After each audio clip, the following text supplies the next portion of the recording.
2.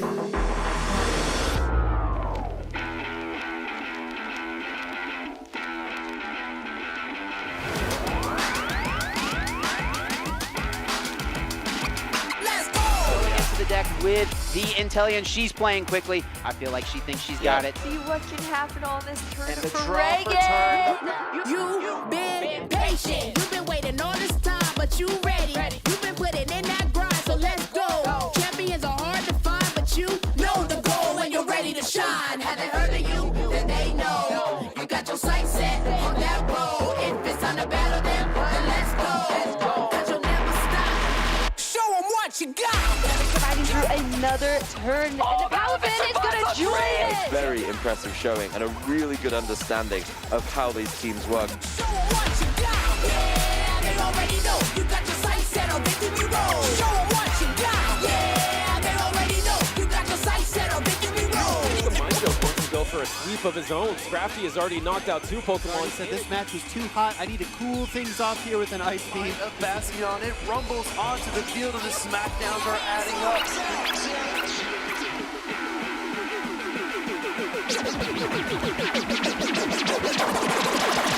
Show 'em what you got. Yeah, they already know. You got your sights set on victory road. Show 'em what you got. Yeah, they already know. You got your sights set on victory road. Put your hands.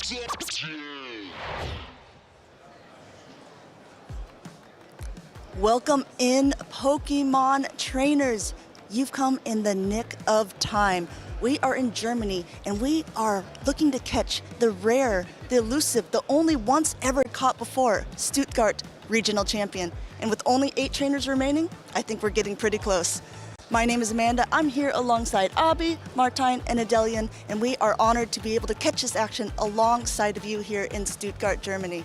Now, this is the last regional for Europe in the 2023 calendar year, but there are plenty more opportunities to be training, to be, catching Pokemon, to be battling other trainers in this next calendar year. Adelian, can you walk us through some of these areas where we can be doing such things? Yes, of course. So after Stuttgart, we'll be going into the new calendar year, as Amanda said, moving to Liverpool first at the end of January. I'm excited to be there, and I hope you can all join me. After that, in 2 weeks from Liverpool, we'll be in Dortmund in the middle of February. Lovely city and the location of GoFest many years ago as well. Going 1 month further into March will be Utrecht in the Netherlands, which will be a special event, of course. And then the European International Championships happens in London in April. A huge event, double championship points, and so much excitement to be had there. Following up from that, you have in May, Stockholm, a relatively new destination that was added to the roster a few weeks ago, if memory serves. And then, of course, there is one more international championship in the United States. This is NAIC in New Orleans. So if you fancy going over the pond, or you happen to be watching from across the pond, a good place to go for sure. Regardless of where you end up, regardless of where you compete, the end destination is clear. Honolulu, Hawaii in August for the Pokemon World Championships. Now, speaking of world champions, Martijn, you were able to qualify for Worlds last year here in Stuttgart. But this year, the system is a little bit different. Can you walk us through why? Yeah, absolutely. Last season, players qualified for the World Championships by getting first or second place at a regional championship or getting third or fourth place at an international championship. And this season, we actually have championship points for the first time. As you can see here in this table, in the US and Canada, players have to achieve 500 championship points to qualify for the World Championships. In Europe, there will be 400 championship points. In Latin America and Oceania, there will be 300 championship points. And in Middle East and South Africa, players have to achieve 200 championship points to qualify for the World Championships in Honolulu. championship points are not the only thing that you can gain in these events. We have potential prize money you can win and also those booster packs. If you finish first in a regional championship, you get access to the first prize, which is going to be the $2,500 in cash and booster packs of 72. The second gets $2,000, the booster packs of 72 as well. The third, 1,500, the fourth, 1,200, and it cascades down. Similarly for the booster packs, for the third and the fourth, you have 36, and later it cascades down to 18, 18, and 9. Yeah, so there's a lot of things to be playing for here. And I briefly mentioned when I said last year that you qualified. This is incredibly new because this means this year there are actually all 4 top players of last year's regional in Stuttgart are no longer in this competition. So not only do we have a new top 4 that will be coming, we will also have a completely new meta that has been shaking up as well. We were the first regional in the timeless travels meta, and let me tell you, it was a whole lot different than what we've been seeing for the past couple months. I think this was the first time ever that Metacham was no longer in that top spot with Lickitung going ahead and taking that. What were some other surprises for you guys for day 1 of the usage? Charjabug has been popping off this tournament. It has a 37% usage on all of the teams in Stuttgart on day 1, but I'll tell you on day 2, I believe a lot of Charjabug will be there as well. Yep, on day 2 we see a huge meta shift there with Charjabug going on to be in 88% of the teams, and that is absolutely huge. I think Charjabug is followed by maybe Lickitung and another new pick. It's also one of our picks as well, Martin. It's that Poliwrath. And that is amazing to see. The whole meta has changed, and this is exactly why we have this meta shift. Yes, and after Poliwrath, Cresselia pops up with 50% of teams. Perhaps a prediction I made about how Cresselia might have a unique place in the meta to handle a lot of the fighters. But here is a return of Galarian Stunfisk, once oh so popular in metas in previous months and years, now making a resurgence, being commandeered by some excellent trainers in the top cut. I think this is so amazing to point out. If you think about it, Metacham has been top of the meta for all of these Pokemon Go Championship Series for so long that we can't even remember when. Not only did Lickitung knock it out of its first place spot day 1 usage, day 2 it is not even there. That is absolutely crazy. I think we're going to see some really amazing battles coming up as well. I don't know, is there anyone that's really standing out to you guys that you think is going to go ahead and take it home? Yeah, well, there are 3 Dutch players. I'm from the Netherlands as well. There are 3 Dutch players in the top 8. I mean, it would be cool if a Dutch player takes it.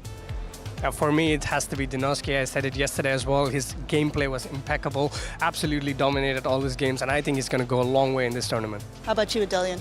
Well, there's 2, you mentioned 3 Dutch players, there's also 2 British players, and Arby mentioned Dinoski. Tomahawk is also up there. Both of these trainers, they are very good teammates, they work well together, they have a very strong chance. So I'm keeping a close eye on them both, but of course, happy for anyone who is able to succeed. I will say, in Italy last year, I predicted Paula Shaw to win that tournament, and she ended up doing it. She is in this top 8 as well, so maybe I'll make that prediction come true 2 days in a row. We'll have to find out shortly. Let us know at home who you guys are cheering for, who you think are going to win. Make sure to use the hashtag #PlayPokemon and follow us on all of the socials as well. If you're not following already, also on Twitch and YouTube, make sure to do that so you're not missing any of this action, or you can come back to the VODs later and see who won. What do you guys think? Are you ready to rock and roll? Absolutely. All right. I'm going to see how many puns I can get in. We're going to go step on the Charger bus with everyone else as well. We will see you soon. We're going to get this tournament kicked off.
This 2024 Regional Championships event will be showcasing exciting Pokemon Go matches all weekend. Trainers from around the globe are here to compete for over $125,000 in cash prizes, travel awards, and championship points to qualify for Worlds 2024 in Honolulu, Hawaii. This tournament is a 2-day event, with our trainers competing in a double elimination bracket using the Great League format in Pokemon Go. Matches are best of 3, except for the winners finals, losers finals, and grand finals, which are each best of 5. All matches are played in a Bring 6, Pick 3 format. This means trainers will create a team of up to 6 Pokemon, but only 3 are brought into each game. Who is taking home the title of Regional Champion this weekend? Who will secure the points to qualify for Worlds 2024 in Honolulu? Stay tuned this weekend and watch all the action live. If you want to learn more about upcoming Play Pokemon events, visit pokemon.com/play.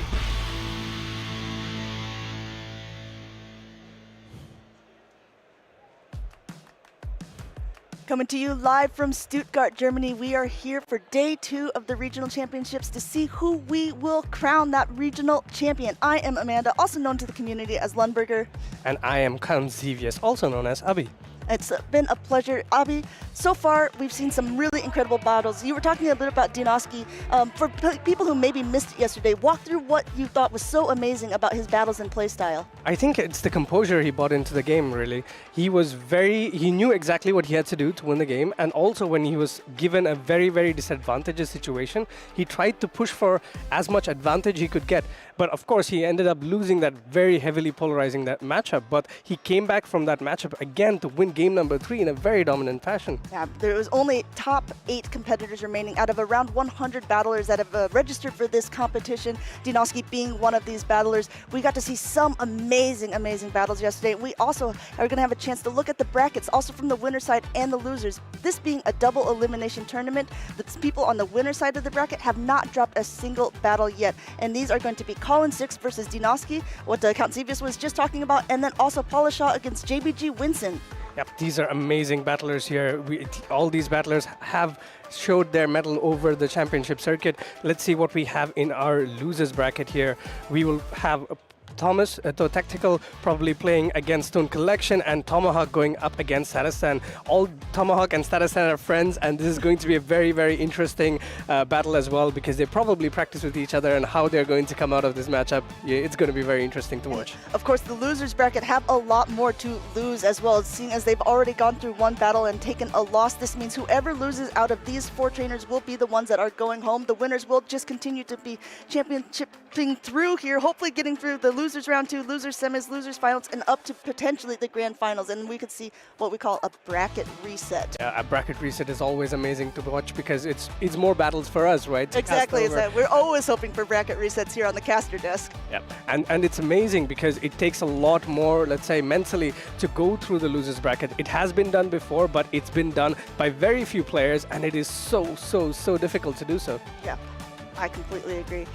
I mean, I know I've said it already, we already said it on the couch as well, but let's talk a little bit about the usage of the day 2 competitors here. This is the most different that it's ever been as far as the meta has gone. I mean, this is I don't even know what to say, healthiest. This is the strangest meta. I'm so excited to see how these Pokemon are going to perform. I think it's amazing that the meta changes, right? Because a small edit here, a small boost here, a small debuff here kind of changes the whole scenario. You see in day number 2 with Charjabug, a Pokemon that we haven't seen a lot in this championship circuit so far, coming at 88%, which means that it's only one team that's not using a Charjabug. And we have Lickitung, of course, it's one of the best Pokemons to have in this series. You have it at 75% with Poliwrath, one of my predictions, which is 63%. That counter damage and Icy Wind just adds up over time, and it's such a brilliant Pokemon. I have to say that none of the Pokemon that I had on my caster's prediction has made this top 12 usage. Everyone else seems to have a little piece of that pie, but I do know that Stone Collection is running a Sableye, so at least he's a little bit on my side. Charjabug, like you said before though, it's like seems like almost everyone, in fact 7 out of 8 are using that. LNDS Hardjeff used that at the LAIC, but that was also a completely different meta. It was one of the core breaker Pokemon that I think was used at that point, but it's really interesting to see that this bug has now maybe become the most meta Pokemon in the Timeless Travels. Yeah, the reason why this bug has become the most meta Pokemon is just because of the fact that one of the biggest threats it had last season no longer exists, which is that Gligar. That's true. With the part ground type of the Gligar, the Charge Bug really had no play. I mean, part ground and part flying as well, so you had no play. Now that Gligar is off the screen, it's it's here to rule. I will say there also seems to be a rise of the Quadsire as well, which does, I think, give Charjabug a little bit of an issue as well. 25% of that using of our top 12 competitors. Yeah, I mean, you can already see here that Charjabug is very good. Like, just looking at the Pokemon you see on the screen, you see Charjabug can have a decent time against the Lickitung, very good against the Poliwrath, good against Cresselia, kind of can keep up with the Trevenant, Mantine, Deoxys, Pelipper as well. So that's exactly why it's here. I think in the past, in other seasons as well, Lickitung has often been used as a safe swap. So if you end up losing that lead position, the people like to use that Lickitung to be able to regain the alignment that they're looking for. I think we've been noticing lately, if there's not like Gligar in the other team, if there's not a Clodsire or something to really block that Charjabug, even that Galarian Sunfist that has been rising up, I think that a lot of people have also been using that as a pivot Pokemon, to use it as something that say, okay, I don't like the lead that I'm in, I'm going to use this to try to get me into a better scenario. Yep, I think that's what we have seen as well from a lot of these players. You see why the meta and how the meta evolves as well. Players kind of identified in a way that Charjabug could be a potential threat. That's why we see the rise of the Galarian Stunfisk. It's a lot more harder answer than compared to the other steel type that was popular, which was the Registeel. Also, you now have the rise of the Clodsire because it has access to that Stone Edge, and Stone Edge does so much damage to the Charjabug. This is exactly what I mean when I say when the meta changes, people who adapt first will be on top, and all these players made that adaptation. They went for that Charjabug, and we see exactly that 88% is Charjabug.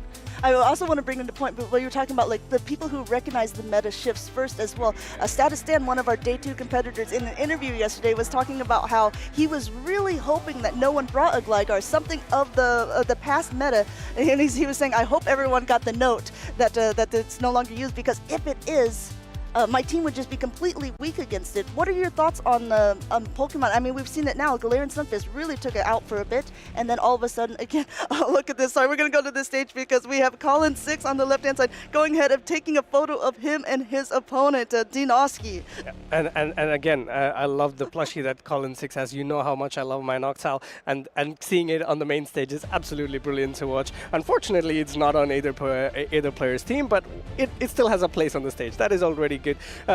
Taking a quick look at both these teams here, we see again both these teams having Charjabug, but Dinoski bringing a little bit different Pokemon there, which we haven't seen, which is the Guzzlord. Guzzlord is going to do so well against that Lickitung, which is on 66% of the teams. So it's already a Pokemon that has such a dominant matchup. Of course, you also have Colin's Cresselia being a dark type Pokemon. Guzzlord will do well against that as well. Yeah, I think that both of these trainers have a lot of the picks that we saw in the top 12 usage. That makes a lot of sense considering they're the top competitors. But on Colin 6's side, I'm seeing that he has an Altaria, a dragon type that didn't make that top meta. And like you said as well, Dinoski is using that Guzzlord, which was also not on that meta as well. Yeah, and another Pokemon that, as we said, is slowly climbing up the usage, which is that Clodsire. Looking at Colin's team, Clodsire can hit all these Pokemon for neutral or super effective damage, and that's an amazing card to have in your sleeve. So looking at these two team up, what is your thought pattern here? I know that you really like to analyze teams, and what would you bring if you were these trainers? Let's see if the Abi playstyle is similar to the Colin 6 or the Dinoski. No, I mean, if it's Colin, for example, it depends on the movesets on his Cresselia. Unfortunately, I don't remember it, but if it does have... But I will say, unfortunately for you, you don't remember it. Fortunately for Dinoski, it is open team sheet, so he knows exactly what is being run on all of these different Pokemon. Yeah, and if the Cresselia is running Moonblast, Colin 6 has an amazing Pokemon to utilize here. With Moonblast, it's going to do a lot of work against Dinoski's team, potentially be a safe swap or even a closer, or like a Pokemon that can just stand there and absorb energy while still doing quite a bit of damage to the opposing Pokemon. So I would definitely expect the Cresselia to come in. And another thing that to notice here is that the Lickitung, again, for Colin is kind of free, except as long as it manages to avoid that Guzzlord. Just it can do so much work, and especially like we saw yesterday, if you give it a shield advantage, it's going to do so much work. Yeah, I completely agree with you here. Colin Six is a pretty well-known battler at this point as well. He was just this year, or last year, the Lille Regional Champion. He did compete in Lille, unfortunately for him, did not make it onto that, but he was also in the Utrecht special event top 16. He was a world's competitor, and like we just said, yeah, in the top 8, not quite being able to secure his reigning championship there in France. Yeah, it's a thing to note. Is none of the regional champions have defended their title, and that is something that's always going to be difficult to do. But still bringing consistent performance. Dinoski is no less. You see him that he's already done a top 8 at Liverpool, and in 2023 also EUIC top 16. These are amazing achievements, and these two players have been in the game for a long time, and this game is going to be absolutely exciting. And like Martijn talked about a little bit earlier, all these players already have championship points as well, because this is the first season for Pokemon Go that we have these points. Colin Six already being able to get 100 there in Lille, and now again, any player who has made this top 8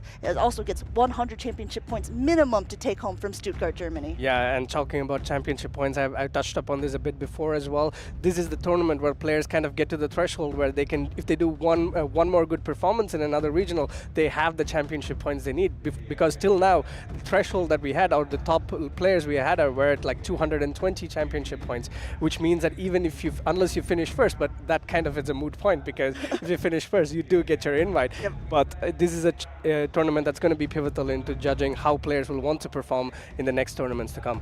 I'm really excited to see how these two trainers are going to play it out. We saw a bit, again, about their playstyle yesterday. We know that they're very resilient players as well. They can come back from some bad leads. It's not always that you win the lead, you win the game. There's a lot of like intricacies in Pokemon Go as well, talking about like waiting a turn as well, or recognizing if your Pokemon needs to be shielded, if you need to go shields down. We've seen these trainers doing a lot of fancy things that maybe to the first person who's looking in, it might look like they're just tapping their screens, but once you really get into it, you see, oh my goodness, there's so much thought behind what is going on. Yeah, Pokemon Go is a game of micro decisions, because you have half a second to make those decisions, and that's exactly why it's so brilliant, why it's so fast paced, and why it's so difficult to try and understand. That's why you come to these tournaments and you play multiple times, hone your skills so that you can be the next champion. I want to point out something that we did talk about a little bit yesterday, and something that I don't even know if Dinoski actually recognizes himself, maybe not, because he's been doing so well, is his team is basically 5 out of 6 weak to Charge a Bug. Yes, that is something that's going to be very, very critical as well for him. But all these Pokemon comparatively can deal with the Charge Bug because of those fast move pressure. For example, Guzzlods with the access to Dragon Trail and Dragon Claw can apply a lot of pressure on the Charge Bug. And we've seen how much damage a Scald from a Poliwrath can do so. But let's see what these two players decide to go. It's a Lickitung into a Clodsire. This is a very neutral matchup. This is a neutral matchup, but I think if you're Colin, you are probably pretty happy about it as well, because this is your bulky Pokemon against another one, so at least you're going to be able to absorb some of this energy in the same way, and that Poliwrath in the back could be lined up against that Guzzlord. We'll have to see how these two trainers want to play it. Dinoski at basically 100 energy and now throwing the Stone Edge. Yep, Stone Edge coming in. Of course, this does not have the same type of attack bonus, but since it's such a good move, it's still going to do quite a bit of damage to that Lickitung. Colin opting not to shield here, but going for the body slam of his own. Let's see what Dean does. He definitely decides, okay, we have 2 bulky Pokemon here. I'm not going to shield yet. Lickitung's body slams are same type attack bonus. However, because it doesn't have that much high of an attack, it's not going to be doing as much damage. And as you can see, this Clodsire just still happily taking it just barely into the yellow, now still saving, and now coming in to a Guzzlord, only to be met by a very, very hard counter here in that Shadow Poliwrath. Yeah, this is not the position where he wants to be in, as Dinoski, his save swap is being punished very much by this Poliwrath. But of course, as I said before, look at the damage those Dragon Tails have done to that Poliwrath already. Yeah, Shadow's being able to take 20% more damage, but also hit 20% harder, completely being able to counter down that Pokemon and to throw of whatever comes in the back, whether it be that Charge Bug or that Clodsire. Yeah, but whatever comes in is going to be met with either an Icy Wind or that power punch from Colin. But he goes for this Icy Wind, and this is perfect because, of course, he knows his Poliwrath can probably not get to another move. But debuffing this Charge Bug is going to do a lot of work for him in the end game. Yes, this is now double debuffed. I wonder if we will also see an aggressive Volt switch down from Dinoski's side. However, again, Charge Bug with energy is pretty dangerous, and that switch timer is almost up as well. So he has all of this, even though he is now double shield debuffed, he can swap back into that Clodsire to clear everything, and it looks like that's exactly what he did. But a quick swap by Colin to be able to catch this Stone Edge. Yep, catch comes in here, and Colin absolutely taking control of this game. If that Stone Edge had gone into the Altaria, probably it would not have been very pretty for Colin, but now he's in a commanding position here, just having a little bit of that charger bug left to be worried about. Yep, going ahead and using that shield because he wants to maintain a little bit of health on that Clodsire. He's still got a lot of energy, and there's still an Altaria looming in the back, just hovering in the skies, waiting to take its turn. Going for the little bit more energy efficient at this side as well. It should be enough to knock out that Lickitung, and Colin is going ahead and let that Lickitung go back into its ball. Yep, Lickitung gets knocked out, and in comes Altaria. Altaria with a shield left, going up against this Clodsire. Clodsire going for that Stone Edge. This does super effective damage. Colin knows this. That HP on that Altaria is going to be pivotal for him to win this game, and he pulls up that shield. Yes, a very unfortunate too for Dinoski, because I don't think he's going to be able to reach another. Dragon Breath has been reached, and also it's given Colin just enough Dragon Breath to be able to have that Sky Attack already loaded. Yep, Sky Attack is loaded, but at this point I think Colin wants to go straight for the Dragon Breath down. In comes his Discharge. Discharge will do neutral damage to the Altaria, but we know how bulky Altaria is. It just shrugs it off, and Dragon Breaths the Charger Bug down. 1-0 to Colin. Really great gameplay there. And I want to actually dive into that a little bit, Abhi, as well, because you made a really good call, and I think that was exactly what Colin needed to do, was completely farm it down with Dragon Breaths. Now, even though he had the Sky Attack loaded, it wouldn't be advantageous for him to throw it. Can you explain a little bit why? Well, potentially, if you try to throw a move, that is a free turn that you give to your opponent, and in that turn, there's a potential that your opponent can sneak in a Wall Switch, which gives them a lot more energy to have play against your Altaria. Yeah, exactly. But consistently doing that one-turn damage, knowing that one move is not enough to knock your Altaria is exactly the way to go. Making sure he's giving no room for Dean to come back into the game. Basically, yes, exactly.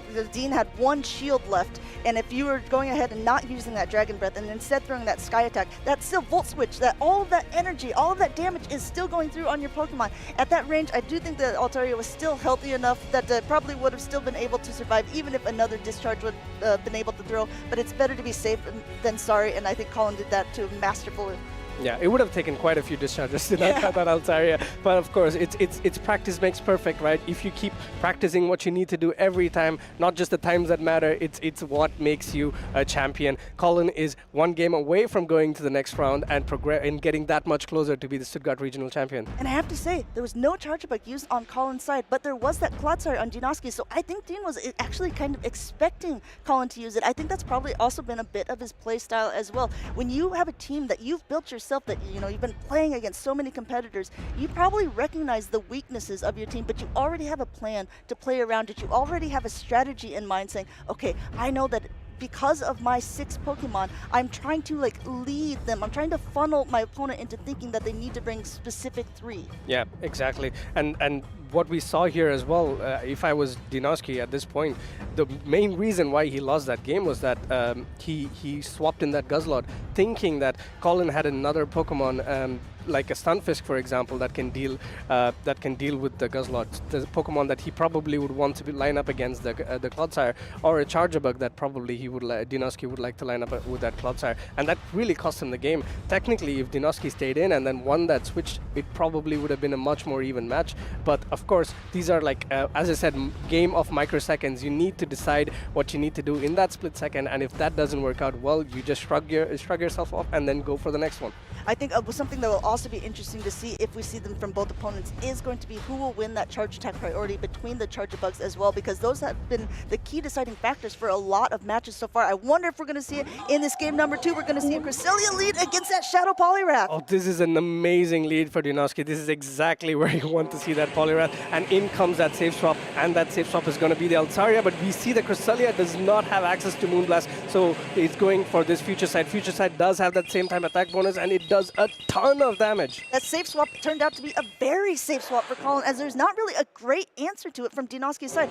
Properly shielding up that heavy hitting Future Sight is going to be very great for the Altaria, and now charging up to basically 100 energy before throwing this Sky Attack. This still is a very healthy Altaria, and not anything that can handle something that is this health and this much HP at the moment. Yeah, still a very healthy Altaria, but look at that Cresselia. Cresselia has taken so much Dragon Breath, but still just got into the red here. Another Future Sight comes in. It will not be enough to knock out the Altaria, but look at that damage. So much damage against such a bulky Pokemon. So much damage indeed. I wonder if we'll see yet another aggressive Dragon Breath down. It looks like Dinoski is able to reach the grass knot, but will Colin 6 end up shielding this? I think he knows that it's just a grass knot. It's not going to be able to knock him out yet, and he's going to come out of this matchup with not a lot of health, but now a lot of energy. Yeah, that is a lot of energy on the Altaria, and as I said, and as now we know that Colin's kind of managed to flip switch with that Altaria save swap. It's going to be very critical to see what happens here because Dinoski has that shield advantage, but we see the backline of Colin. Colin really this is exactly what he wants to see. Yes, exactly, and he won't be able to make it. Yes, he does. He makes it to yet another Sky Attack. Charger Bug being part bug, definitely doesn't want to be taking these Sky Attacks. However, doesn't want to use both shields in this matchup as well. Already down to a little bit less yellow, and we're going to see a Volt Switch down, but now Dinoski is the one with a lot of energy, but it's going to be completely negated by this Galarian Stunfisk. Yep, Dinoski knows that this is going to be a huge uphill climb for him because the Poliwrath of Colin is running that Power-Up Punch as well. Power-Up Punch boosts your attack, and these counters are going to add up one after another, and it's also a Shadow Poliwrath, so these damages are going to really add up. Let's see if Dinoski has anything under his sleeve to bring into this game. Going for that Ice Punch. Hey, you got an attack raise? I'm going to debuff you. I think that's exactly Dinoski's plan. You're going up, we'll all go ahead and cool you right back down, Poliwrath. However, it still looks like Colin 6 is in the driver's seat here, going to go for yet another Power-Up Punch. And we just have to remember that even though this one might end up losing the matchup between the two, that Galarian Stunfisk is just going to do so well against the Charger Bug in the back. I think Colin 6 is still really grinning about this. Yet another Ice Punch coming through. Yeah, Ice Punch coming in. Is this enough to knock out this Poliwrath? Because these few counter damages that the Poliwrath can do on that Charger Bug would be, on that Stunfisk would be critical, but unfortunately not. Colin's Poliwrath takes out Dinoski's Poliwrath. In comes his Charger Bug, has so much energy, but this energy is absolutely useless against this Stunfisk. We're about to see how much an X-Scissor does to a Galarian Stunfisk, being that steel typing as well and the ground type, not very effective at not doing very much. And also, Colin 6 says, okay, you have a shield left, and Dinoski says, I'm not even going to use it. I'm going to let this Rock Slide connect, and I'm going to let you have this 2-0 sweep. Yeah, 2-0 for Colin, and a commanding display there. I think both the players knew exactly, they had a game plan. Unfortunately, Dinoski ended up playing into Colin's game plan, and that made him lose the game. But of course, now he goes to the losers bracket, where he can potentially make a losers bracket run and come back again to meet potentially Colin in the grand finals. I tell you what, since this is only 8 competitors left, going through the losers bracket doesn't seem as high of a gauntlet at this stage, being able to do this. So you can see Colin collecting himself. He's very happy that he's won this. I mean, by now we know that he has it in him to be a regional champion. He's done it in Lille. Maybe instead of being a reigning champion, he just wants to go around to the different regions and start collecting championship rings there. Yep, absolutely. That's something that I would like to do at some point as well, but unfortunately I have to cast. I mean, unfortunately. Okay, well, can we find a replacement for Count 6? No. Unfortunately, I have to cast. But also, another thing that I bring and I touch up all the time as well is that experience and instinct. The more you come here, the more you hone your skills, and the more you're used to being on the main stage. That's true. And that's a huge factor when you have these situations where you have like a really tough matchup, you're on the main stage, you have to maintain your composure, not make any mistakes, and also where you said there's a potential to run through the losers bracket.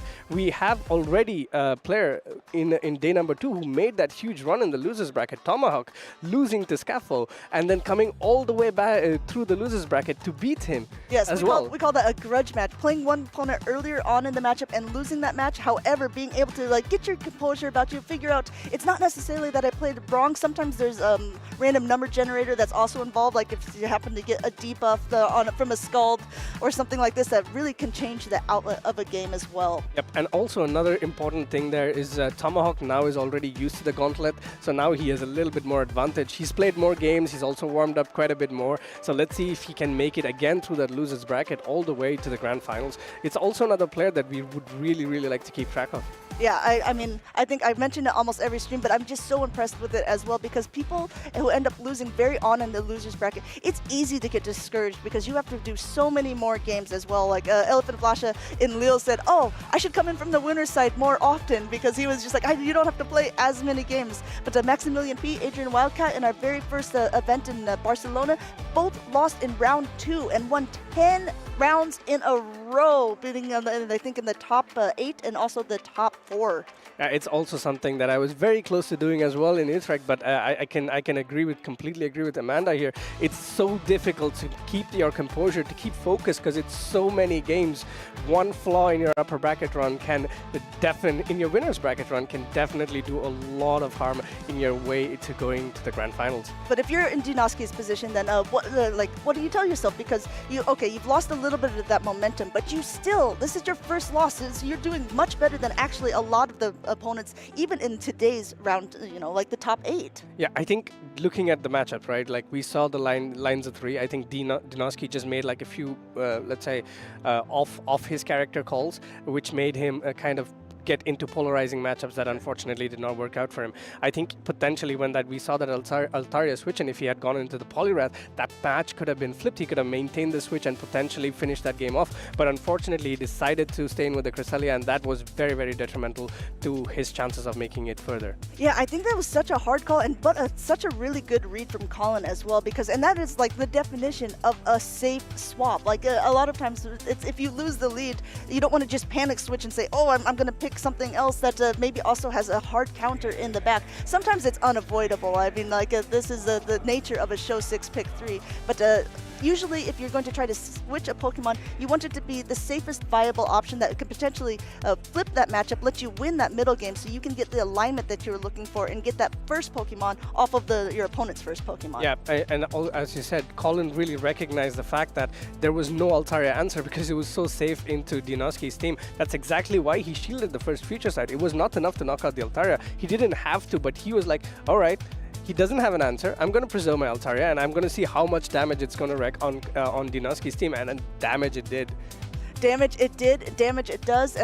Damage Colin is going to do. We are ready to have an interview with Colin over with Adelian, so go ahead and take it away. Hello trainers, I'm here with Colin Six, who has just come off another win. This seems to be a bit of a trend for you, sir. It does. But also, never lost on stream, which is pretty nice. Oh, wow. Okay, well, that is... So, what you're saying is you want to be on stream for all of these matches? Yes, please. Okay, I'm sure that can be arranged, and I'm sure the trainers watching at home will be more than happy to see more of you. So, this team is something that you worked on with one of your teammates, with Tomahawk, is that right? I did. Go ahead. He beat me with that team in practice. Oh, right. Like, well, that seems really good. So I kind of stole it from him. Been practicing with it together, and it's working out well for both of us. Good. So, do you reckon there's a chance then that both of you will end up going all the way to the finals with that very same team? We've talked about it. For me, that's a bit of a longer way to go, but it's still possible. We'll see. He's a great player. Because you're still in the winners bracket, so you're coming from a very commanding position. Did you think you would be at this position now, or? I mean, I think we had a really solid team. I think we both had a good chance. And it worked out all well. Yeah. Clearly it did. I know you're also good friends with your opponent Dinoski. Do you feel, even though he's dropped to the losers bracket now, how do you reckon his chances are of making it all the way and maybe seeing you again potentially further down the line? It's not I think it's a pretty big chance, to be honest. I think it's a solid team. It's a great player, so maybe I'll see him again. Sure. Now, you are a very experienced battler. You've got, you have many of accolades, which we've seen on the stream earlier. What would it mean to you to add one more, maybe another regional championship? I mean, it would mean the world to me. To make it to Hawaii, to Worlds again would be amazing. And I think it would be the first European player to win 2 regionals. I'm not sure. It would be a nice little accolade there. Yeah, that would be a big accolade. So, if there was one thing that you wanted viewers to know about you, that's maybe not necessarily Pokemon related, maybe something about you as a person, just so we know a bit more about the man behind the face. What's a random interesting fact about you? What would you say? An interesting fact about me. I don't know, I like to be active a lot. Yeah. I think it helps with keeping your mind off things and staying focused in the battles. So. Okay, fair enough. All right, a very active person, both physically and with Pokemon Go. Thank you, Colin. We look forward to seeing more of you, hopefully, and of course, many more stream battles. We will go back to the casters and take away the next battles. Thank you, Adelian. And Colin is absolutely right. If he wins this, he will be the first who has won 2 regional champions if he's able to do that. I will say that 23 EJB sort of qualifies for this as well. He was a 2-time world competitor. He won Bochum, and he also won his round of the last chance qualifiers in London. However, that wasn't technically a regional championship. I also think there are some players out on the other side of the pond as well in NA who have won 2 regional championships. But I think for Europe this will be a first, and that is an amazing achievement to have under your bracket. Yeah, I think we also have a couple other people who have won championships who are still in this top 8 as well, looking to maybe complete that. One of them being Paula Shaw. Yep, one of them being Paula Shaw, and that is who we will be seeing in this next round. It's going to be Paula Shaw going up against JBJ Winston. Yeah, I think this is going to be incredible matches. JBG Winston was also a Worlds competitor the first year, doing well, I believe, at EUIC. He didn't qualify last year, but I think also with the addition of the championship points and just the drive and the hunger that JBG has, he's ready and willing to go ahead and take that challenge on. Yep, he's doing really well now in this season, and also he's one of those only players using a previous meta Pokemon, which is that Alolan Sandslash, and he's running it with Powder Snow, and it's going to look really good against Polish's team. Of course, these are Pokemon that you really need to pilot on your own, and he's done so far very well. Yeah, I think he's been doing absolutely incredible, and he's also been gaining some momentum and I think some confidence himself. When we were talking, he said, I've also done pretty well in my local cups, so he's getting some points along the side, and I think that's also the thing. Sometimes it's not just these regionals that you have the chance to play competitively, getting able to do these locals or play alongside friends to scrim, just to get a little bit more practice and say, okay, I have this team that I'm thinking of using, but I want to see how it actually is applied in the real world. Yeah, practice makes perfect. That is all it is. And these locals coming up proves like it's a huge opportunity for new players, for old players, and for players who are like really want to compete and try to go for the first 3 positions of the leaderboard, because that's also going to give you certain bonuses as well. So these are tournaments that you need to go to. But that said, let's take a quick look at the teams that we have in our board here. We have Polisha running that Trevenant, Shadow Poliwrath, Charjabug, Azumarill, Lickitung, and Clodsire. Yeah, Lickitung was the top of the meta, but I think Azumarill was also up there pretty far as well. Trevenant, something that we've seen in the past, but I think a lot of high-level players have been playing it. I definitely don't think it's the only Trevenant that we're seeing in these top 8. JBG side as well, looks like no meta champ to be found on either side here, running that Defense Deoxys instead of using as that counter choice. And like you said, running that Alolan Sandslash as well. Yeah, I really like the balance that JBG's team has here. You have that Wishcash, which is very bulky and can give you a potential Scald debuff as well. You have the Lickitung Deoxys score that we have talked about earlier in our discussions as well, where you can potentially Psycho Boost and dip into the Lickitung. The only disadvantage here is that, let's say, Polisha has that Shadow Poliwrath, and that's so good against that Lickitung. So let's see how these 2 players decide to play this match out. And if you think about it, their counter users are doing something different as well. We'll have to get right into it to see if they'll be using them instead of using the Azumarill and going up against that Whiscash. Oh, this is a very good lead for Polisha here. Wishcash, of course, being a part ground type Pokemon, takes a little bit more damage from these bubbles, and also Bubble has now been buffed as well. Mud shots coming in one after another from the Wishcash and goes straight for the Scald, fishing for the debuff. Will he get it? There's a 50% chance that he's going to get it. We're going to find out here if this will be the case. Using that Scald is not very effective, but if it does get the debuff, which it doesn't, it would be very impactful for him. Since it doesn't, Paul is going for this heavier hitting play rough, and no shield from JBG Winston. Yep, JBG knows that he needs to try and get the Scald debuff here to try and flip this matchup. Let's see if he goes for another one. He is farming quite a bit of energy. In comes his chance to throw the move. He's farming more and goes for that Mud Bomb here. I think this is really wonderful on JBG's side too. Absolutely counting to see where the Azumarill is at in energy, wanting to maximize how much energy he can get before the next charge check goes through, and looking to try to catch on that Lickitung. However, it looks like he will catch it, but maybe not the way that he was exactly expecting. Paula getting one more bubble in before throwing this Play Rough. Yeah, Play Rough comes in and it's going to do a lot of damage to the Lickitung, but as we can see from Paula's side, she really does not have a huge answer to this Lickitung. But this is exactly what you need to do in these matchups. Like, you have so many Lickitung mirrors. If it's going to be a safe swap, you always chip and dip. That's exactly how you secure this switch matchup. Yep, exactly. If someone's going to switch in that Lickitung, you want to make sure that it has a little bit lower health first before flipping in your own, because these Licks are not doing much to each other at all. It is strictly relying on these charge attacks, the body slams being the more effective to throw against the Lickitung to each other. Well, more energy efficient. Yep, body slam is definitely the most energy efficient move, and that's exactly what these 2 trainers are doing, throwing body slams at each other. Here comes JBG Winston. He does have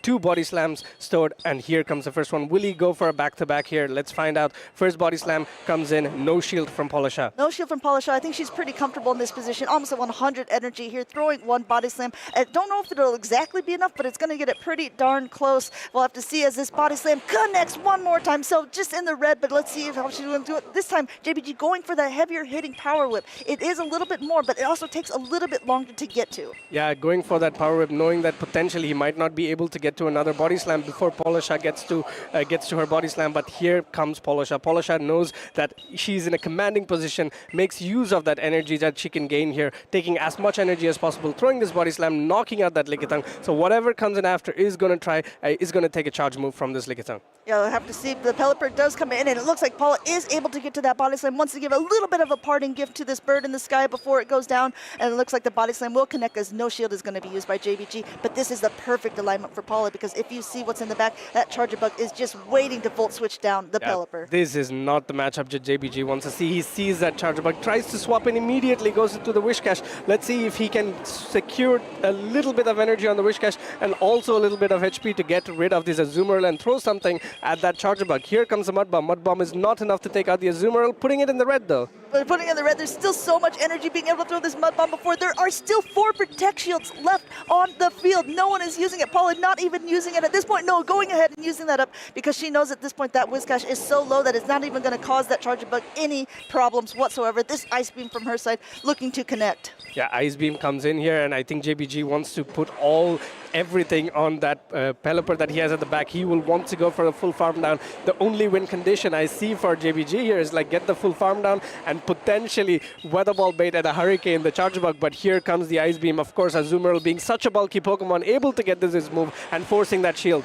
I was going to say Pelipper is more of a pelican than a chicken, but JBG is putting all of the eggs in the Pelipper basket, not fooling around here, going straight for the heavy hitting move. And this is going to be big because this is unprotected by Polisha. Yeah, in comes this Hurricane. Hurricane is going to do a ton of damage, but unfortunately it's not enough. And this is all it takes for Polisha to secure this matchup 1-0 against JBG Winston. This was incredible plays by both opponents there. I think JBG had a little bit of a team comp disadvantage overall. Not that his team was necessarily bad. However, in a show 6 pick 3 format, when you can only pick 3 of them, you have to really get inside the head of your opponent as well. And I think that's exactly what Paula did. She had a counter for every single turn that the JBG was at. The Azumarill for the Wiz Cache, the Lickitung with already a bigger HP advantage, and then that Charge Bug for the Pelipper in the back. Yeah, it was amazing gameplay from Paula as well, securing the lead and making sure throughout the course of the game, the mid game and also the late game, making sure that she does not get into a disadvantageous position, securing her switch through every instance of the way. And also JBG knew that it was a very bad lead, but he did what he had to do. He wanted to try to fish for that Skull debuff. If he got that, then that matchup would have been a lot more easier to maneuver for him. But unfortunately, his coin flip did not favor him. Yeah, I think that's the thing about coin flip. That's the thing about having to rely on attacks that don't necessarily guarantee something. As well, we were talking about it, I was saying right before the matchup started that they have 2 counter users with very different momentum going for them. Paula, looking at her, like we talked about earlier, she was the tour special event champion, so she is another person that if she wins this, she will be the one of the only people of Europe who has won 2 different regionals. She was also a world's top 16, and she was in the Gdansk just a couple weekends ago, top 8. Yep, she's definitely warmed up from the Gdansk regional. She's doing so much better now. She's 1 game away from bettering that performance from Gdansk. But of course, we do have on the other side another trainer who's done quite well as well. JBG, look at those achievements. EUIC top 16, Lille regional finalist, Bremen regional top 8, and also a world competitor. But as you can see, all these achievements are for the 2023 season. But now in this 2024 season, he's already made a name for himself. He's already in the top 8, and he's 2 games away from progressing. Yeah, but we have to remind everyone at home too, this is the winner side of the bracket, so these trainers have not lost any rounds to any competitors so far. Whoever loses this will be dropped down to the losers bracket, which we just saw earlier against Dinoski and Colin 6 as well. Yep, just looking at what happened in game number 1, I think JBG would want to kind of leverage the bulkiness of his Lickitung and also use that Deoxys a little bit more because, of course, Charge Bug does counter this defense Deoxys, but what we can do potentially in a lot of these scenarios is throw the Psycho Boost, do a bunch of damage to the Charge Bug, and then swap out your Lickitung. That's a strategy that I think is very, very common in a lot of GBL sets as well, now that we see the rise of defense Deoxys as the main fight fighter. Yeah, Defense Deoxys, that is the problem as well, though, in my opinion, with Defense Deoxys, is I like the fact that it has this, but the only way you can really do any psychic damage is by debuffing yourself 2 stages. Now, instead, we're going to go ahead and see a Charger Bug Mirror matchup. This is what we were talking about earlier in the last matchup as well, Avi. It's going to be very important to see who wins that Charge Attack priority, to see who is able to throw first, since they both have the same attacks, and both of them just charging up to basically 100 energy, and it looks like JBG ends up winning this. Yeah, this is going to be very pivotal in this matchup, as we can see the backline here. Goes for the first X-Scissor. X-Scissor lands Polisha, no shielding her Charger Bug, and going for an X-Scissor of her own. This will obviously do the same amount of damage that the previous X-Scissor did to Paula's Charger Bug.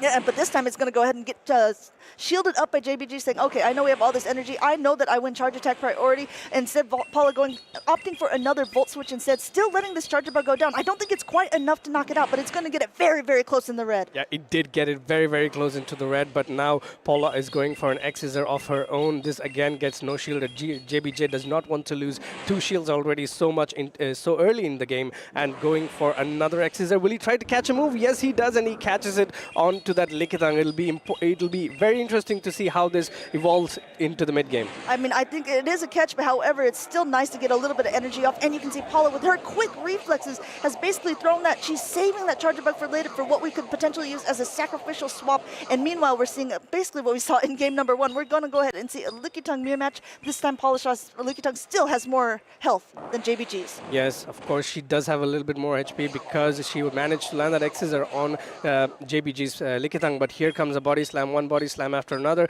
This body slam, of course, is not going to do a lot of damage, but then again, it's all these chip damages that add up. It's the chip damage slowly adding up over time here. Meanwhile, just licking away. Now Paula add another body slam, going ahead and let that attack go through from JBG's side, not using a shield. He already used the shield on Charger Bug, doesn't want to use this last one on that Lickitung. Yep, also what I would like to point out is Paula does have that shield advantage in this matchup as well. So another body slam coming in. This will not do a lot of damage to the Lickitung, but of course, slowly chipping it away into the yellow. Let's see what Paula does. Will she farm a lot more energy? In comes another body slam. I like not this enough. play. I like this play by JBG because he knows that the next body slam by Paula is going to go ahead and knock him out, so he goes ahead and just gets as much damage off as possible. But this does give Paula opportunity to really farm a lot more energy, knowing that the body slam was just thrown right before JBG is able to get to it himself. Yep, this is going to be super critical here. Let's see what JBG does. Will he come back with his own Charger Bug, or will he bring that Shadow Alolan Sand Slash? It is that Shadow Alolan Sand Slash that comes in because it resists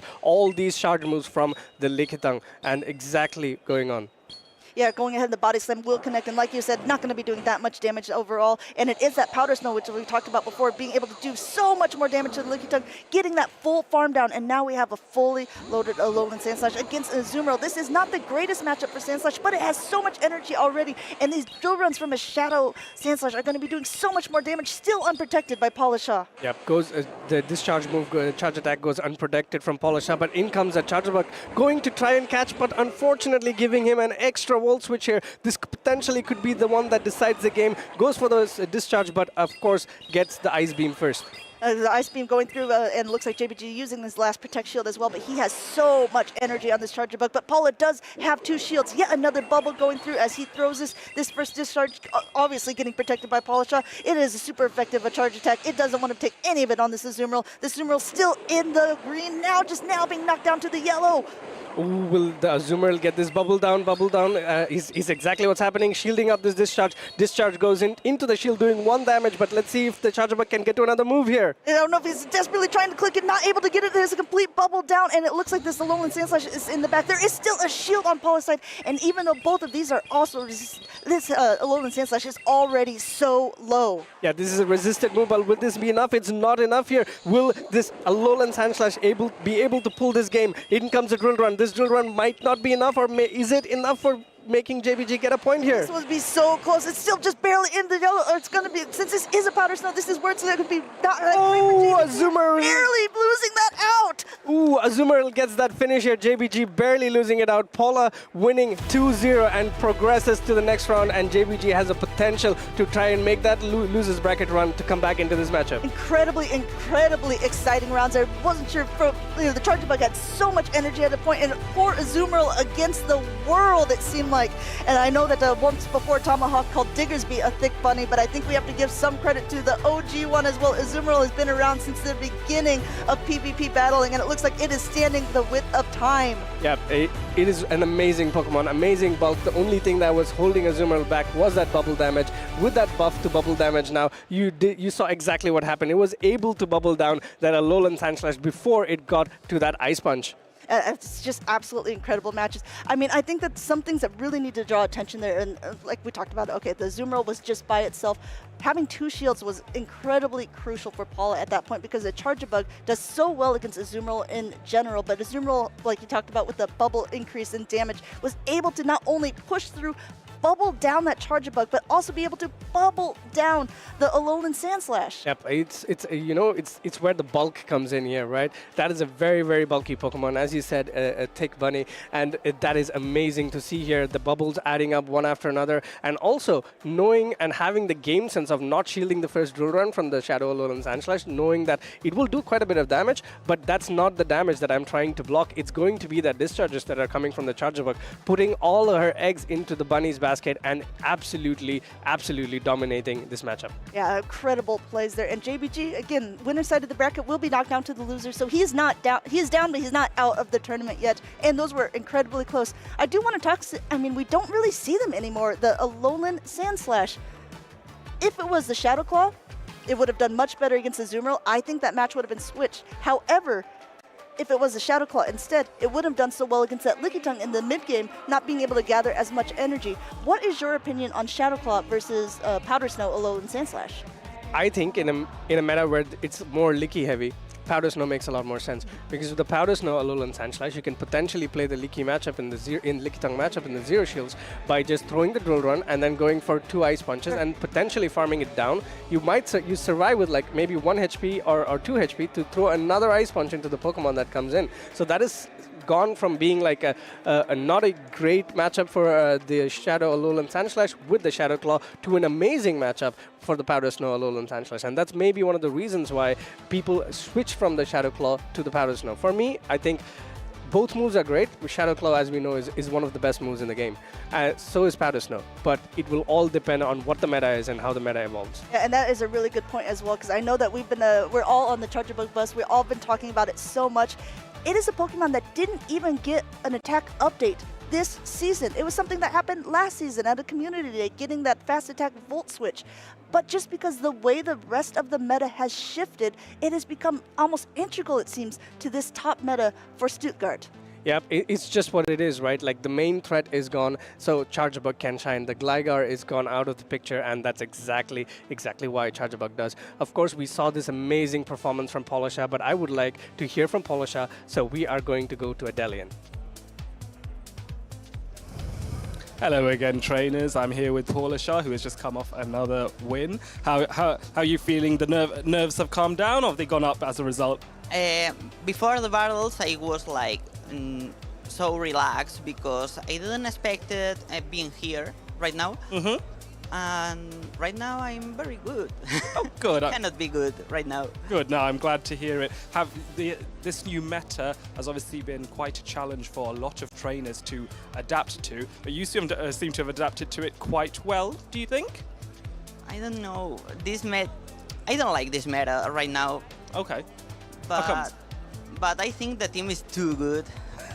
This is the good point. Yeah. And I don't know. Do you think if you continue with this team, this might convince you that this meta is more likable now if you reach all the way and win? Maybe if I win, the meta will be the best of all. But I don't know right now. Of course. So let's talk about this battle you've just had. It was very, very close, particularly in Game 2. Did you think at any point that you were not going to be able to get that win? Before the battle, analyzing the team and all of them, I was thinking I had a tough match because the Pele A/core was very tough against my team. And I arrived here thinking like, well, I arrived day 2, it's all good. Yep. But I'm trying to get better every single time. And well, it went too good. Yes, it worked out very well. You were very fortunate to get Charger Bug onto that Pelipper, I think, in game 1 as well. That must have been quite reassuring, right? Yep. Yeah, perfect.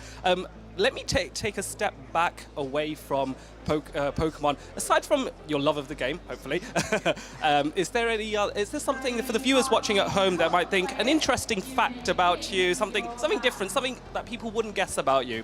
Anything interesting? I'm a Pokemon Plush. I have a Pokemon Plush problem. Yep. Because Collection. It's a big problem right now because I had all of them a lot. Do you make sure you buy one from every single regional you go to? Yep. Wow, that's This dedication. regional we bought like 4 plushes. What, at this regional? Yep. Oh wow, which ones do you get? The Poliwrath. Of course. Kirlia, because Gardevoir is my favorite Pokemon. Spoink. Spoink, yeah. And Pumpkin Pikachu. Ah, yes. So the sort of like from the Halloween theme. Ah, right. Lovely stuff. Lovely. Well, I'm sure all 4 of those will be welcome additions to the collection. It's not a problem, is it? Paula Shah, good luck with you with the remainder of your battles. Hopefully we see more of you on stream. And so we'll go back to the casters. Thank you so much, Adelian and Paula. Of course, a plushie is never a problem. You need to have as many as possible, and that's exactly what they're for.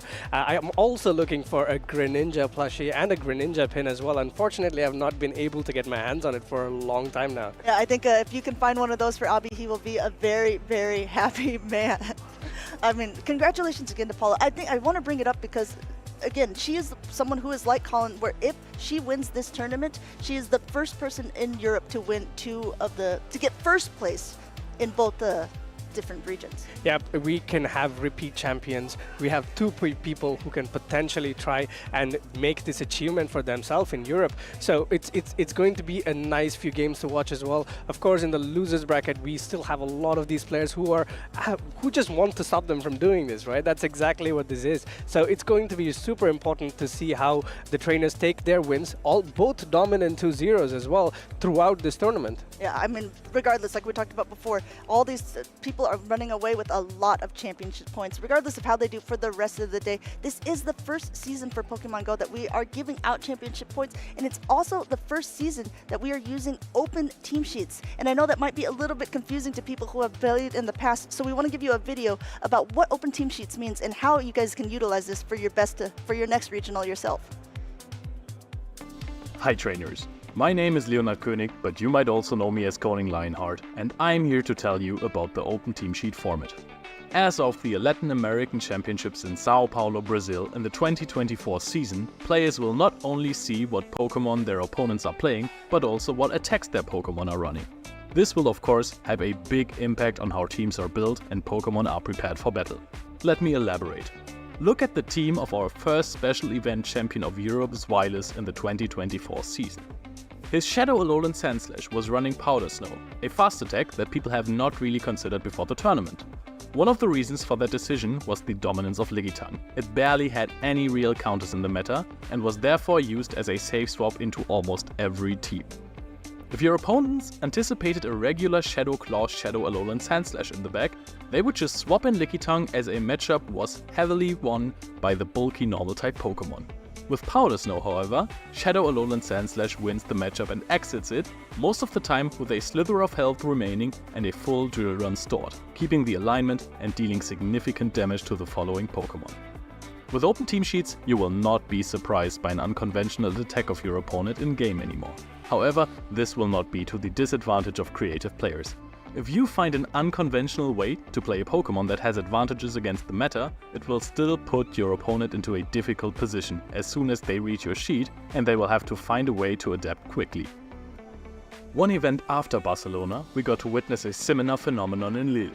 Galaxcobolt's grass type has surprised many opponents in the tournament, disrupting their flow of play.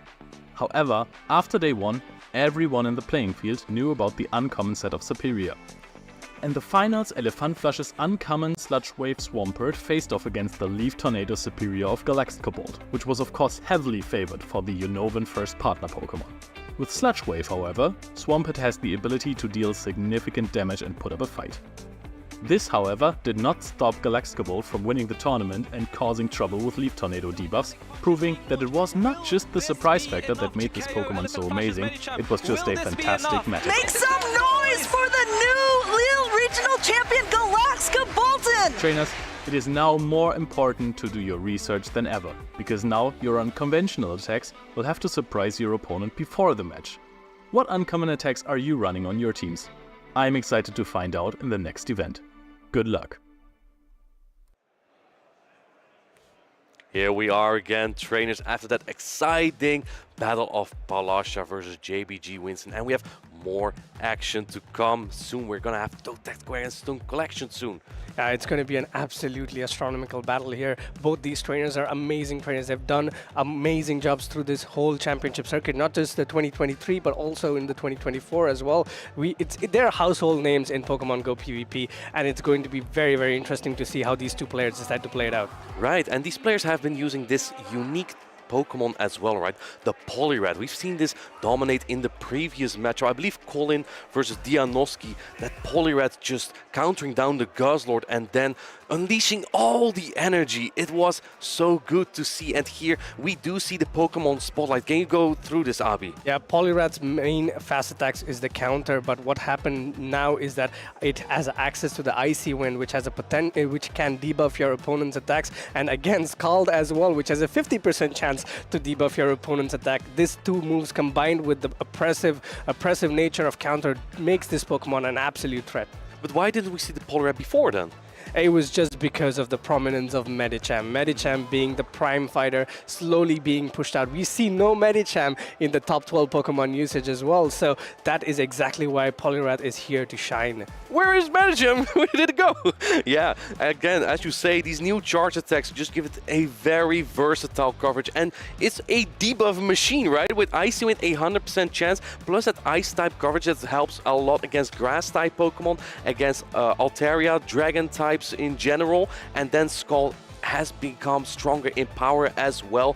And as you said, that 50% chance of debuff is a little bit of a coin flip sometimes, yeah. But either way, you get a very strong attack in a lot of damage. We saw yesterday, Scald on Galarian Stunf is double debuffed, still did about 50% damage. So Poliwrath making a big impact, maybe becoming the main fighter now in this meta. Yeah, I think Poliwrath is slowly creeping up to be the main fighter, and I think also, in a way, Defense Deoxys potentially has a chance to shine just because of this.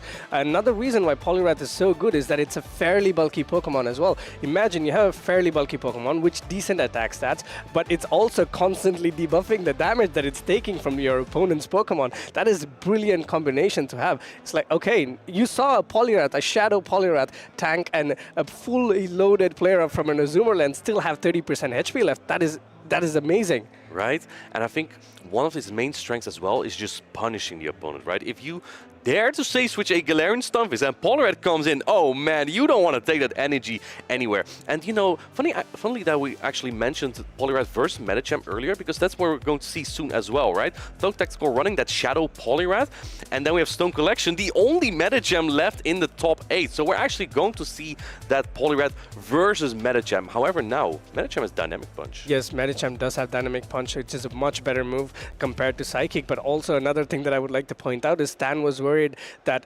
somebody didn't get the memo, but that's exactly, I think, what Stone Collection didn't get. He did not get the memo. He's running a previous meta team in a way. We have that Lantern, we have the Medicham, we have the Lickitung, and also the Sableye and the Shadow Dragonair. The only Pokemon that's coming in from the current meta shift is the Cresselia. So it looks like Stone Collection still understands the previous meta a lot more and thinks the previous meta still has play here, and that's exactly what he's shown. He's here now in day number 2 and vying to get into that championship.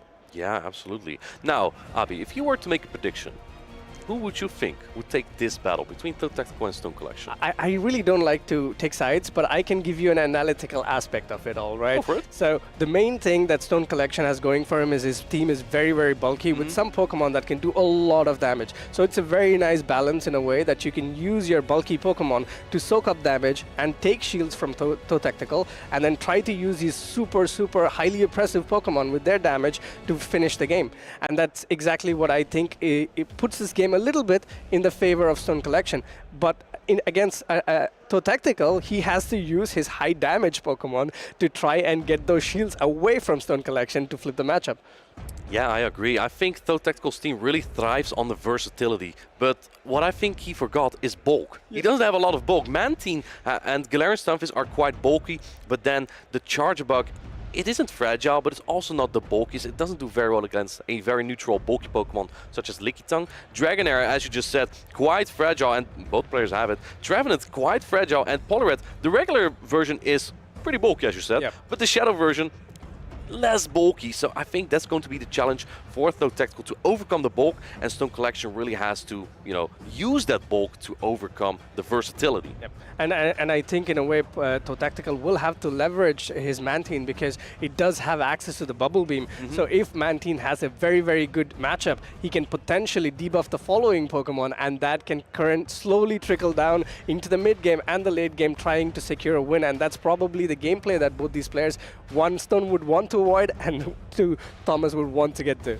It's actually such a polarizing attack. Usually a beam, like a solar beam or a hyper beam, just makes the game go quicker, right, if it lands. But Bubble Beam just slows it down. And I think that might be something you want to use to slow down your opponent in this match, to slow down the damage that your fragile Pokemon take. And that is something Mantine can do. But on the other hand, the Aerial Ace, what is it good here for, Abi? It's neutral. Yeah, it's neutral. But again, we see as well from Stone Collection side, the Pokemon that's been tried and tested for multiple seasons, the Shadow Sableye. If save swapped into Toe Tactical's team, it's going to do so much work.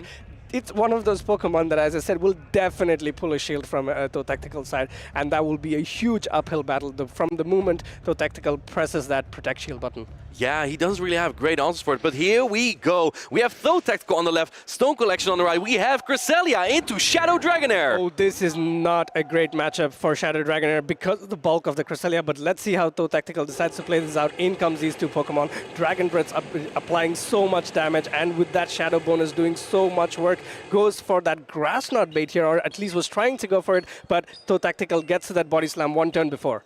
Yeah, and look at the damage that this Dragonair who's in here, going into his own Dragonair immediately. Toe Tactical going into the Galarian Stunfisk. This answer is so-so, but you already have some Dragon Breath damage in, so the Rock Slide will chunk now. Yep, Rock Slide will definitely chunk in, but here comes his Aqua Tail. Aqua Tail is going to be super effective against his Galarian Stunfisk, and coming in from such an attack-weighted Pokemon does so much damage. Yeah, that's about 35% damage, I reckon. Rock Slide coming in, it's a neutral attack, doesn't do too much generally, but again, Dragonair quite fragile, and Stone Collection putting up its first Protect Shield. Yeah, Stone Collection is the one putting up his first Protect Shield, like we did not talk about, and in comes another Aqua Tail. Aqua Tail would be enough to knock out the Stunfisk. Toe Tactical realizing this and pulling up his own Protect Shield, one shield each, but we do see Toe Tactical in a commanding position.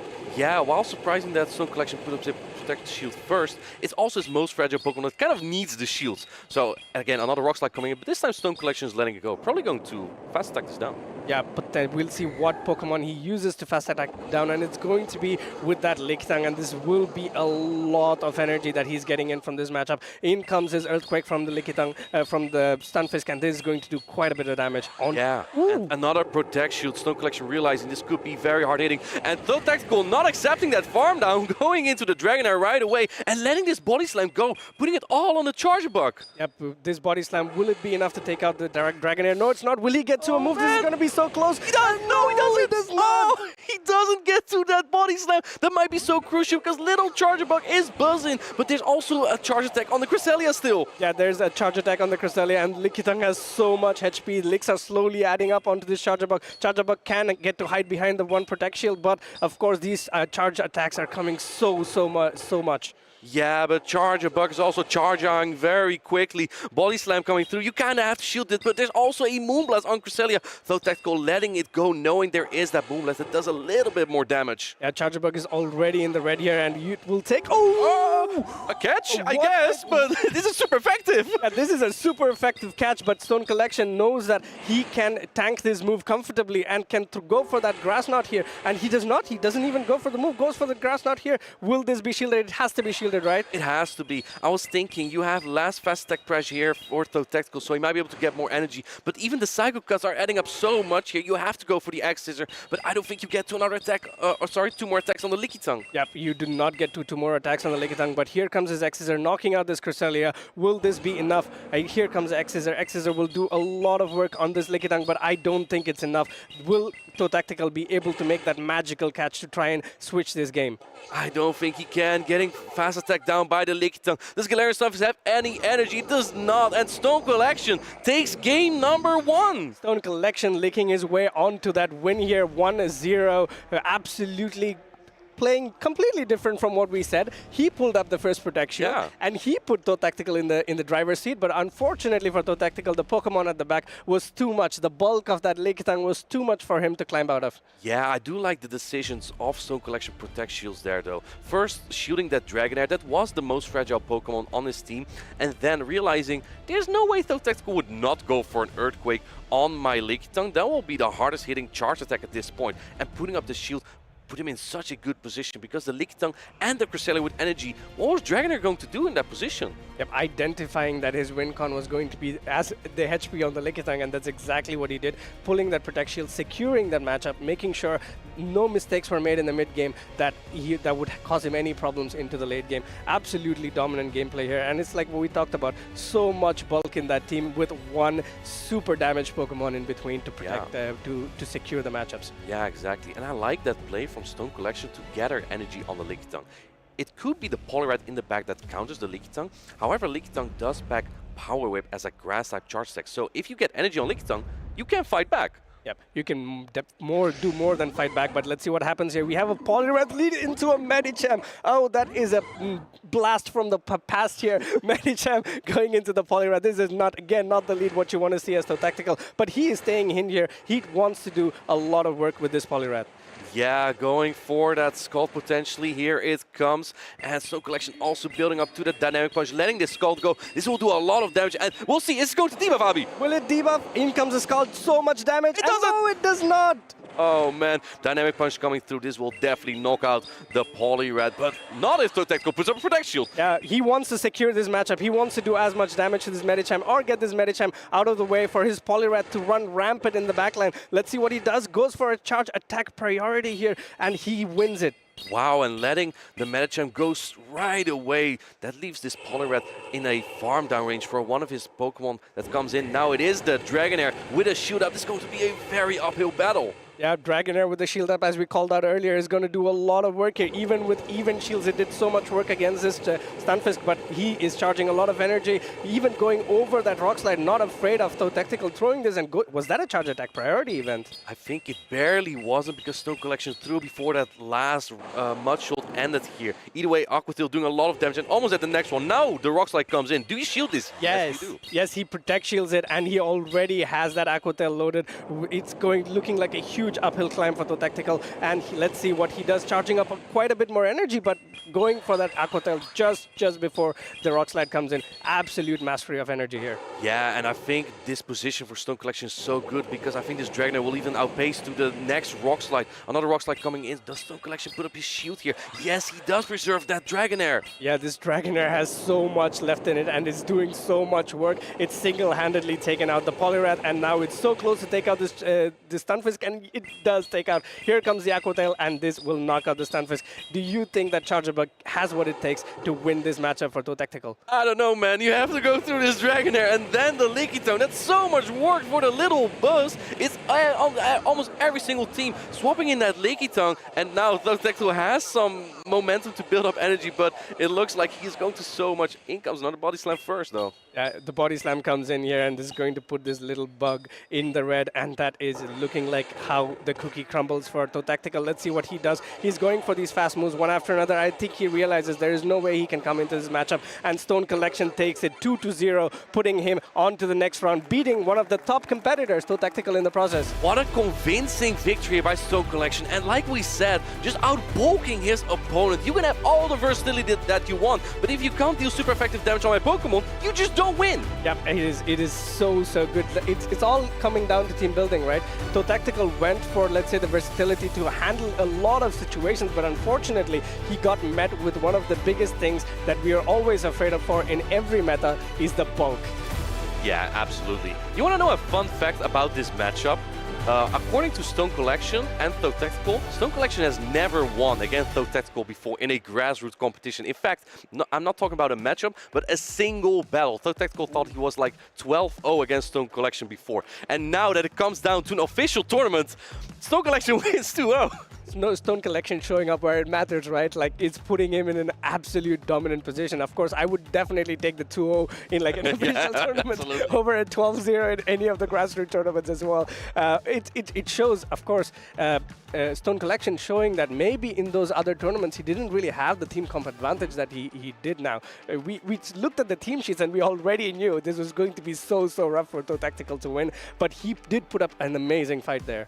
And it might also be just the meta, right? Maybe Stone Collection just likes that open Great League meta just a little bit more, and in that process, he is doing very well. Yeah, I'm sure he likes it a lot more than a little bit more because there are like 4 super meta Pokemon. But we would like to hear from Stone Collection. Over to the interview. Or we will have that a little bit. Absolutely exciting. Oh, I got it. Any scenario in which ToeTactical could have potentially tried to flip this? It was a little bit tough. You need that alignment. You need the Poliwrath on the Lickitung. You need the Charger Bug on the Cresselia, which is not even that bad of a matchup for that Cresselia. So that was a little bit tough, right, for ToeTactical to overcome. If you don't have that perfect alignment, it's such an uphill battle. And then he doesn't really have that solid of a Dragonair answer, right? Dragonair, if you don't have a Fairy type, what is going to stop it, right? We did have a Steel type, and he did manage to align that Galarian Sunfisk onto the Dragonair in game number 2. But that's what we were talking about as well. That shield pressure, the fast move pressure, and the bulk. There was, even with alignment, it was such an uphill battle for ToeTactical. Plus, you have Aqua Tail on Dragonair, so it's super effective on the Galarian Sunfisk. It's a so matchup, and we actually have seen that a lot during the European International Championship last season as well, where I believe we had Statstan against Tonton Bateus, and Statstan used his Galarian Stunfisk mostly to counter the Dragonair, but it was not a counter, and I think that's what we saw here as well. That Dragonair with energy advantage just keep dealing super effective damage against the Galarian Stunfisk. Yep, it's an amazing set of movesets to have, right? To have Aqua Tail, Body Slam, both very cheap moves as well. Adding to it the oppressiveness of the Dragon Breath and also the high attack stat of the Dragonair, slowly chipping away at opponents. Even if it's bad matchups, you have potential play here. Yeah, absolutely. I'm very curious to see how Stone Collection will progress in this tournament because he is in that loser's bracket. You only have one chance here now, right? This does mean that this ends the run of ToeTactical. However, I know he will be going to many more tournaments. We're actually going to Liverpool as well, so you will see more of them here. And I'm curious. You know what I'm really curious about?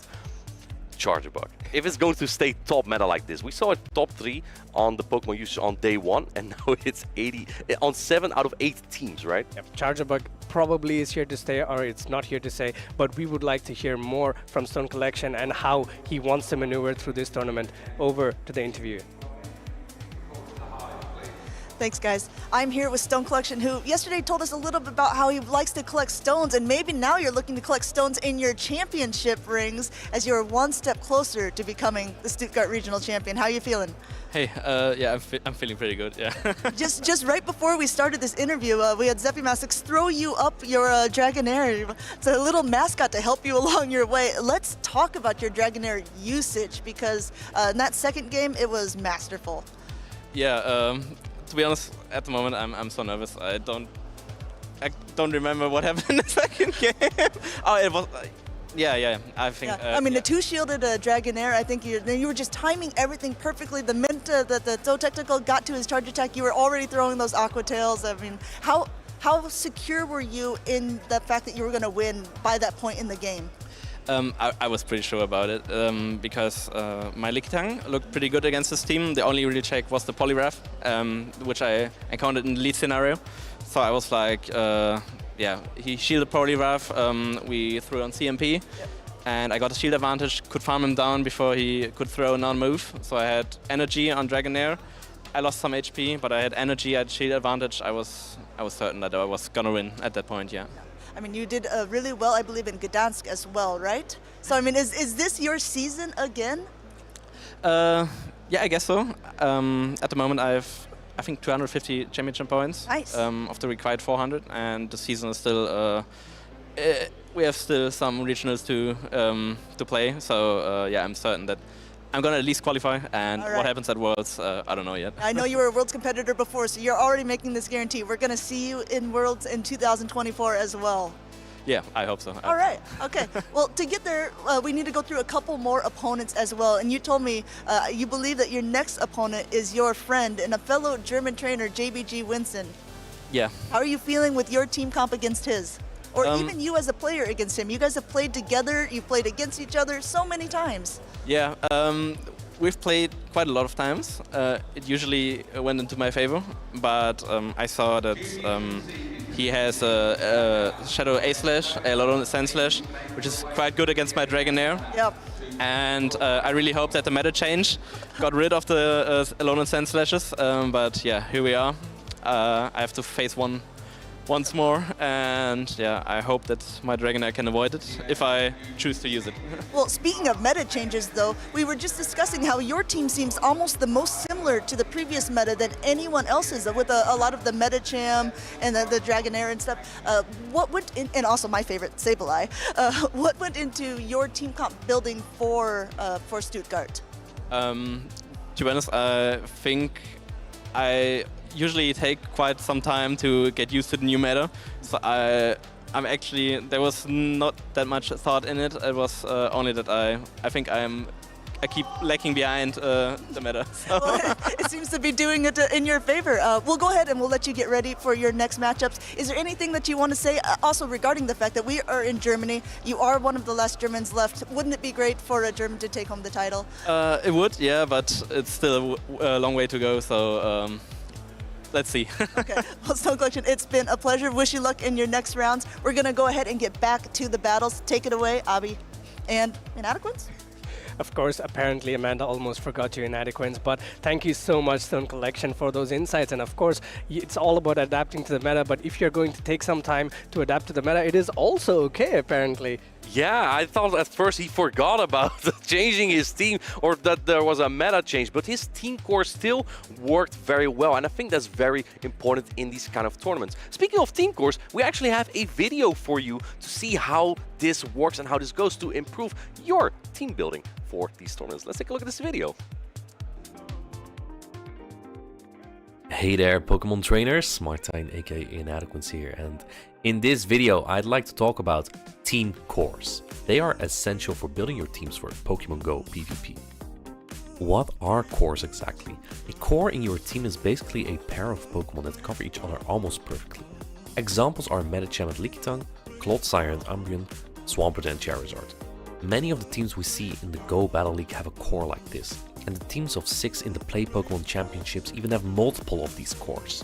Let's take a look at the team of the 2022 World Champion, Dancing Rob. His team has a variety of Pokemon with different coverage.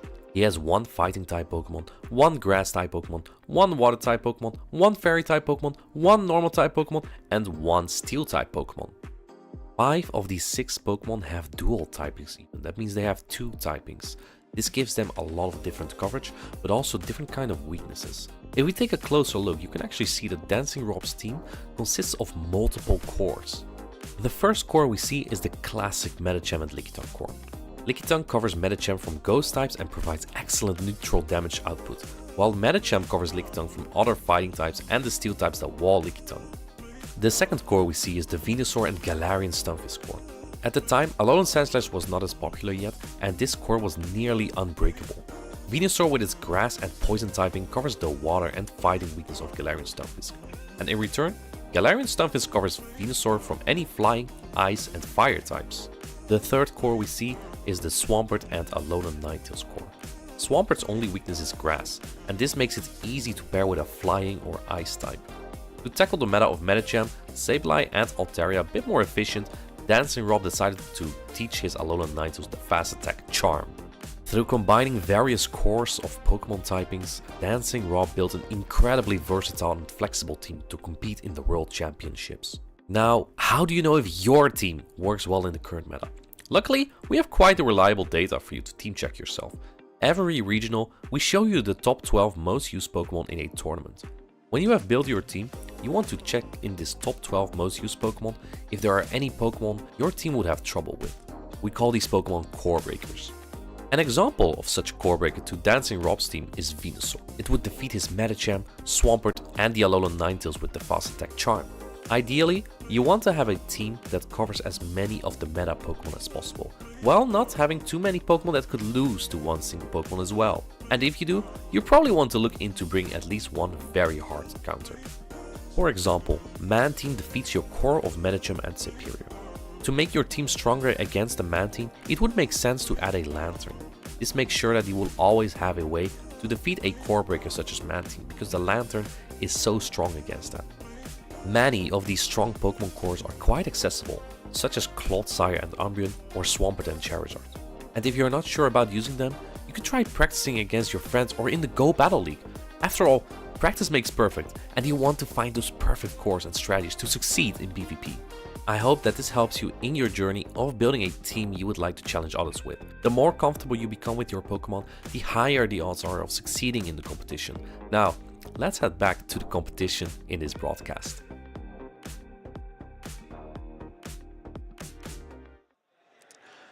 Yes, that was my voice you heard with that video. And if you want to take a look at more of those insightful videos to help you with your team building or with other type of strategies, you can find these on the official Pokemon YouTube channel. And if you want to take a look at previous regional championships to take a look at those teams, you can also find those on the Twitch channel of Pokemon Go. Yes, absolutely. Just remember though, these the previous teams had a lot of Medicham, and it seems this time we have far less. I was really enjoying that video of yours, Martijn, and all the top 12 graphics. I was like, Medicham, Medicham, Medicham, Medicham. And now, look who is king with that Charger Bug. I think the Charger Bug change is actually so refreshing, right? It's a Pokemon that wasn't used as much before, but now it's top cut, and I'm all for it, honestly. Simply just because of that coverage of electric and the bug typing, it just does so well in the meta. It does well against water typings, against flying typings, and against fighting typings. And one of the main threats that was there before was Gligar, right? But let's see here, Adelian, what do we see here in the spotlight? Yes, so it's been the shocking revelation of Stuttgart, rather appropriate that. So that, yes, the unique bug and electric typing makes it very strong. Water, flying, fighting types. It does. The benefit with fighting types is, okay, you don't have a type advantage in terms of offensively, but defensively, you have to consider that as well. Bug resists fighting type moves. Counter is one of the most popular fighting type moves out there, being used by Medicham, although we don't see it as much. Poliwrath is there as well, not to mention a variety of other fighters as well. Deoxys Defense, isn't technically a fighting type, but is weak to the bug type attacks from Charger Bug. So much that Charger Bug can do. One thing though, there's a Pokemon that has come up as a result of Charger Bug. Which is? I reckon it's the Galarian Stunfisk. It's now a thing again because of Charger Bug. I was hoping you would say Clodsire. And Clodsire as well, of course. Sorry, that's what I meant to say. It came out wrong. So yes, Clodsire and Galarian Stunfisk, very popular, and they have been brought in to try and counter this new meta with Charger Bug. Yeah, and next week we have the Pokemon Go Championship in San Antonio in the USA. And I think many of those American competitors are probably taking a peek here at Stuttgart, the tournament with this first new meta, right? Taking a look at what are these players using, and maybe I should counter that Charger Bug a little bit more, so we might see more Galarian Stunfisk or Clodsire next week. Anyway, let's take a look at this matchup here, Adelian. We have Tomahawk from the UK. That's your country. And Stadstan from the Netherlands, my country. Sure. So does that mean that you're going to be supporting Tomahawk because you love me so much? Sure. I mean, I don't have a preference here. These two players also are very good friends, so that's also fun to see as well, right? Two friends battle each other. And Stadstan also has lived in the UK for a while, so he knows these British players very well. Yes, he does. He lived only about, I'd say maybe an hour away by car at best from where I live. So there were times when we would meet up for tournaments in the past. He's a very good friend of mine. Have a lot of love and respect for him. And Tomahawk, hailing from London, they seem to be straight into the battles. Martin, take it away. We have Altaria into Charjabug, and I have no idea how this matchup goes because Sky Attack now costs more energy. I think Charjabug puts a very neutral matchup here. Discharge is not the most efficient charge attack, however it does deal decent neutral damage to this flying dragon here. This is exactly the one dragon Charjabug is okay with. Yes, that's true. The flying typing makes it a bit more easy for Charjabug here, but Charjabug does have to be mindful for those Sky Attacks. They are neutral in damage. However, Charjabug isn't the most defensively strong in these situations, and so Statistan choosing to shield here to preserve Charjabug's health and get off a few more of those discharges. Yeah, first protection put up by Statstan. Is Tomahawk going to match that shield? Because if you don't, you will lose this matchup. Going to put up his first protect shield as well. Tomahawk UK trying to get to another Sky Attack, and I do think you get there before the next discharge. Yes, it's going to be super close, and he toasted it, and he tries to catch. That was brilliant work there. Charjabug catching a discharge on his own. Charjabug Tomahawk there, brilliant play, and now this Charjabug from Statistan no longer has a role. It has to be swapped out into that Lickitung. Yeah, Tomahawk's Charjabug is just buzzing, taking that resisted discharge very well here. And then in comes Lickitung, which really thrives on its bulk to take on the Charjabug from Tomahawk UK. Accessor is an excellent charge attack, but only does so much damage to Lickitung here. Yes, this is a trade-off between a charge attack that is quick to charge up but doesn't do as much damage.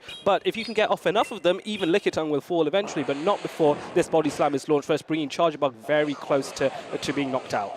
Yeah, next is X-Scissor is coming through. His charge attack will put Lickitung, I believe, barely into the red. And Statstan knows he can take this charge attack. Yes, and I think that is a sensible decision here, but it has to be close to get that body slam off, and he does perfectly timed by Statistan. He knows the energy on Tomahawk's Charjabug and throws that body slam. Perfect timing, knocking out the Charjabug, and now the decision time. What do you come back with? Yeah, comes back in with his own Lickitung, and man, you're going to get a lot of energy here as Tomahawk UK with that Lickitung. Yes, this is one of the advantages. It's a double resisted lick onto the opposing Lickitung, but that just means you get to farm up more and more energy. And so Statistan deciding, I don't want to allow that, brings in this Deoxys defense, which is running Rock Slide. It's not a bit more uncommon here, but the counters are adding up, but so are the licks from Deoxys on Deoxys defense, sorry. Yeah, it's super effective actually. Lick is a ghost type fast attack, so it puts up a very good fight. But in comes Altaria going for that big Moonblast. I think as that's saying, you kind of have to shield this. This is the hardest hitting charge attack, and I like the Moonblast here, knowing you don't get to another charge attack. Trying to get a debuff here on the attack of Deoxys defense, but we don't see that attack drop this time. Rock Slide coming in. This will take out the Altaria. Yes, it definitely will. I think Statistan trying to undercharge it a little bit, but I think at this point it will still KO. So now it's a race to see who can get off more damage off with their fast attacks. You have Lickitung already at a body slam. Deoxys defense rushing to double Psycho Boost, but not before Lickitung drops that body slam. Yeah. And this will bring it surely close to KOing. Man, that's almost a knockout. Going for that Psycho Boost here, but I don't think Statistan will get to another Psycho Boost before getting taken down by this Lickitung. How much energy do his other Pokemon have here, though? He kind of has to get out here, or is he going to try and get a catch here? I think that's what you need on the Lickitung, and that's possible because only a one-turn fast attack. Let's see if he can get it. No, he does not get it. Oh man, that's so tough because I don't think Charjabug has energy. No, it doesn't. I think it will be licked down. Just those fast attack pressure from Lickitung is going to be overwhelming. Charjabug has to rush, but it's just not enough. This Lickitung's bulk cannot be withstood. Charjabug goes down, and Tomahawk draws the first win here, and he's thinking to himself, wow, I know he's Statistan is a tough opponent, but I managed to pull one already. Very comfortable position for him now. What a close game that was. Tomahawk UK versus Statistan there. And I think that came down to the very end. Statistan was in a tough position, and the only thing that could save him potentially was a catch there on his Charjabug, but Tomahawk it's very difficult to get that catch on a one-turn fast attack, right? It's difficult to predict when your opponent will throw it, and Tomahawk just going straight for the body slam, very unpredictable. Yes, of course, and this is where it comes down to it. You need to be able to guess what your opponent's style is going to be, and of course, if you're Tomahawk, you want to make yourself, as you say, unpredictable. Throw those charge attacks at random times, and you've got the advantage with Lick being so one-turn fast attack. You can do that. But one thing that impresses me is on the rare occasion when a player of Statustan's caliber can pull that off, it is really, really impressive. So I don't know about you, but I think there's a certain additional level of skill catching on a one-turn fast attack compared to, say, a 2, 3, or even a 4-turn fast attack. And these players just know how to do it, right? We have the players for that, very high-level players. And we could see that from how Statustan basically timed his charge attack against that charger bug. Because the Volt Switch is a 4-turn fast attack. And in that case, it takes 1 turn to fire your charge attack. Yep. For the charger bug. Yep. And that means you can do 3 licks fast attack as the Lickitung from Statustan. And that's exactly what he did. Maximizing his energy, maximizing the damage, and being as efficient as possible in that matchup. And that's how we know we have good players here. But you think, Adelian, Statustan has lived in the UK before. Should he not know about the UK strategies here? There's so much variability there. Well, we always talk about the north-south divide in the UK and how different the players are, or the culture is in many ways. Maybe that's translates to Pokemon Go as well, where Tomahawk's like, let me cause a little surprise. He is such a brilliant player. His mind works in so many magical and mysterious ways. I think unpredictability and surprising your opponents at this high level is a must, and Tomahawk is certainly doing that. Yeah, speaking of genius, these geniuses are going to play right now again. Game number 2, Tomahawk UK on the left and Statustan on the right. We have Deoxys defense into Charjabug.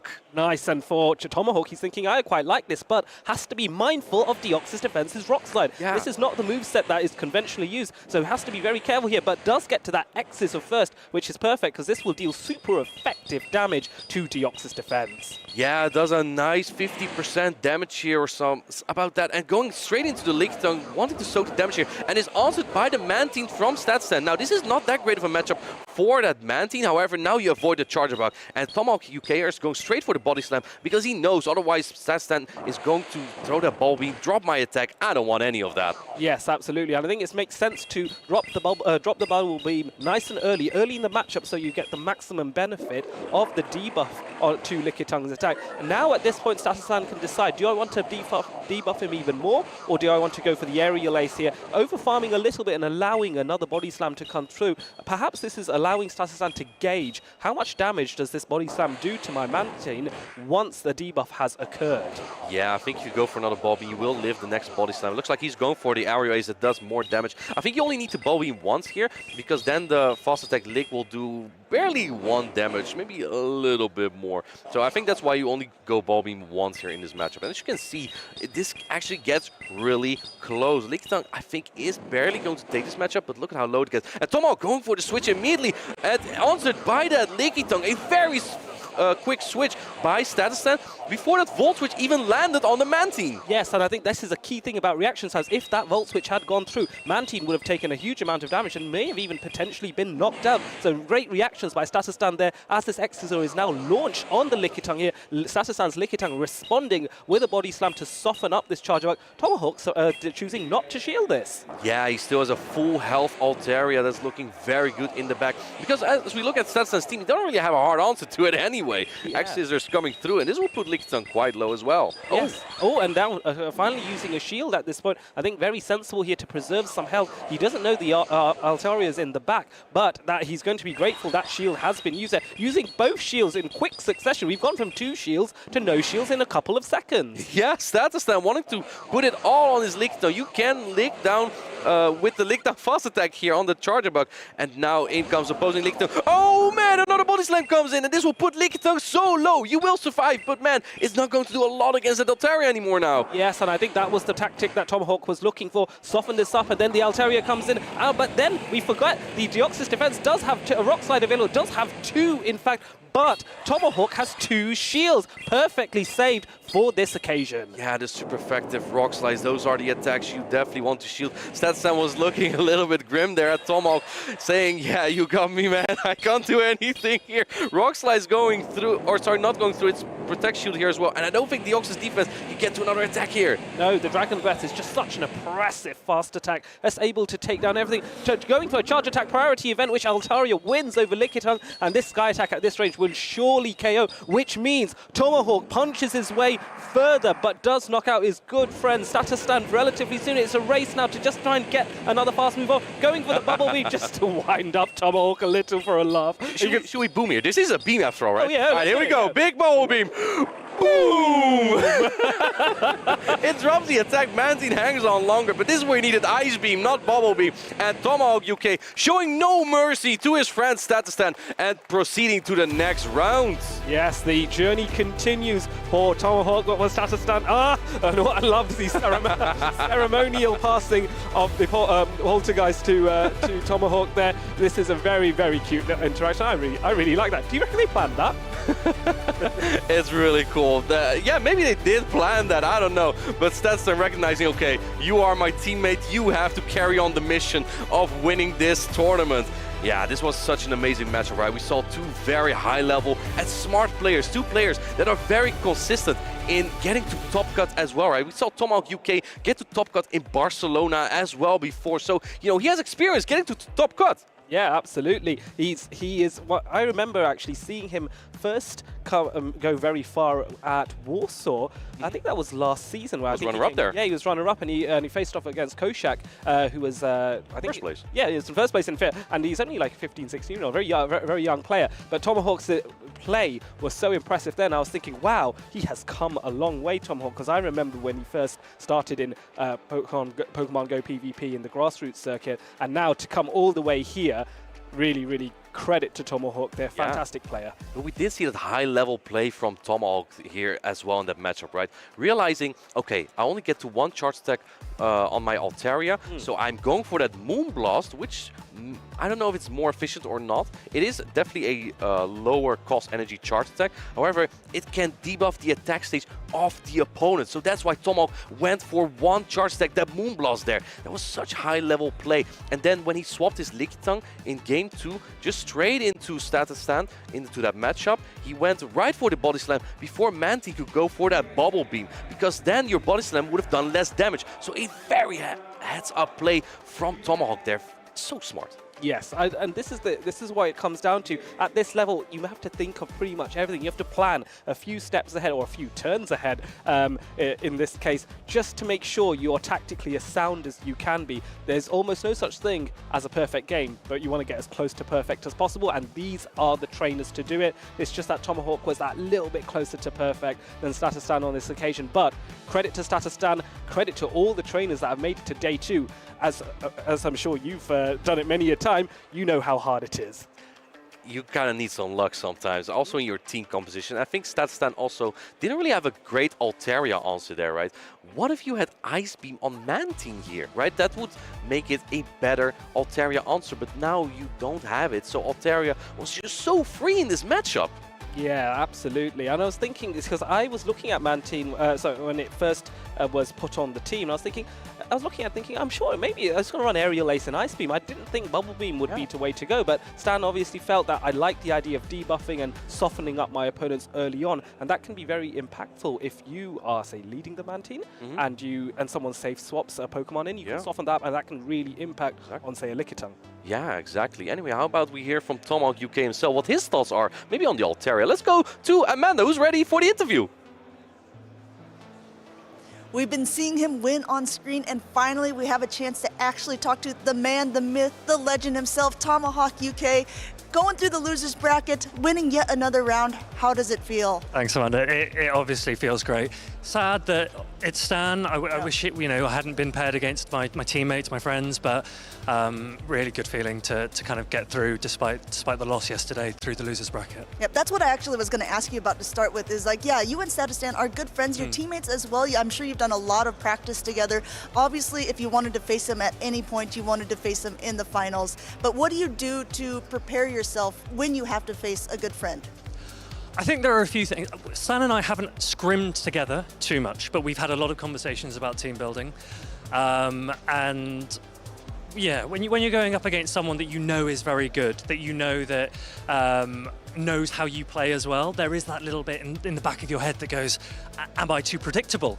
But I think that I had the team comp advantage, and I had some nerves in my first game on stream yesterday, and I made mistakes in those games. And I think coming into this one, I just said to myself, you just need to relax. You need to plant both feet flat on the floor. Okay, you know, I'll try it as well. no fidgeting. You just focus and don't be the person that makes the mistake. Right. And I think that the way that I could go into the game was, I have the advantage. Don't throw the game. And yeah, thankfully it played out as I wanted to. Yeah. Thankfully, I didn't get any rough alignments. So I obviously had a Lickitung, and I know he has a Poliwrath. I need to avoid that. But otherwise, everything I felt I was fairly safe. Yeah, it turned out how we wanted it. Yeah, I think game one, was a little bit closer, but by the time game two, middle game was going on, at your stage, were you pretty confident that you were going to win that battle when you had the Altaria with 2 shields against the Defense Deoxys? So I've done a lot of practice, just generally speaking, with the team and throughout the tournament as well. And this Altaria in the back with 2 shields. People said Altaria was dead. I picked Altaria in my team, and I was showing some of the teammates what I was planning on bringing. Right. And a few of them are like, "Are you sure about Altaria? Like, it's 2023." And I was like, Don't worry. There's a lack of ice generally across the meta, so Altaria is pretty good, and yeah, it's served me well. Let's talk about your tournament run so far, because like I briefly mentioned, we've seen you on screen quite a bit. We saw you early on play against Scafo. You did end up losing that one to get knocked down to the loser's bracket, but then you ended up beating him again later in the tournament, correct? Yeah. Going into the first games against Scafo, looking at the teams, I felt I had the team comp advantage. And I felt I threw both of those games, and there were lots of errors that I made in those games. And it was a case of, you face adversity, how do you deal with it? And I just said, doesn't matter now. You just kind of pull your socks up and get through the losers, and what happens, happens. And there was a part of me that hoped I'd face him again, because it was a redemption battle for me, because I did genuinely feel that I had a lot more to show than what happened in the first few games. And thankfully that happened, and that game went on stream, and I felt like I played how I should have played the first time. Right. But making the rest of the way through the losers bracket, I've had to face some really, really talented players, and that's been quite a mission. But here we are. We still got a long way to go, so I can't count my chickens just yet. Yeah, still a long way to go. And I did want to point out, you got second place in Warsaw the first year that we kind of had the championships. You've been top cutting quite a few competitions, never quite making it to that final place. Do you feel that this is going to be your tournament here in Stuttgart? We'll see. It's I want to win, of course. The CP system makes it easier to at least get the points even if you don't win. Right.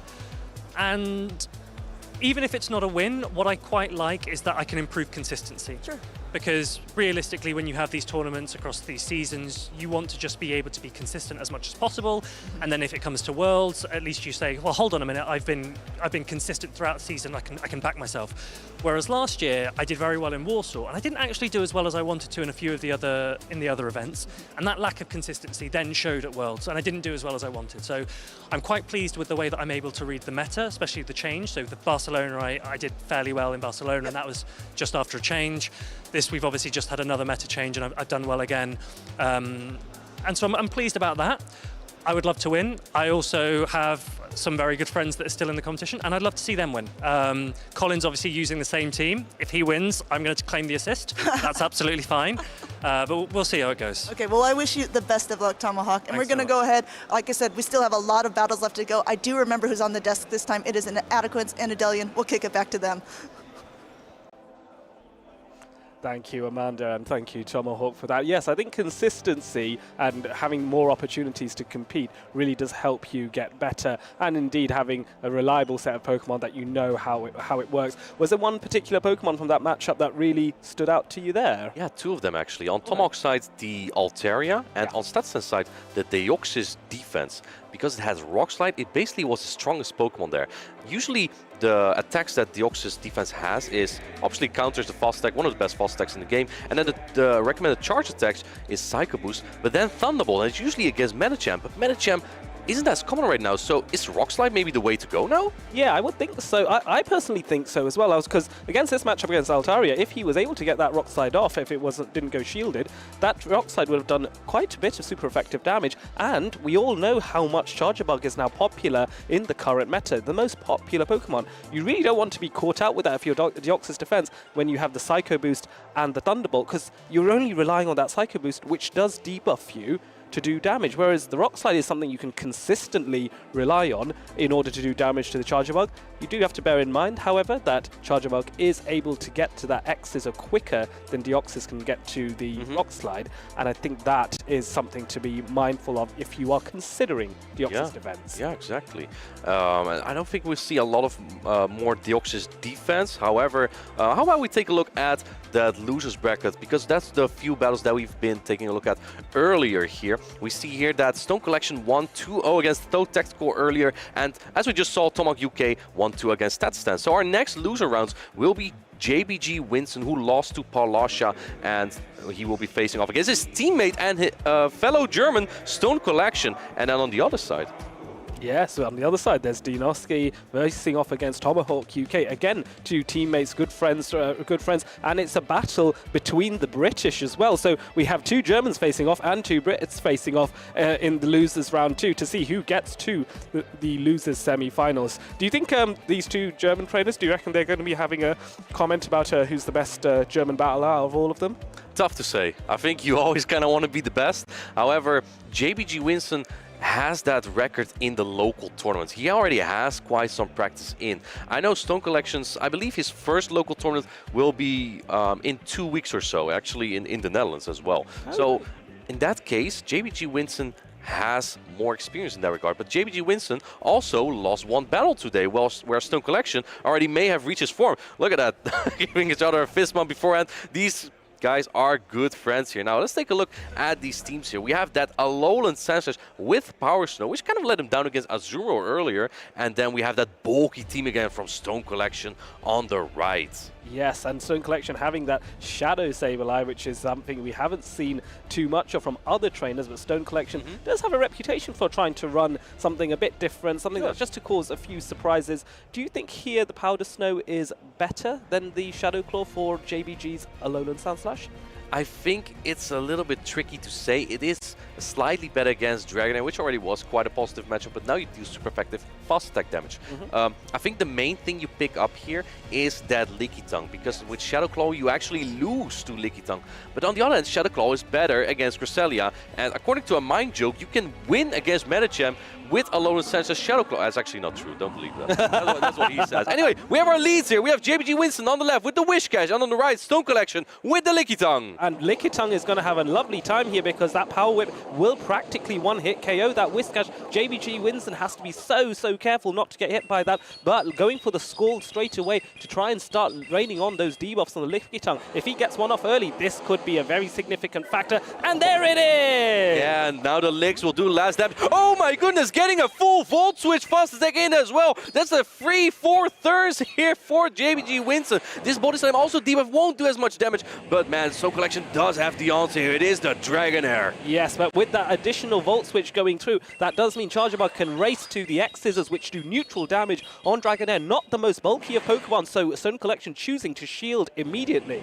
Yeah, and look at that Dragonair damage doing so much. Going on the charge attack priority, full efficiency here from Stone Collection. And will JBG Winston shield it? No, he does not shield this. Yes, he doesn't shield it because he thinks he can get maybe that Shadow Alolan Sandslash to come out at this point. It would have an excellent matchup against Dragonair, resisting most of the things. And here it comes. The Powder Snow's chunking away at the Dragonair. Look at how much damage is being done. Yeah, Aqua Tail's coming through. This is a fairly weak attack from the Dragonair, but both Pokemon are quite fragile, and for that reason, JBG Winston will put up his Protect Shield against that attack. Now, one thing from the previous meta was Alolan Sandslash on Medicham, and here they have it again. Oh no, and there's an immediate swap out into the Whiscash because JBG realizes I do not want to see that. And another catch onto the Lickitung this time. Brilliant play, but another Scald coming in on Lickitung here. Will it be another debuff? Let's see, it's a 50% chance, and we do see the attack drop here. Very unfortunate for Stone Collection, going right for that body slam here, not going for the Power Whip. If JBG Winston doesn't want to lose that that Wish Cash. Yeah, he does put up the Protect Shield, protecting it from potential Power Whip.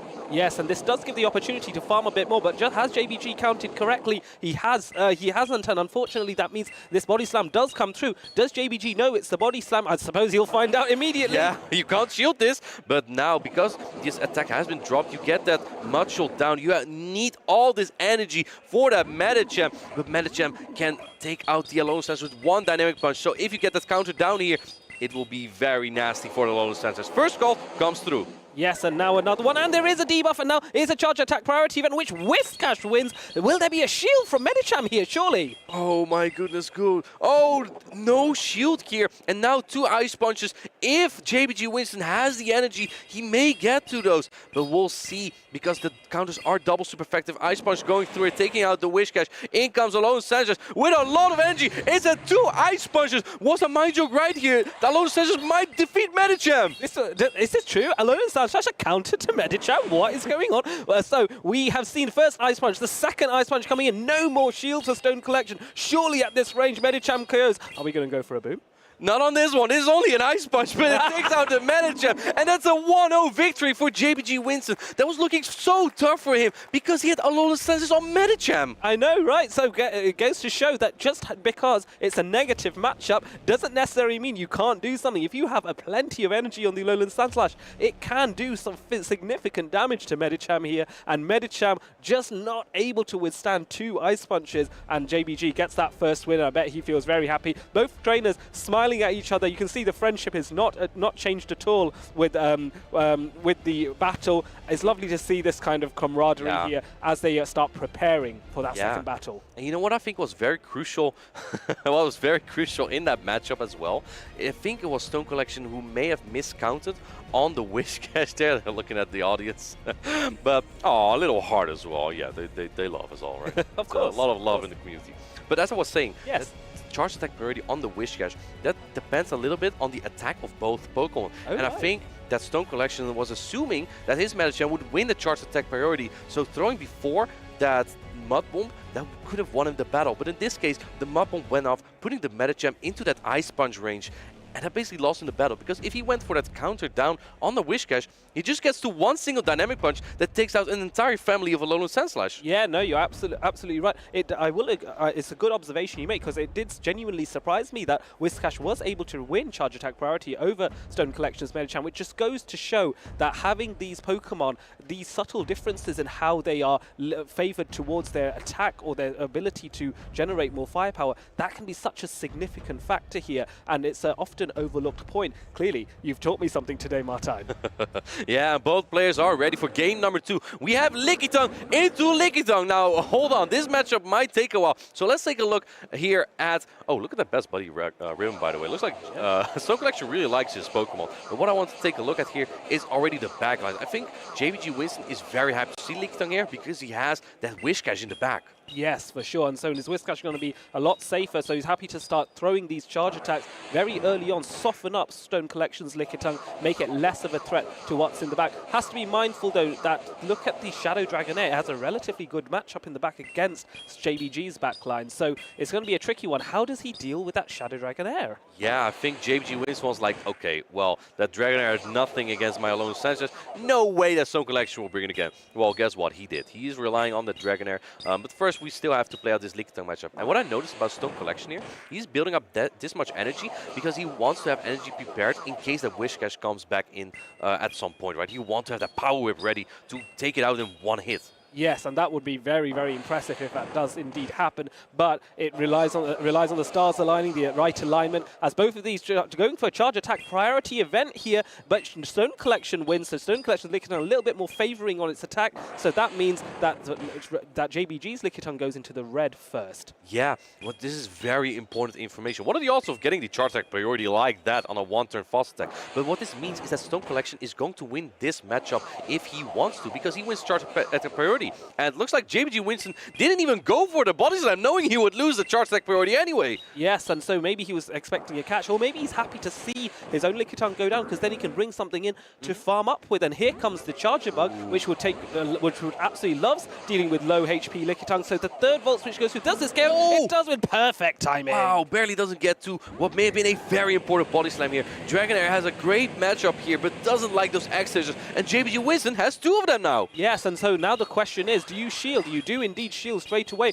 but Stone Collection must be aware that there might be another X scissor on its way. Does that get launched? It does get launched straight away. Do both shields get used at this point, I wonder? It's looking like it. He's protecting that Dragonair. Makes sense. It's his one fragile Pokemon that he has here. In comes Whiscash, which doesn't have a great matchup against Dragonair either because of those hard-hitting Dragon Breaths. But on the other hand, this is the place for that Medicham, I think. Yes, for sure. So now he is choosing to shield this Whiscash from the body slam here. Is there a swap out? There isn't one, but now these Mud Bombs are going to be coming in. Perfect timing by JBG just before Dragonair gets to another charge attack. This Mud Bomb's coming in. This won't KO, but with Shadow Dragonair being so squishy, it is going to do a fair amount of damage. I like this play a lot from Stone Collection because a Mud Bomb would do less damage than the X Scissor. So this is where you can take it, right? You can take the charge attack here on Dragonair. You cannot take another one though, so you got to get out now. Oh yeah, for sure. And so the swap out into the Medicham here. Now JBG going for the score, looking for a few debuffs here. He's going to be crossing his fingers for Lady Luck to be on his side. The Scalder comes in, and is there a debuff? Oh, there is a debuff! Oh, that's so unfortunate for Stone Collection here.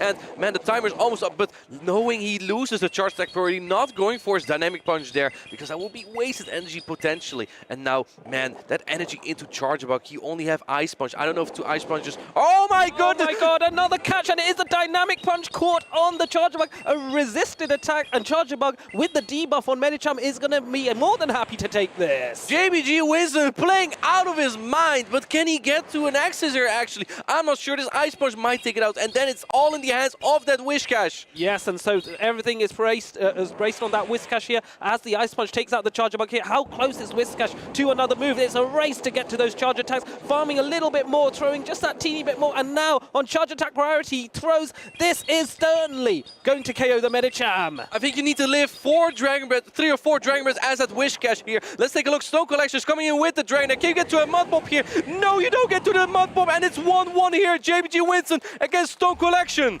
Wow, that is amazing. How close was that battle? Right to the very end, I thought JBG was really going to take that away and make it 2-0, but no, Stone Collection at the last second saved that Dragonair, knew that he needed a little bit more firepower out of it, and managed to get that brilliant play calculated right to the very last turn. Yeah, these players are friends, but these battles are not friendly. They're going all the way, and man, it's so good to see these close battles. We see the Whiscash putting in so much work against Stone Collection, relying on his bulk, overpowering Though Tactical earlier, but not this time. The bulk is not saving you this time from the Scald debuffs. No, absolutely not. JBG had a fair amount of luck there as well with Scald. It really did help him make this match very close, but we can see where all these accolades are coming from. The experience, the timing, the catches, coming from Europe International Top 16, a finalist in Lille in the 2022 season, in Bremen as well, in Germany, a regional Top 8, and of course he competed at the London World Championships in 2022. So many, many accolades to his name from the first play Pokemon Go Championship Series season. He's pretty good, right? Yeah, of course, and that's being demonstrated here. You don't get this far without being good, right? Yeah, exactly. Being a one-time Worlds competitor already and looking to get to the second time, because I believe he's already over 200 championship points, which is over half required in Europe to qualify for the World Championships in Honolulu. And so is Stone Collection by now, who also has such a long list of achievements. We see here top 4 at the Lille Regional in 2022. He won his group at the Last Chance qualifier at the World Championships, and there he qualified for the World Championships, where he got to top 16. Very consistent. That was his season. Last season he unfortunately only got to top 16. Well, I'm saying only, but that's still a really good performance, right? Top 16 and Lille, which was one of the biggest European regional tournaments at that point. Yes, I think it was a record at that point, and it was a very impressive setup. Were you there for that tournament? Were you competing or were you casting? I was competing. So in the 2022 02 Liu tournament, I believe we had 64 participants. I went 02 there, I remember it very well. And then at the 2023 Liu, I believe we had about 110 participants, so a big increasement. And it makes the 2023 Liu achievement even better. But here we go, we have Deoxys defense into Medicham. And JBG will love to see this matchup. This is a matchup that Medicham does not appreciate. Deoxys defense resisting the counters. Immediate swap into the Lickitung here. So is JBG going to go for the chip and dip with that Psycho Boost? Looks like he is doing exactly that. It's a classic. Psycho Boost, chip and dip. It will drop the attack stage by 2 from Deoxys, but now you can clear that by just switching, going into the charger, which I find very surprising, because that charge box is also, oh my goodness, a full voltage coming through. That's not ideal, was it? Yeah, as I was saying, the charge box also accounts to Medicham. You could swap in your Lickitung and then have 2 Medicham counters still, right? Yes, that is true, and the charge bug would have been quite good against the Cresselia as well from Stone Collection side, but JBG is not aware of that Cresselia as a body slam comes through, allowing this to hit the charger bug and do respectable damage, dropping it into the red, but the amount of energy now on this charge bug means it can launch X-Scissors, and if Stone Collection shields, JBG will go, not a problem, I'm going to launch another X-Scissor after. Yeah, Stone Collection realizing, oh man, it doesn't even KO just yet. Can he get to another body slam? Barely not, getting more damage in, and that means that Medicham gets less energy from this charger bug. I think this is only better for JBG Winston. Yeah, absolutely. He's more than happy with that, and this X-Scissor will do neutral damage. The fighting resisting the bug on Medicham's side, but the Psychic taking super effective damage. Not able to get to a second X-Scissor there, countered down. But now the Deoxys defense could come straight back in, and then Stone Collection is back where he started. Basically, yeah. Deoxys already has a little bit of chip damage, and he's just, going into that Lickitung. This is actually not that bad of a matchup for the Cresselia because of its high bulk. And you know what Scald does? It debuffs, but so can this Moonblast. It can drop the attack stage by 1. Yes, and so I think Stone Collection is really hoping that debuff does happen eventually. No debuff on this occasion, alas, and now it's the raining body slams for JBG as he launches the first one to try and soften up this Cresselia, but Stone Collection does have 2 shields, choosing not to use one on this occasion, however. Yeah, and the only thing super effective here is that Lake fast attack, but you can see here that Cresselia, the HP is just not dropping that quickly. Going for the Grass Knot here. This is not as hard hitting as a Moonblast, but both attacks wouldn't KO. And JBG Winston falling for that bait, shielding the Grass Knot. Yes, and he wasn't too happy about that, because now it means Cresselia can get to that Moonblast a bit more quickly, but JBG goes, not a problem, I'm going to try and launch another body slam and soften you up a bit more. Yeah, body slam going through, putting Cresselia barely into the red here. The timer's almost up though after this charge attack. But I think this might allow you to try and catch on the Medicham. However, Cresselia is so low at this point. JBG Winston might just try to get that Lake fast attack down here. Double swap out actually, and into the Medicham and into the Deoxys defense. Deoxys defense now going for the Thunderbolt here because doesn't want to debuff himself by going for the Psycho Boost. Shield comes out on Stone Collection side to keep Medicham in this matchup. Yeah, as we talked about before, Thunderbolt comes in really handy here against the Medicham. Rock Slide will be resisted. Ice Punch is coming through here. You have 2 here as Stone Collection, but Deoxys defense is so defensive and is going to take them quite easily. Yes, and even more so when the shield is now popped out at the last second. So almost no damage done at all. 1 HP in fact. And now it's a charge attack priority event, which is able to be won by Medicham, but is going for the dynamic punch here, which is the resisted move. Yeah, realizing he only gets to 1 charge attack here. The dynamic punch does a little bit more as the next Thunderbolt is coming through. Putting up the next Protect Shield, however, maybe the double dynamic punch is the player for Stone Collection. Let's see how this is going to play out. Both Pokemon are so low, but Medicham still has some energy here. Yes, and I think it's very calculated, going for another charge attack priority event. What brilliant timing by Stone Collection. Is there a player? Is there still player for him? There still is that Lickitung. But and this knocks out the Deoxys defense. It's going to get so close. There already is 1 body slam. Not making the catch here. Body slam is going through. How much energy does Cresselia have? It needs to outpace to a Grass Knot to take out the Lickitung here. This is going to get so close. Yes, it's going to be going close to the wire. They both have almost no energy, and the Licks are adding up. It's a race, and it seems like JBG is going to get that body slam off, and he's shaking his hand in excitement as Cresselia is knocked out, and JBG takes this 2-1 by the closest of marches. He cannot believe it, as Stone Collection sadly takes his lead from this tournament. These were such good battles between JBG and Stone Collection. Man, that was so close. Stone Collection trying everything to come back from the bad alignment and barely not making it. Both players are hugging it out. They are friends, but this is business. This is business, right? One of them goes home, unfortunately. Yes, sadly. So I think maybe Stone Collection's going to come back to the stands. Maybe you'll try a few side events here at this regional, because of course there's more to it than just the main tournament. and he will be cheering his good friend JBG Winston on to hopefully take it all the way and make his mark as the new Stuttgart Regional Champion. I have a question for you on that note. Is there something special if you are a person of that nation defending or winning in your home regional? Is there something spectacular about that? Tough from my personal perspective. I have not played in last season Utrecht. I actually casted, so I didn't play there. But I do think that it has something special to you, right? Because there's likely more friends of the same nation also at that tournament, likely cheering for you. So I think that might have that to it. Yeah. Yes, of course. We have had many champions who have won in their home regionals. The very first regional we ever had was in Liverpool, and that was when Lurgan Rocket was able to win. He's based from Northern Ireland, so Irish, British, a bit of both. And then of course we had Dex for the very first Lille regional champion, the fabulous consummate Frenchman, and the most relaxed person I've ever met, I think.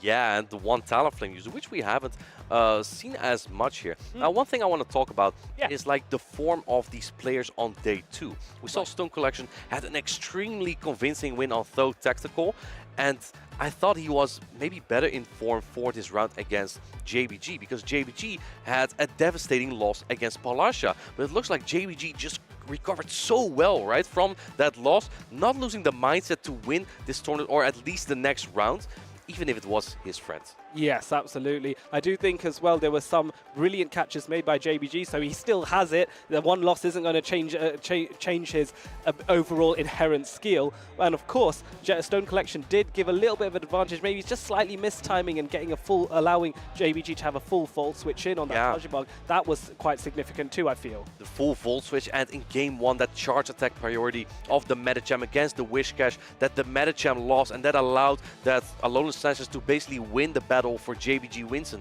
If that charge attack period did not happen, I think the Stone Collection would have won the battle, because he would get so much energy on the Wishcash that he can unleash a dynamic punch on Alolan Sanchez, double super effective. That would have done a lot of damage. Yes, absolutely. So let's hear from JBG, and maybe he's realized just how close his victory was. So Avi is here with an interview with him.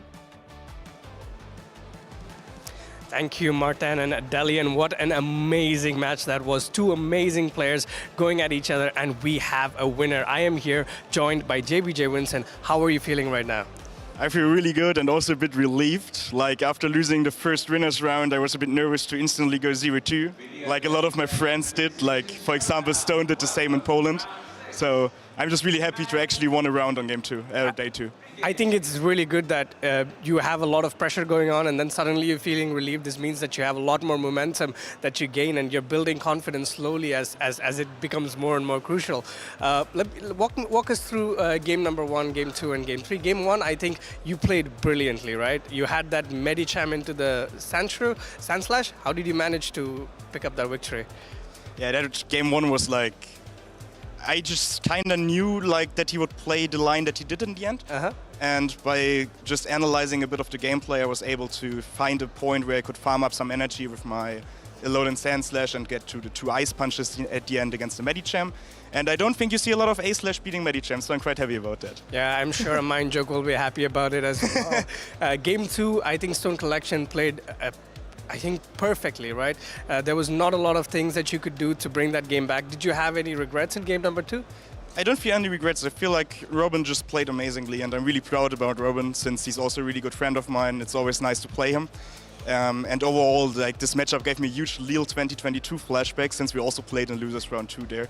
And he also won game 2, I won game 1 and 3, so it's a bit of a flashback right now. But let's talk about game number 3, the one that put you through to the next round. It was so close, and you saw that there was a Cresselia at the back, and I think for your backline that was a huge problem. What was your thinking process? How were you going to beat this Cresselia? So before I locked in my team in game 3, I actually expected him to either bring the Cresselia or bring the Sableye. That was also one of the reasons why I was hesitant to bring the Deoxys in the prior games, since he never brought since he had the Sableye on the team. And if I align the Deoxys with the Sableye, there's like a big issue. But luckily, I decided that he would play the Cresselia in the back, but I still didn't have the confidence to bring my Sandslash because of the Medicham. So I wanted to bring like a lineup that is kind of neutral against whatever he brings. I can save swap my Charger Bug in hopes that I can get a shield or maybe even 2 shields against a Dragonair like I did in the previous games. And then just try to like sweep with my Deoxys Lickitung core. Yeah. And at like the end game of game 3, we both had like a really nice. It was really nice mind games. Like after his switch timer went up again with the Cresselia versus my Lickitung, I knew he has 2 possibilities. Either he calls me, predicting him to do the counter swap, like instantly going to his. Medicham again, so he has some energy advantage before I bring in the Deoxys. Since if he has energy advantage, he just outpaces me to the second Thunderbolt. But I called him to do that, so I decided to bring in my Deoxys instantly, have the alignment with the Medicham, don't give him any energy, and just was capable to close out the game. Also by farming up a bit of energy again with my Lickitung against the Medicham, making me capable of reaching another body slam before he reaches the grass knot with the Cresselia. Yeah, that switch was absolutely pivotal as well. I think not taking that counter damage onto your Lickitung also coming into the end game was very pivotal for you. Enough about the game, right? But I see that you're building up a lot of confidence, and that's very good for you going into the tournament. Is there something else that you'd like to talk to us about? Like, tell us a little bit about yourself outside of this game. Who is JBJ Vincent? Yes, so I'm 21 years old. So I don't know if many people know that, but I'm actually 21. I work full-time at a company. I'm not sure if I'm allowed to call the name here, but I'm really thankful for the opportunities that the company gives me actually, since they always give me my day offs to just play those tournaments, which I'm really grateful about. I'm also grateful about my family, my friends supporting me here. Like, I received so many private messages after reaching day 2 yesterday. It was just really, really cool. Also, I'm a big football fan actually, which you can maybe see in my name already since I'm named HSV at the end.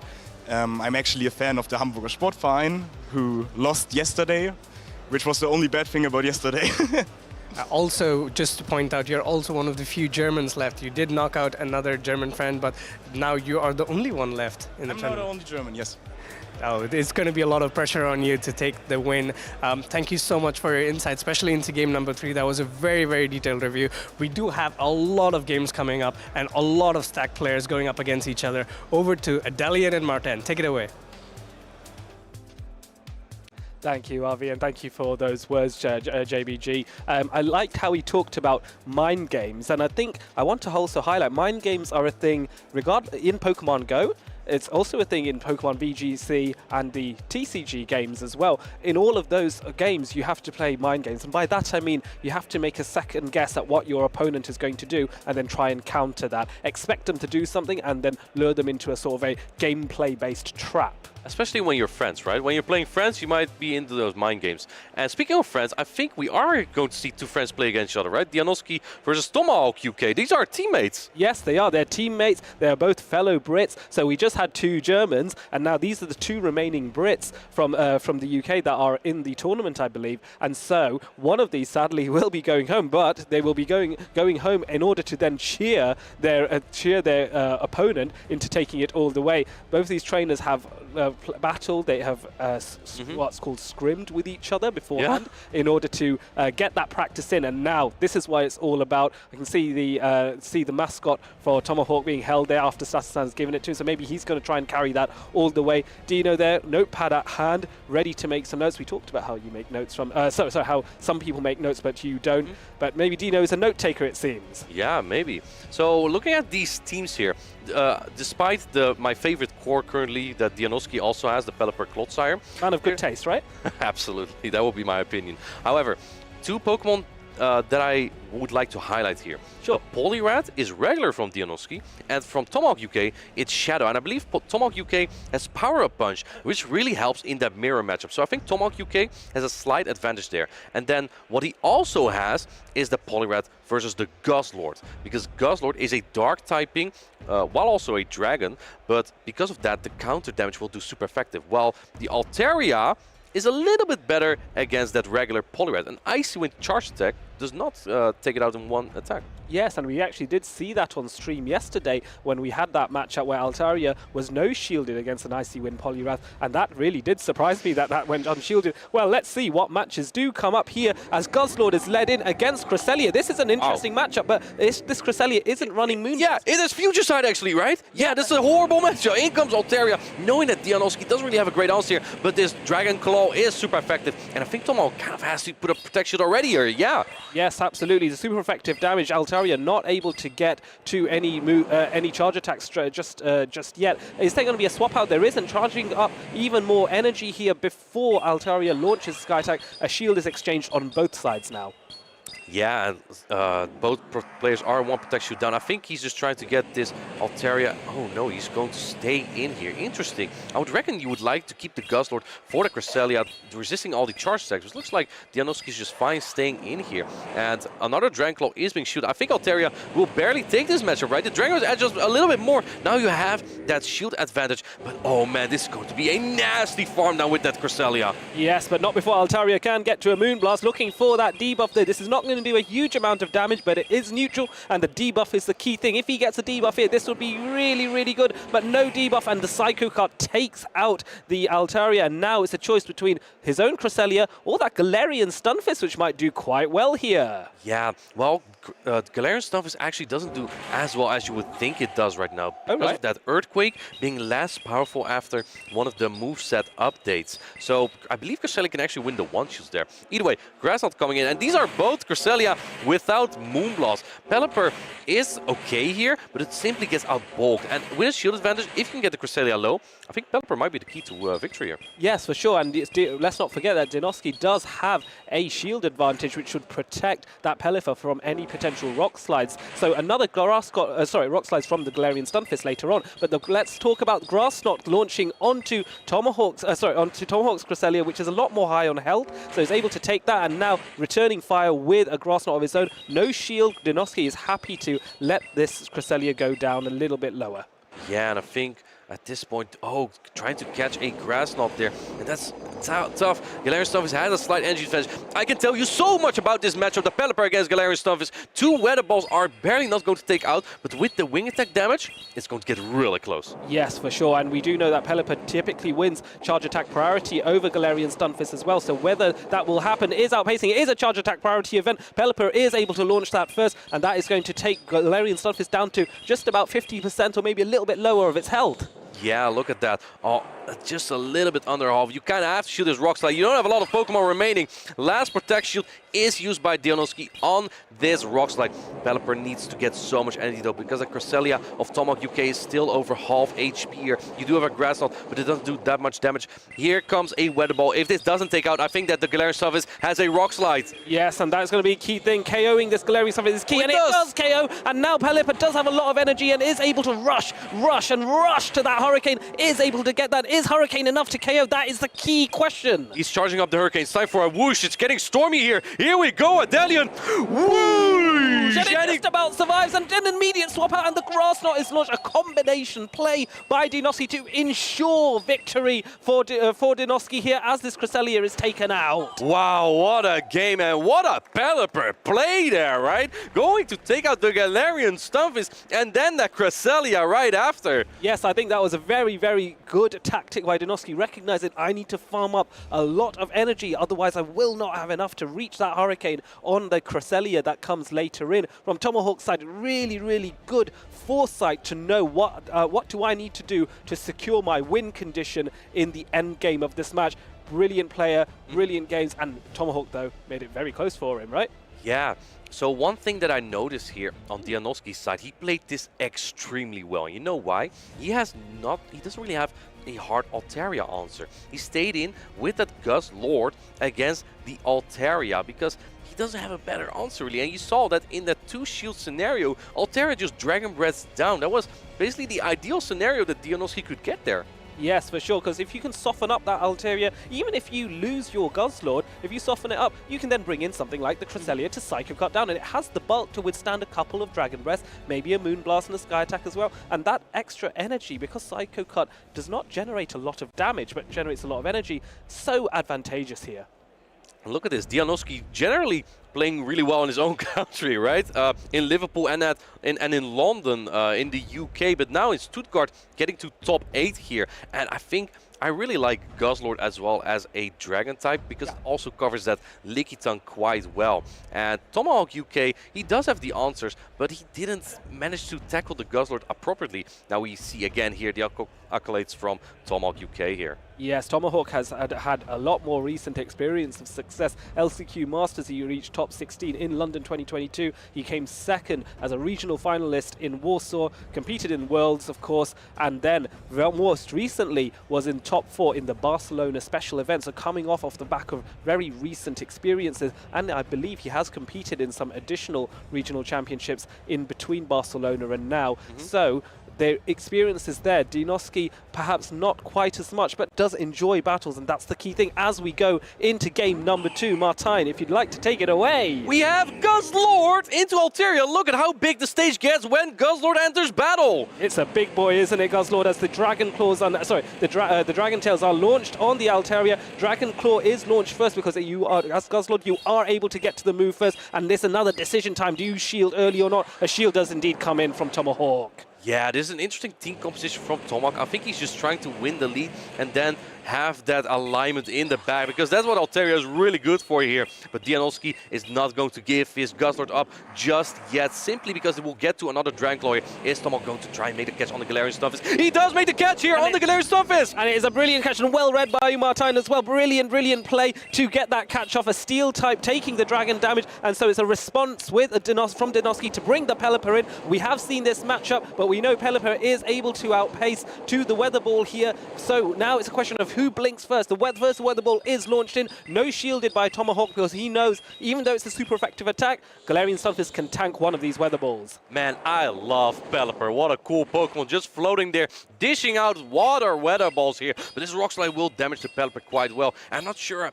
if Pelipper can fight back against Altaria. Altaria is a very strong Pokemon. And going for another Rock Slide, not going for the Weather Ball to win the charge security. And now he has to use a Protect Shield. Yes, he does. Maybe he's thinking, you know what, I'm going to use a shield to try and get a lot of extra farm at this point, and it is trying to do so. He can get a few more in, going up to 2 Weather Balls before launching them, and I think Tomahawk at this point recognizes he will lose this Galarian Stunfisk either way if he shields or not. So if the first Weather Ball goes through, is unshielded, and now maybe Altaria can come back in at this point. Maybe. Yeah, but like a Weather Ball is resisted. However, Altaria is so low. Tomahawk is fearing he has to give up. Oh, going in with the the Poliwrath, however, into the Pelipper. Oh man, this is oh man. I was holding my breath there. If that was going to go through, Poliwrath is swept away. Oh, absolutely. And now it's a switch into the Cresselia here, which doesn't appreciate the Poliwrath doesn't appreciate the Cresselia here, and so Icy Wind coming in to try and soften up this Cresselia, make sure it's less of a threat, and then a switch into the Altaria, but this is not ideal. It's a race to try and get to another charge attack, and Future Sight is able to be launched first! Barely doesn't get there, and man, this might mean that Tomahawk might have to give up their mascot's plushie. Future Sight is coming through, Altaria is taking down, and now it's all in the hand of Poliwrath, but Poliwrath just doesn't really have that firepower to take down Altaria here. Let's see, going for that Ice Wind to debuff the attack here first. Yes, I think debuffing it is necessary because you want to have as reduced damage as possible if you are Poliwrath. These Psycho Cuts are also super effective, but this Future Sight, one of the heaviest hitting fast charge attacks with a Psychic typing, launching on a fighting out. Surely at this debuff, will there be a boom? And there is a boom in KOs! Man, what a great gameplay by Dianowski. I did not expect that Altaria to be taken over by the Guzzlord there. What a convincing 2-0 victory there from Dianowski, and these players likely going to, yes, there we have it, taking over the mascot's plushie there, taking over the crown and carrying over the mission. I absolutely love this. This is a lovely little bit of transfer. Oh, and nice shaking the hands of the judges as well. There's so much respect and camaraderie. Dianowski must be absolutely over the moon with his victory here. Brilliant, brilliant plays by him. Every time he managed to get that Guzzlord on that Altaria to ensure the biggest threat to his team is taken out, and he did it with finesse, with style, with true sort of just mesmerizing ability. I love it. Chat, I would like to ask you something. Who do you think is the better dragon right now? Is it Guzzlord or is it Altaria? What do you think? You know what? After this display, I've got to say, Guzzlord, I love the fact it is able to soften up Altaria. I love the fact that it's good against Lickitung, one of the most popular safe swaps in the current meta. So I'm going Team Guzzlord all the way for me. I think Guzzlord just eats Altaria for lunch in those one-shoot scenarios, right? And that's really what Dianoski thrived on. Basically always ensuring that the Guzzlord gains that advantage for his team in the back. Guzzlord really was the supporting factor here in this matchup for Dianoski. And it's one of those Pokemon, you know, you get it only from a special trait under the 1500 CP cap. But, you know, at these events, you can do 3 special traits here. So you have a higher odds of getting a good Guzzlord for yourself in the Great League. And of course, you have so many battlers here that'd be more than willing to trade for another Guzzlord. So it's totally worth it. Come down, battle, compete, and you can do the main tournament. There are the side events. There is the merchandise stores. I've already bought something, I might add. and of course, just the camaraderie, the friendships you make, and you learn how to battle better from those around you. Yeah, and also another thing I want to point out here, we've seen a lot of flying types, right, in this tournament. Also on day 1, we saw a lot of Skarmory. We haven't seen any Talonflame on stream at all, I believe. We saw a lot of Skarmory. No Skarmories are left in the tournament. And then we saw some water and flying types. We saw the Mantine in our first loser rounds, I believe. And now we see Pelipper. It has a very unique coverage there. And one thing it does a little bit better is that Galarian Stunfisk matchup, right? Just because you can dish out those super effective weather balls, they don't do as much damage as the Rock Slide on Pelipper, actually. But because you only need 2 charge attacks plus some wing attacks, you actually have that coverage there. And the Hurricane, if you can get the Hurricane, it's not only whooshing, it's also just hitting really hard. Oh yes, it's going to knock out pretty much anything that doesn't resist flying type. I love Hurricane as a move. It's one of my favorites, and there's nothing gives me more joy than landing a Hurricane or seeing someone land that Hurricane. So let's hear from the Hurricane Master himself. And let's go to Avi, who has got an interview with Dianoski. Thank you, casters. I am joined here by another winner, Dianoski. I think these games are slowly and steadily getting more and more heated. How are you feeling after this victory? Very good. I faced Colin in the first match in the winners and got found out. And then I faced Tomahawk then, and it's exactly the same team. So I just had to try and figure out a way how to get past that specific team. And luckily it worked well. Yep, and you did not play a lot of Guzzlord against Colin, if I take it. And this game, Guzzlord was your star. It did so much work for you. What was your thinking process bringing that Guzzlord? I think it's just because in the Colin matchup, he brought Altaria every game, and I just didn't have the fast move pressure, damage input against it. So I thought Tomahawk would do the same thing, and it came clutch for me in that sense. You went for a similar strategy, game 1 and 2. Was there anything behind this? Like, you won game 1 pretty convincingly with that energy on the Pelipper, but game 2, why did you go with the same set of Pokemon? I think it's just because I don't tend to keep the same team, and I think Tomahawk knows that. So it's just a case just to keep it the same and see if he switches around that in that sense, and try and have that little mind game in the middle of in that matchup. Yeah, talking about not keeping the same team and Tomahawk knowing about this, it's probably because you guys are friends and you've battled multiple times before as well. And I also see that he's passed down the Poltergeist. How do you feel about this? Very, very good. I mean, I'm British, so I need a cup of tea after that match for sure. So I'm very happy to hold this while I play and go into the next match. Are you going to have a slice of pizza with the tea as well? Might do, yeah. I'll see what's available. Definitely not Hawaiian, but if there's a good pepperoni or something like that, yeah. Yep, sounds good. Pepperoni pizza is amazing. Now that you're a few more rounds away, a few more victories away from being in the grand finals and potentially being crowned the next champion, is there any last words that you would like to say to the viewers, or any other shout-outs that you would like to do? Sure, yeah. So yesterday I was a bit quicker in my shout-out, so I just want to be more specific. So my previous teammates, Bincy Wincy, JB Cow, 89 Bread, Koiza, would be, from my first team, and then from also Adelian, who is a great part of the London factions, who basically helped me grow, and then now my current teammates as well, and all of my family that are watching at home who send me positive messages. Thank you so much, Dianoski. This was an amazing, amazing game, and we're looking forward to so many more. We are going straight back to the casters who will bring you more action. That was a nice shout out to you, Delian, there from. He's very grateful for getting this far in the tournament as well. Now, Chad, I did see your replies on your favorite Dragon type. I don't think many of you are a fan of Altaria, but I definitely saw our world champion, his accent, saying, yes, I like Guzzlord. I also saw some Artifacts replies and some Charizard. Charizard's really a Dragon type, but yeah, got a little bit of give it a little Mega Charizard X. You never know. That will cut it. So yes, thank you, Dinoski, for that shout out. Yeah, he's a London player as well, and I'm very fond of London players, of course. I'm very fond of UK players. Very fond of everybody, really. Yeah, and what we just saw from one of our UK players was that Shadow Poliwrath, one of the most dominant fighters in this current meta right now. And what we have prepared for you is actually a video about these fighters. There are many fighters right now. We've seen Medicham, we've seen Deoxys, we've seen Poliwrath. How about we take a look at this discussion we had about the best fighter in the current meta? Hello trainers, welcome to this discussion panel where we are going to talk about the fighters in the current meta. This used to be Medicham all the time, but now other Pokemon have learned new attacks. My name is Martijn, you may also know me as Inadequate, and I am joined here by Lundberger and Count Sevius, where they will also give their opinion about the new fighters in this meta. Lundberger, please start. You know, I think something that we might see more of nowadays is going to be that Toxicroak. Toxicroak just learned Shadow Ball, and so it's going to be able to fight back in scenarios where it maybe wouldn't be able to before. I've seen people use Toxicroak to success in other play Pokemon tournaments as well, so now that it even has something that could be even better against like a Carbink or against a different type of Pokemon, could be exceptionally interesting. Yeah, you're right. I think Toxicroak definitely was one of the big winners in the meta shift, but I think personally it has to be Defense Deoxys and Poliwrath. Defense Deoxys now is the prime fighter because it learns that move Thunderbolt, which gives amazing coverage to the top meta Pokemon, which is Skarmory. And you have Poliwrath, of course.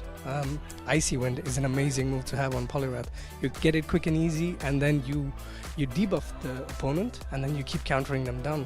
What's not there to like? I agree. Thank you for your opinion on that. And I must agree, currently Psychic does less damage from that Medicham used to pack, and now I think Deoxys defense has a very good role in being the fighter that can defeat the other fighting type Pokemon. Now I want to hear your opinion on another Pokemon here, Vigoroth. What do you think, Amanda?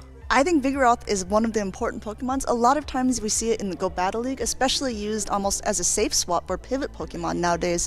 Being able to learn Rock Slide is also a big upgrade for it, being able to hit back a little bit harder. And with not as many fighters actually in the meta, I think it can do a lot of damage. Alright, that makes sense, and Rock Slide covers those flyers very well. Now, I have one more fighter, and this time for you, Abi. What do you think of Buzzwole? Ooh, that is a very, very niche pick there, because I think it has amazing coverage. It can beat Defense Deoxys, for example, with its access to Lunge. Also has Superpower, which is an amazing move for the energy you need to throw. And considering the meta, where you see Swamperts and Wish Caches, you have another bit there as well, lunging them. It's an amazing Pokemon, but as I said, it's a very niche pick, and if run well, it's going to do very well for the people who run it. Alright, thank you both for your opinions and your information on that. I'm very curious to see which fighters we are going to see in this tournament. Let us know what you think in the chat, and let's head back to these battles.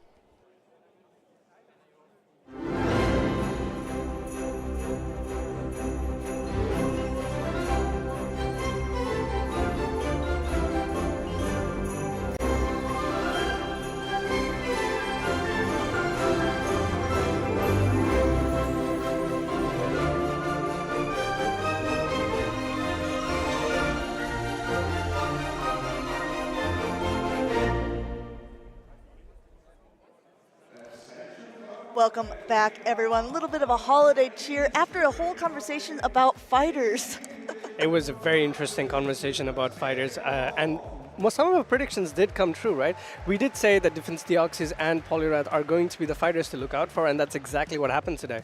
Yeah, and also no Medicham to be found in day 2. We did see it on Stone Collection's team. It was not even in our top 12 usage. There were a couple people who utilized it. I think Medicham still definitely has a place in this meta, but what has been so interesting, like you said, is to see all these Poliwraths, to see these Defense Deoxys and other fighters getting a chance to have their time on this stage.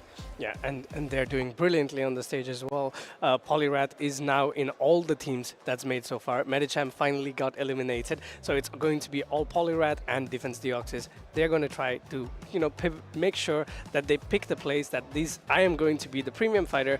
You have to beat me now, not Medicham anymore. Speaking of the premium fighters, we have 2 of our premium battlers who are getting ready to take the stage, and that is going to be Colin6 versus Polishaw. We talked about it briefly before. Both of these trainers have won regionals in the past. Polishaw won the Turin special event in Italy, and Colin6 won Lille. So whoever wins this has the chance to still be the first ever 2-time European regional champion. Yep. Whoever wins this, and also whoever loses this, has a potential to win. That's absolutely true. Still stop the winner from taking the regional title. But these 2 players are super, super good, and we are going to take a look at their team. We have Polisha on the right and Colin on the left, and these teams look so similar, except for the fact that Polisha does have that Clodsire that we were talking about, whereas Colin is running another Pokemon that has access to, let's say, the rock and ground type move, which is Stunfisk. Yeah, that is Galarian Stunfisk. I think that Galarian Stunfisk also has a little bit of an advantage overall. Earthquake was one of the movesets that had a little bit of a nerf a few seasons ago. So Galarian Stunfisk kind of dropped out of the meta, but this is the first time that it has been really back. It's been in that top usage as well. Something that Tomahawk pointed out earlier is he and Colin6 were running the same team.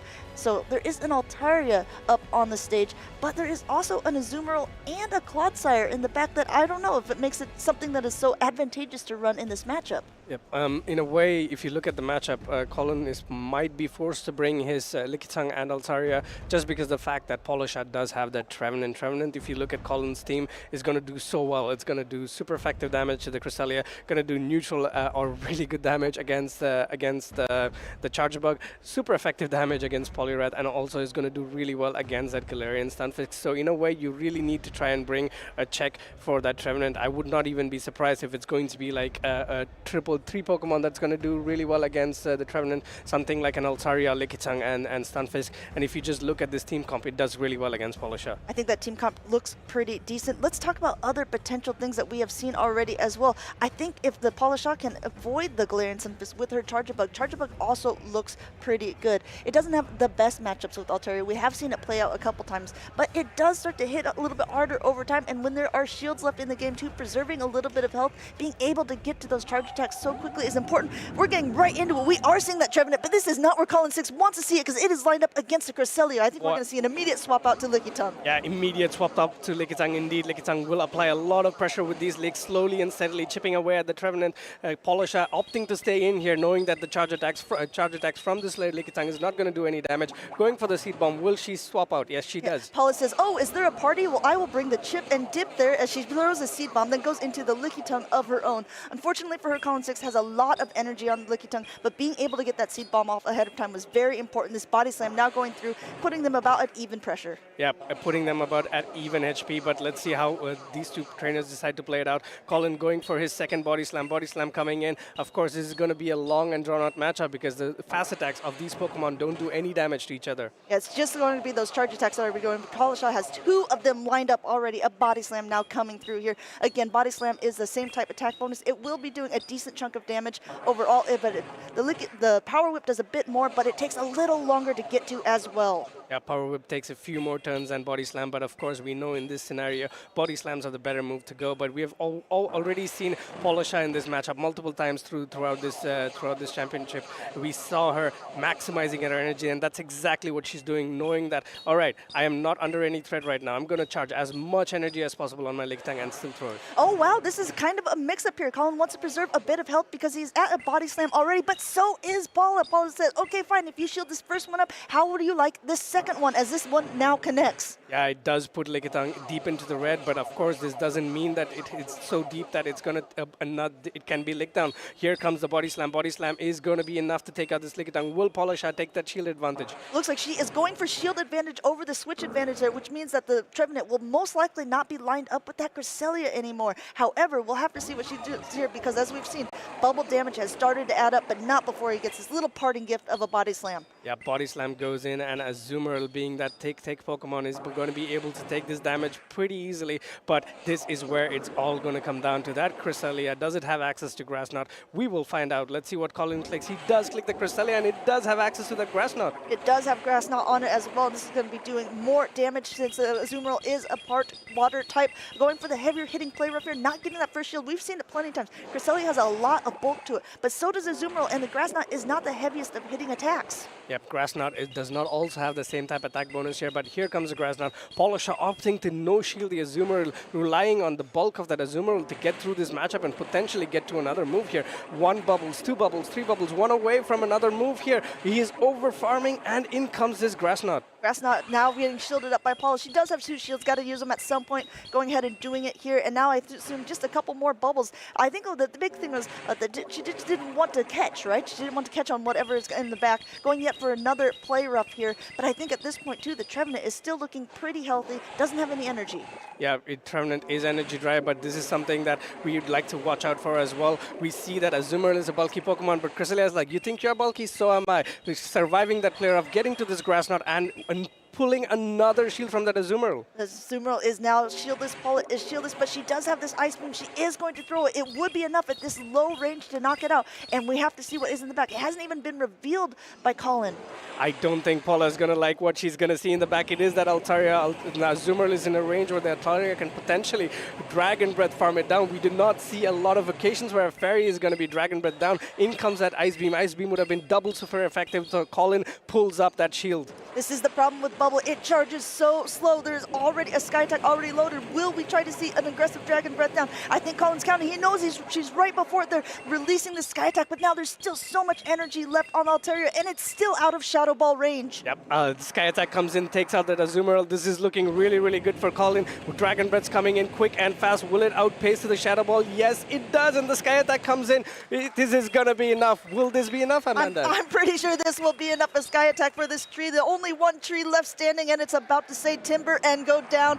Colin 6 takes game number 1 in this best of 5 scenario. Yeah, this is absolutely a best of 5 scenario. Colin takes the lead, and he is now 2 games away from going to that grand finals. The only person here to stop him is Polisha. That was a very, very well played out. Very bad lead for Colin, and bouncing back from it, leveraging his switch of that Lickitung. Paula staying in to try to do a little bit more damage with that Seed Bomb was very, very crucial. Unfortunately, it was a bad read in the end for Polisha. I think it was the Seed Bomb wasn't necessarily the bad call. It's really hard to tell at this rate whether you want switch advantage or you want shield advantage. Colin actually opted for switch advantage there because he knew that it was so disadvantageous for him to have that Cresselia up against the Trevenant. He was looking to do anything to make sure that wasn't possibly aligned. However, because Paula let her Lickitung go down, he was able to get the alignment he wanted, and it was not the alignment that she was looking for, that Altaria just being too strong in the back when the Azumarill was gone. Yep, we heard Tomahawk talk about the Altaria at the back as well, right? Both of these trainers made the teams together,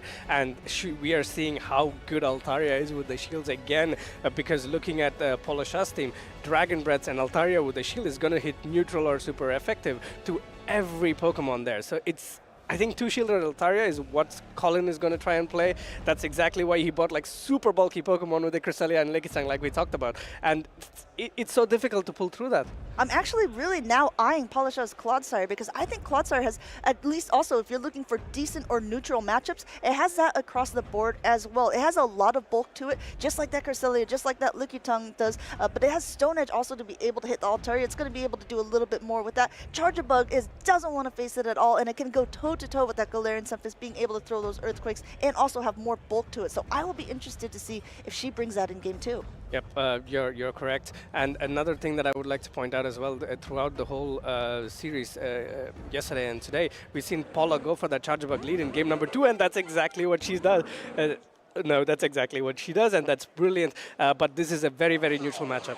A neutral matchup, we'll have to see how these two trainers want to play it out. The volt switches are, again, 4 turns, so it takes a little bit longer to get to. However, energy is gathered so quickly. Looks like Con6 going just for some extra licks there, wanting to get those through as the Paula releases an X-Scissor, unshielded by Colin. Yep, Colin again relying on the bulk of that Lickitung, knowing that he does not have to pull up a shield here. Going for the body slam. Body slam, of course, does a lot more damage to this Charger Bug because, unfortunately, it's not as bulky as the Lickitung. Not as bulky, but still being able to get energy so much quicker. Already at yet another charge attack here, going ahead and putting another X-Scissor, and still, once again, no shield from Colin. I think he feels like he's in a good space as well, because once he gets that other body slam, it will force Paula to be able to shield. Paula trying to catch her, but just now coming in with a Lickitung of her own. Yep, Lickitung of her own. We've seen it so many times as well, chipping the Lickitung and going for a Lickitung safe swap, but in comes his body slam. Body slam, of course, does have the same type of attack bonus, but it's not enough damage. It's not a move that you're really afraid of to shield, and that's exactly what Polisha does not bring up any of the protect shields. And not bringing up any protect shields, and she's also just gaining a ton of energy on her own. Looks like Con6 wants to stay in a little bit, but she's got to be doing her counting. I'm sure she's going to throw right before the body slam. No, trying to throw exactly at charge attack priority. This is even better for her because she got the amount of lick she absolutely needed. She won that charge attack priority. She didn't even have to take any extra damage. Yeah, it is also crucial information that she gains is that her Lickitung can win charge attack priority. So in a mirror matchup, she can count on that to make sure that she can stay at the top here. Body slam comes in, so much energy on Polisha's Lickitung, and body slam number 1. Will she go for another immediately? It looks like she's going to go ahead and lick a little bit more. I mean, the Altaria does add a lot of energy as well. We might try to see Con6 have an aggressive Dragon Breath down. We're just only going with fast attacks to come out with 100 energy, but it will be very aggressive because, like we talked about, Lickitung has so much bulk and going to be able to hit yet another body slam should Colin not be able to do that. This is putting Colin in the back foot here, but he pulls up a protect shield. He wants to save that energy on the Altaria. Let's see what he does. Will this be a full Dragon Breath down? It is a full Dragon Breath down. Few more Dragon Breaths away from that Sky Attack, but in comes this Clodsire. Clodsire is so bulky, and it will easily be able to take these Sky Attacks. So it's just almost like swallowing with this cute little mouth. It's like, okay, I'll take one of those Sky Attacks, and now a swap out to the Cresselia, but met again with the Charger Bug. Charger Bug's going to be able to charge up to these X-Scissors, which are super effective against the Psychic-type Pokemon. Yep, X-Scissors do a lot of damage to the Cresselia. In comes the first X-Scissor. Colin only has 1 shield to stay behind, so he cannot pull it up so early. Let's see what he goes for. Will he go for that Grass Knot bait here? And that's exactly what he does. Paula knows that it's crucial to get this Cresselia out of the picture and goes for that shield. I mean, it is a bait. I think Paula knows that it's a bait as well, but she knows that at that stage, Grass Knight would also possibly be able to knock her out. Needs to take advantage of the fact that she has so many shields, and Colin uses his last shield here as well because this X-Scissor would definitely bring enough to at least knock it very low. He wants to be able to at least get that last shield off of Paula as well.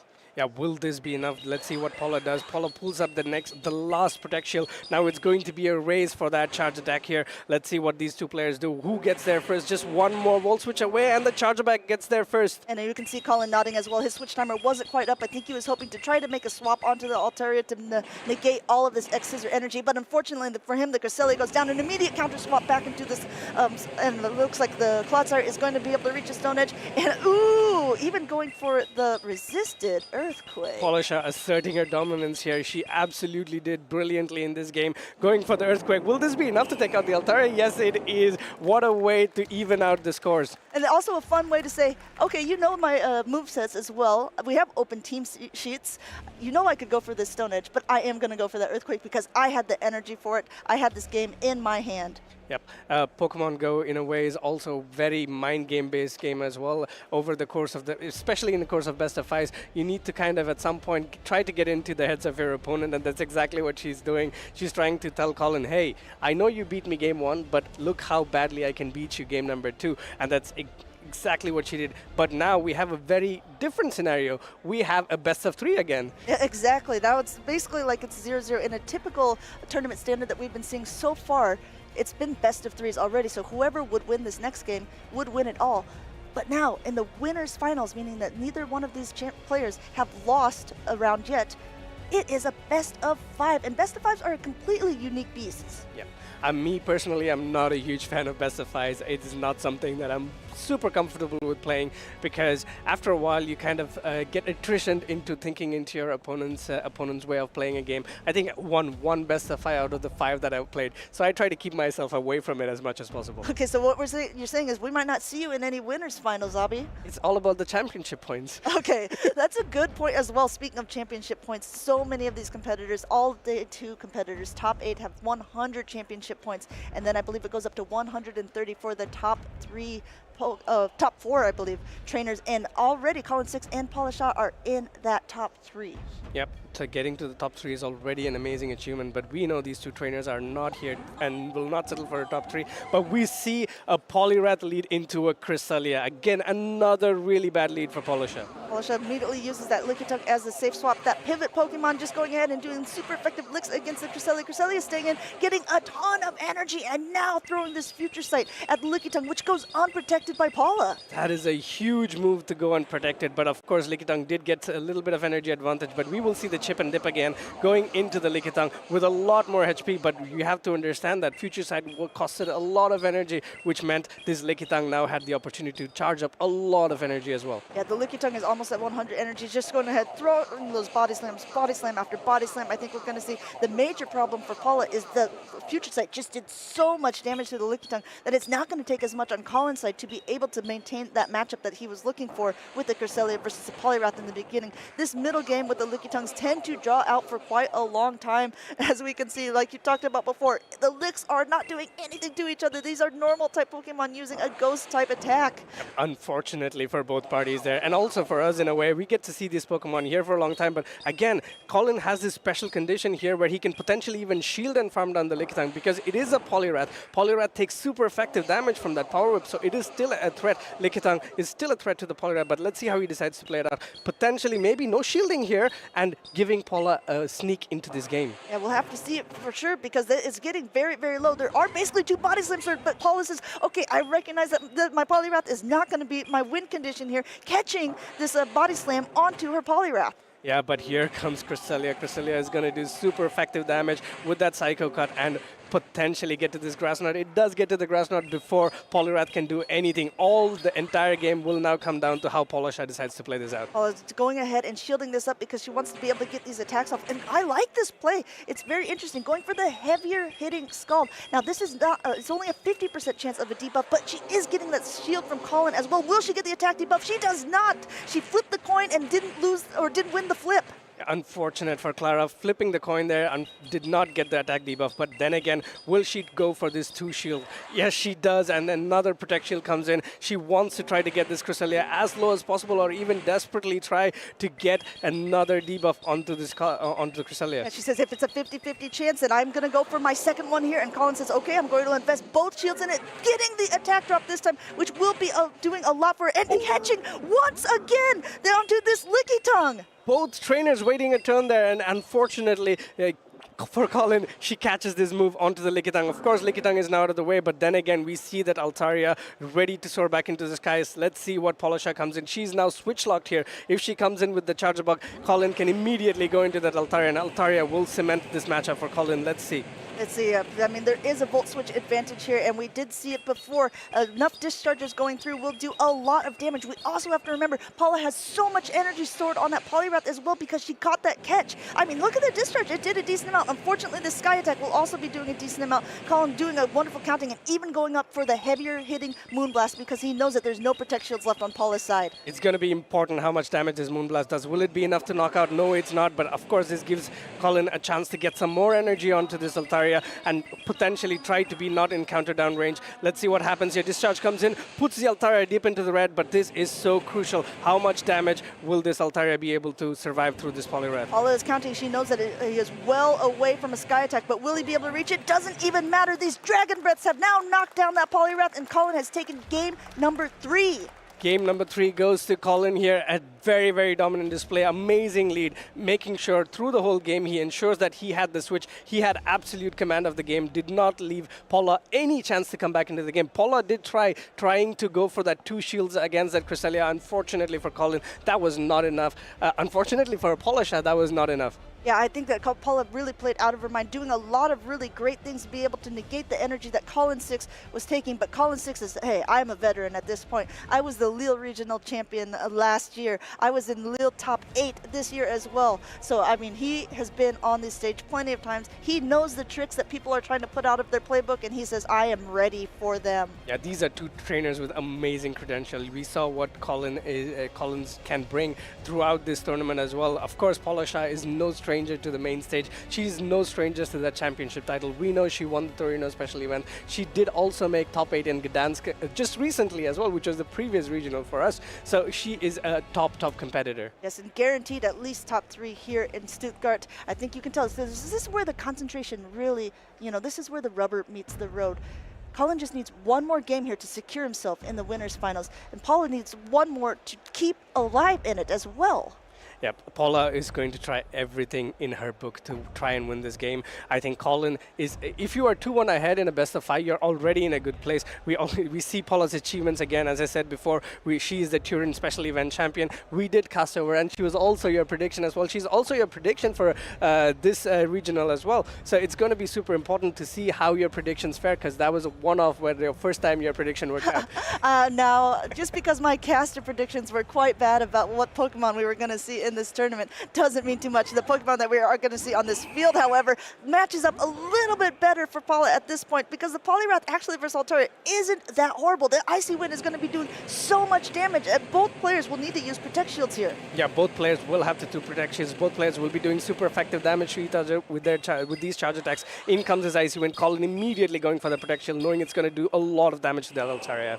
And Colin is really going with this tried and true team that he has been playing. It's the Cresselia with the Lickitung and the Altaria as well. Altaria just staying in a lot longer, gaining a ton of energy. And Paul's saying, that's okay. I know that I'll still be able to outpace you here. I've already debuffed you once, so I'm going to go ahead and do it again. Yep, that is exactly what she's going to do, going for that Icy Wind immediately as soon as she gets it. Let's see if Colin pulls up another shield. Yes, he does. At this point, I think Colin's gameplay will probably be trying to Dragon Breath down this Poliwrath, but considering it's being so much debuffed, will this be possible? I don't know if it'll be possible. It looks like he's going to be able to get there. It looks like, going down with the Icy Wind is very not good for Paula, but great for Colin, but he is double attack debuffed here, swapping out now to gain a little bit of alignment, and now in comes the Lickitung against that Clodsar. Both bulky Pokemon, but Paula has a little bit of an energy advantage already. No Protect Shields left on Colin's side. This Earthquake is going to connect. Earthquake comes in from Paula Shah, and it connects, does a lot of damage to the Lickitung, but of course, Lickitung being that bulky Pokemon it is, it just shrugs it off, and here comes that Body Slam. Body Slam, of course, is not going to do a lot of damage to the Clodsar. Paula Shah knows this and does not shield it. Yeah. It looks like the Lickitung is sticking his tongue out at Clodsar, and Clodsar says, that's fine, I'll take it. You have another one? I'll throw this Stone Edge first. Since there are no Protect Shields left, it looks like she's going for something that is a little more energy efficient as well. We also have to keep in mind that the Altaria,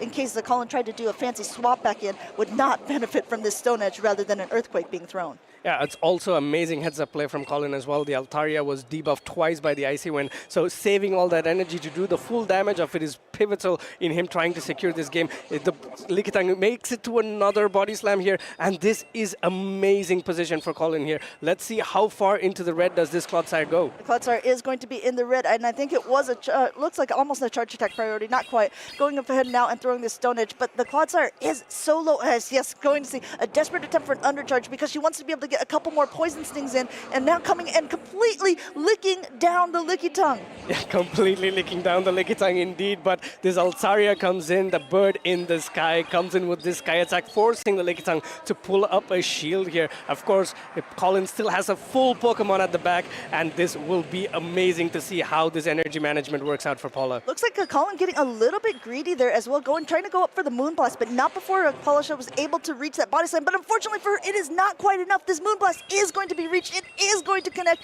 and it is going to go straight into that unprotected Lickitung. Moonblast comes in here. Will this be a debuff? And no, there is no debuff, but the Cresselia comes in here. This Lickitung is now in range for that big future side, and Colin is looking like he's in the absolute driver's seat here. Going ahead and throwing for that Grass Knot. This won't be enough at that stage as well, I don't believe, but we'll have to see. It looks like the switch timers are also almost up, and we've seen Paula make catch after catch. We'll have to see if she'll be able to do it again. Meanwhile, this Lick's doing a lot. This Body Slam's coming in. They're not doing that much, but she's trying to get as much chip damage off as possible. She's trying to run down that clock as soon as possible as well.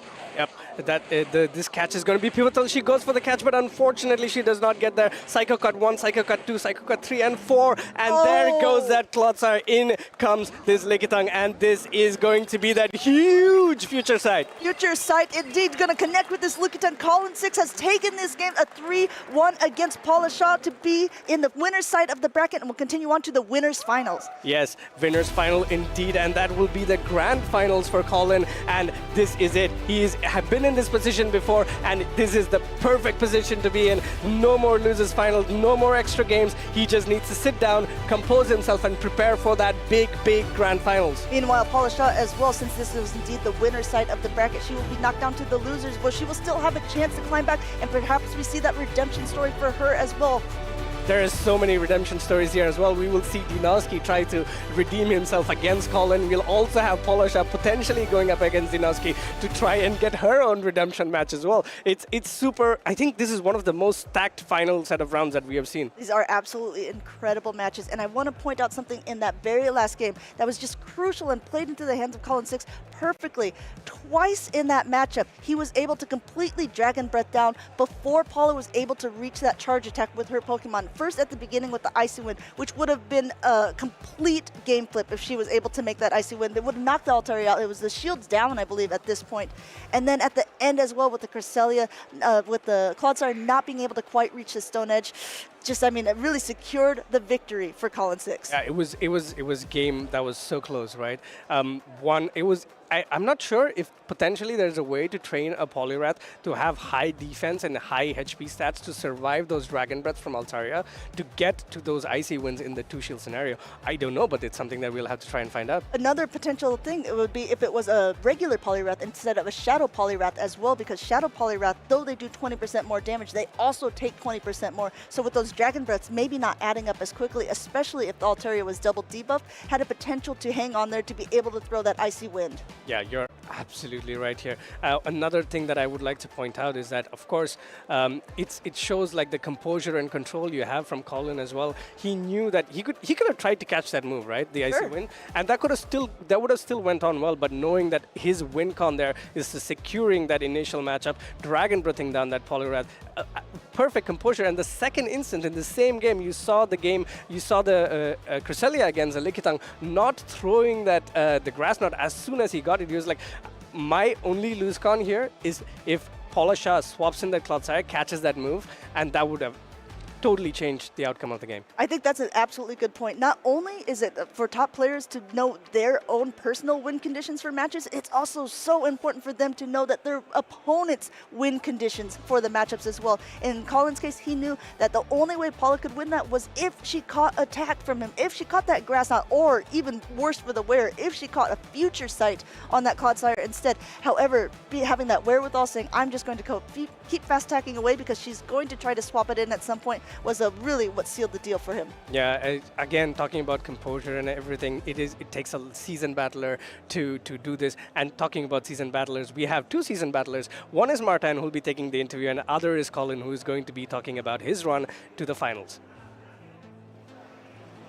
Hello trainers, we are here with the winner of the previous match, who is now qualified for the grand finals of today. We have Colin. How are you feeling, Colin? I'm feeling great. It's been an incredible day so far. So looking forward to the finals. The only Dutch player remaining. True. The other two didn't do that well today, but still a good 3 in the top 8. Not bad. I have a question about your team. Which Pokemon has performed the best for you so far? It's definitely been Altaria, I think.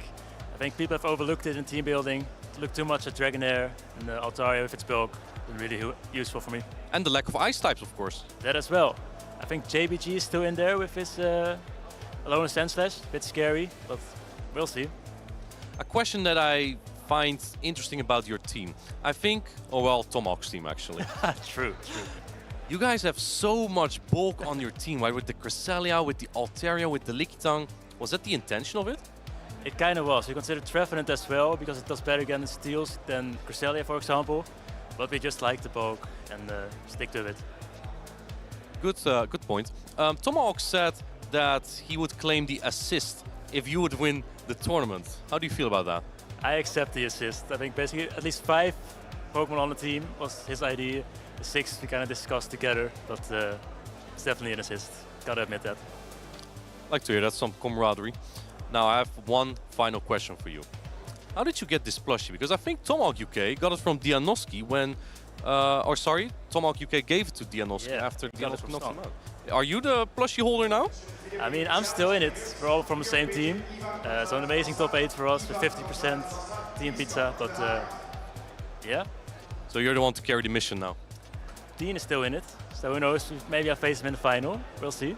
We'll see. Thank you so much, Colin, and congratulations on making it to the grand finals, getting a nice amount of cash prize and a nice amount of championship points as well. I wish you the best of luck. All right, thank you. Let's head back to the casters. Thank you, Martijn, and thank you, Colin. And once again, congratulations for being one of the people in the grand finals. We talked about it a little bit earlier, Adelian. If he wins this, he will be the first European to win 2 European championships. Yes, that would be such an amazing achievement. And when I spoke to him, he was like, "This is what I want. This is what I want to go for." He's got the target in sight, and he's one step closer to getting that eventual victory. But we do, of course, have competition here. The loser semi-final is imminent, and someone is there within those two thinking, you know what, I want to slightly ruin Colin's day. Yeah, exactly. I mean, in this double elimination tournament, the people in the losers bracket have been slogging away a much longer time than the people in the winner side of the bracket. I believe it's like been 5 or 6 extra games already, even more now. And it looks like next up, let's even go from the beginning of the day for people who missed out on it. We went and we had Toe Tactical against Stone Collection, where Stone Collection narrowly beat him in a 2-0 sweep, and then he played up against JBG Winston, 2 German trainers, and only one remains. JBG will now be facing off against Dinoski. Yes, and on the other losers round 1 match, it was Tomahawk who was able to best Statistan here, teammates, and therefore moves to losers round 2, where he faced another teammate, but this time Dinoski, having dropped down from the winners bracket, was able to exert his dominance on Tomahawk,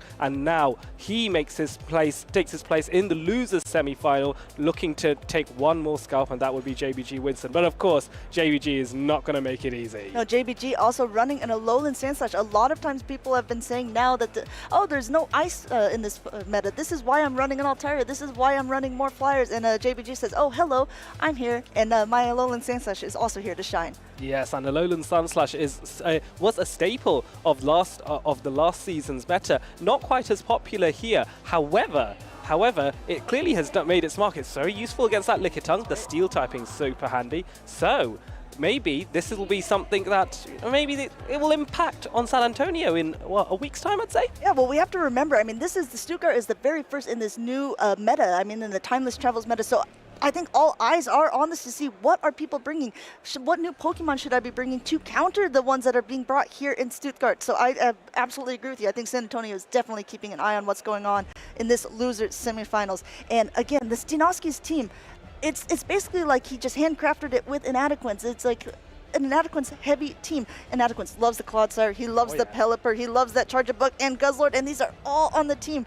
And this has also been rounded out with some bulkier picks like that Cresselia as well, and a regular Poliwrath rather than a Shadow. Yes, and I'm not sure if Guzzlord will have too much space here, because you are coming up against that Shadow Alolan Sunslash, that Deoxys defense. Even the Charjabug with the X-Scissor is not appreciated by Guzzlord. So it might be a bit tricky here. Maybe the Cresselia has a bit more play, but even then, that Shadow Alolan Sunslash will basically wall off anything Cresselia can throw at it. So you've got to be really careful. I think from a team composition standpoint, I think JBG has a slight advantage. What do you think? Also, because JBG is running that Whiscash as well, and Whiscash is one of the Pokemon that really benefited from this update, for being able to run Scald now instead. Scald with that 50% chance of debuff. We've seen it happen so many times. We might be able to even see it happen again in these games. But forfeiting Blizzard in that case as well. What are your thoughts of the Mud Bomb and the Scald together with really no way to hit back against Flyers or against Grass-type Pokemon? Yes, I think it does increase your risk, but Grass has been pushed out of the meta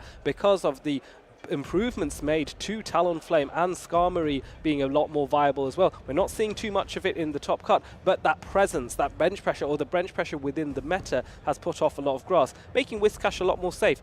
The downside, however, with Whiscash is not having Blizzard means you have absolutely nothing you can do to something like an Altaria, Dragon Flying type, which completely walls Whiscash. So I'm still iffy personally. I quite miss Blizzard personally. What about you? I like the fact that it has Scald, but I think it almost makes Whiscash broken good. It seems like anytime my opponent uses Scald against me, it seems to always be getting it. And I'm like, this is not a 50% chance, this is 100%.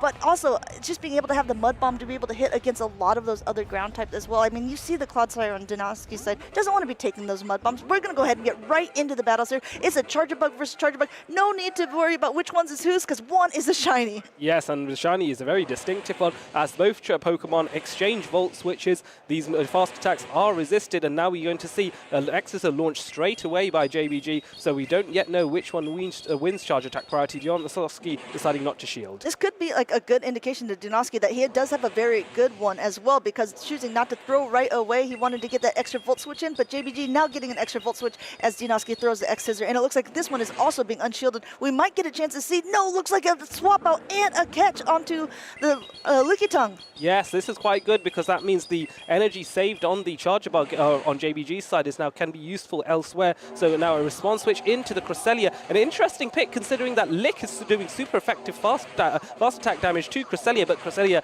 very bulky and is able to get to that future side. If we're talking about bulk, the Lickitung also is one of the bulkiest Pokemon, only one of the few that are able to withstand this future sight so well. You look at that, it's just barely in the yellow, still meanwhile licking away, getting a ton of energy, and now throwing this first Body Slam. I mean, let's face it, the Cresselia is still in the green, even though these are super effective licks being thrown. Yes, for sure, and I think it's well timed by JBG because he can potentially launch 2 Body Slams straight, one after the other, and he does that, even having the wisdom to throw a lick first in between and then throw that Body Slam. Great timing there, and a bit more chip damage done to this Cresselia. Cresselia is very, very low. However, it does have a lot of attack stored already. Going for this Grass Knot here.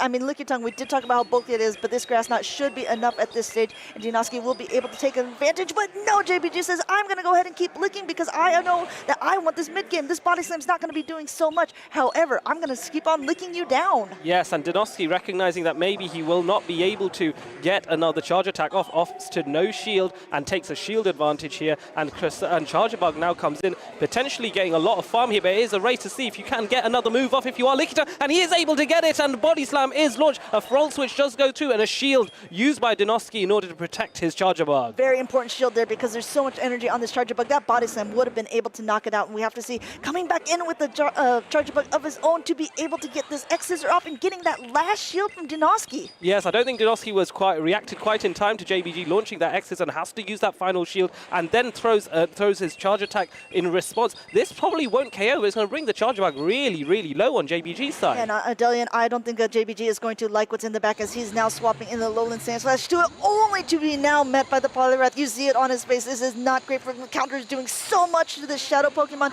and JBG looks like he just goes ahead and lets that go down. Yes, there is very little that can be done there, and so JBG recognizing he does not have a win condition here, gets countered down, and that is the first win to Dinoski here in this best of 3. But a really excellent team read by Dinoski as well. If someone has a Shadow, a Lowland Sand Slash, they are most likely going to use it. We've seen it plenty of times in the past metas as well, and having that Poliwrath on the team is such a good counter to it because those Ice Punches will be doing barely anything, and it just takes a while to get to those drill runs as well. Yes, and because Dinoski's Poliwrath is not a Shadow, it can actually tank probably 2 drill runs, if not more, and I believe JBG Winston's Shadow Lowland Sand Slash is running Powder Snow, so of course the Ice attack is resisted by Poliwrath as well, so Poliwrath more than happy to be in that matchup and was able to dominate with counter against that Shadow Lowland Sand Slash. So alignment is key. JBG cannot be surprised again by that Poliwrath in the back, because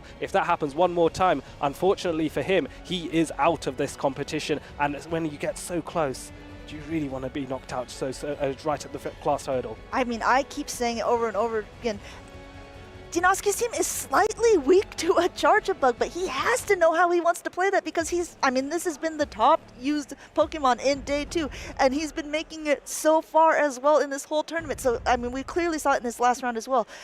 the only real answer to it is Clodsire. Yes, and I don't think he actually brought He Clodsire. didn't, and he's still able to. This is my whole point. He's doing something fantastic. He's being able to beat all of these trainers who have Charger Bugs on their team, and really his only answer to it is the Clodsire and perhaps another, like his Charger Bug in return. Yes, and that is exactly what happened here in game 1. But now we go into game 2, and it's an excellent lead for Donosky. Again, counter onto that Lickitung there. Will it be an instant swap? There isn't an instant swap. Maybe JBG recognizing he can threaten with Power Whip here, but those counters are adding up very early on. The problem that JBG did was a very risky team composition of an ABA weak to Poliwrath, and the problem is that Poliwrath is in the lead, so he cannot swap out because his backline is also weak to it. He got the attack debuff as well, Donosky did, making this a little bit worse for the wearer.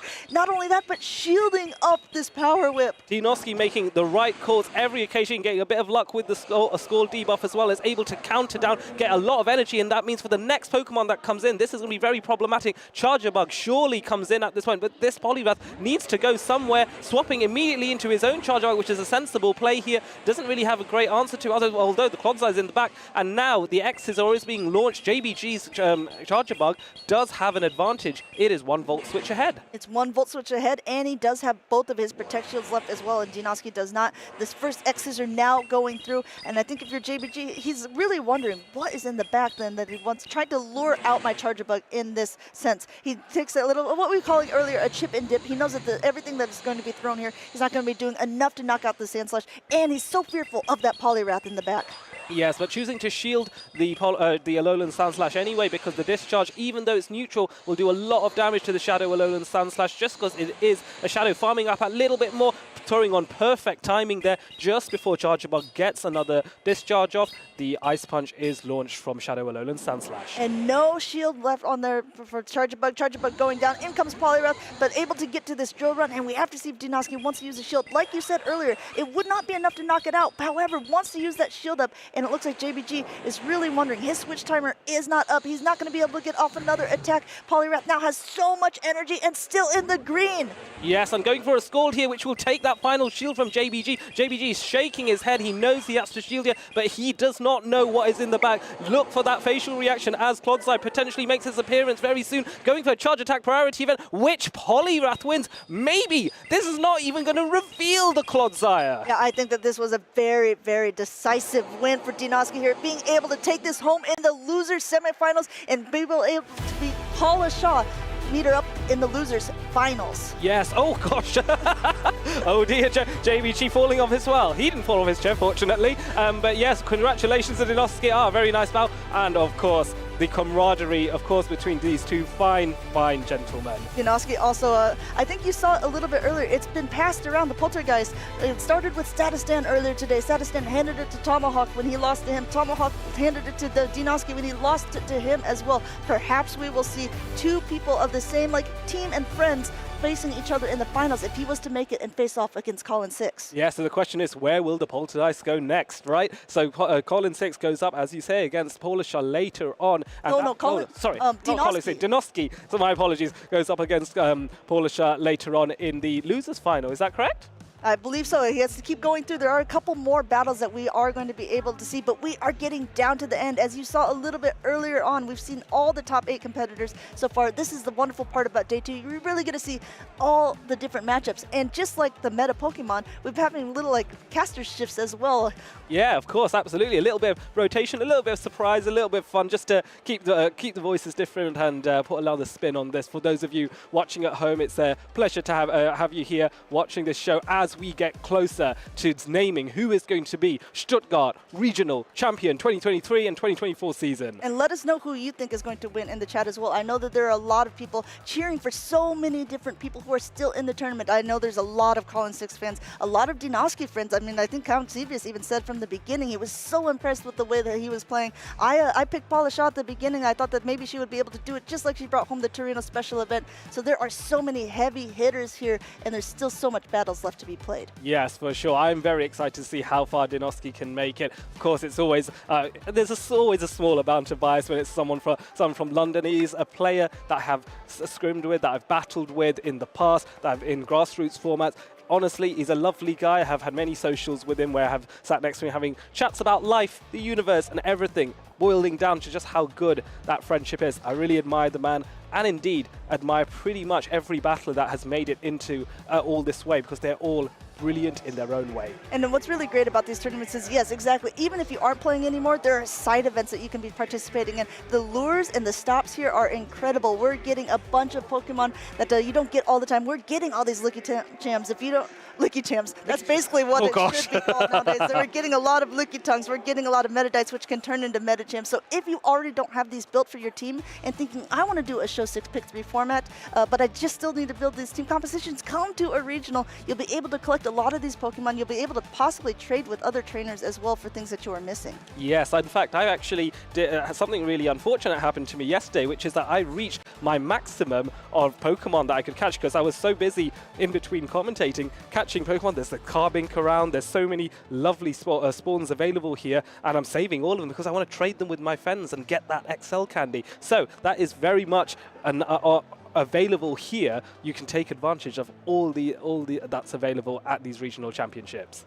So Stuttgart Regionals, like I said yesterday, we had a top 4 completely new. Emmy Weedle was our champion of last season. He was knocked out of the tournament. Then we also had Pokescork knocked out of the tournament. Inadequence is casting with us, and we have Tonton Batus who was knocked out. All of these trainers are super well known in the community as well, and they've been playing in regionals throughout the different ones. Yeah. I mean, we just saw Tonton get 2nd place a couple weeks earlier in Gdansk.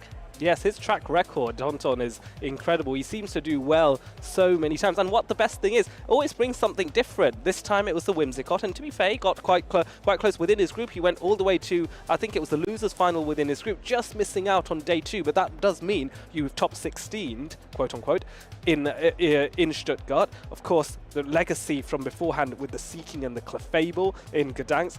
Brilliant stuff being a finalist there. And he's just a lovely person. You can never have a bad word to say about Tonton Batus. Totally true. And not only does he bring the spicy Pokemon, he's not the only one that brings the spicy Pokemon either. I mean, if we really go back to Dinoski's team, yeah. I mean, he ran that Pelipper, he ran Clodsire, Guzzler. There were so many different Pokemon. He's going to have a conversation with Abby about his team composition and how he thinks he could maybe take that Stuttgart Regional Championship. Welcome, trainers. I am Count Xevious, and I'm joined for the 4th time today by the winner of this losers semifinals, Dinoski. How are you feeling? You punched your way to, first of all, to the top 3, and now to the losers final. Very good. I was quite nervous going into that matchup just because alone in the Sandslash, which I thought they may not be in this meta. I thought it would have dropped off a little bit, but Kevin got really far in this tournament with it. I was very fortunate just to get past that. Yep, you got your Poliwrath on that Alolan Sandslash in both the games, and that proved a very big advantage for you.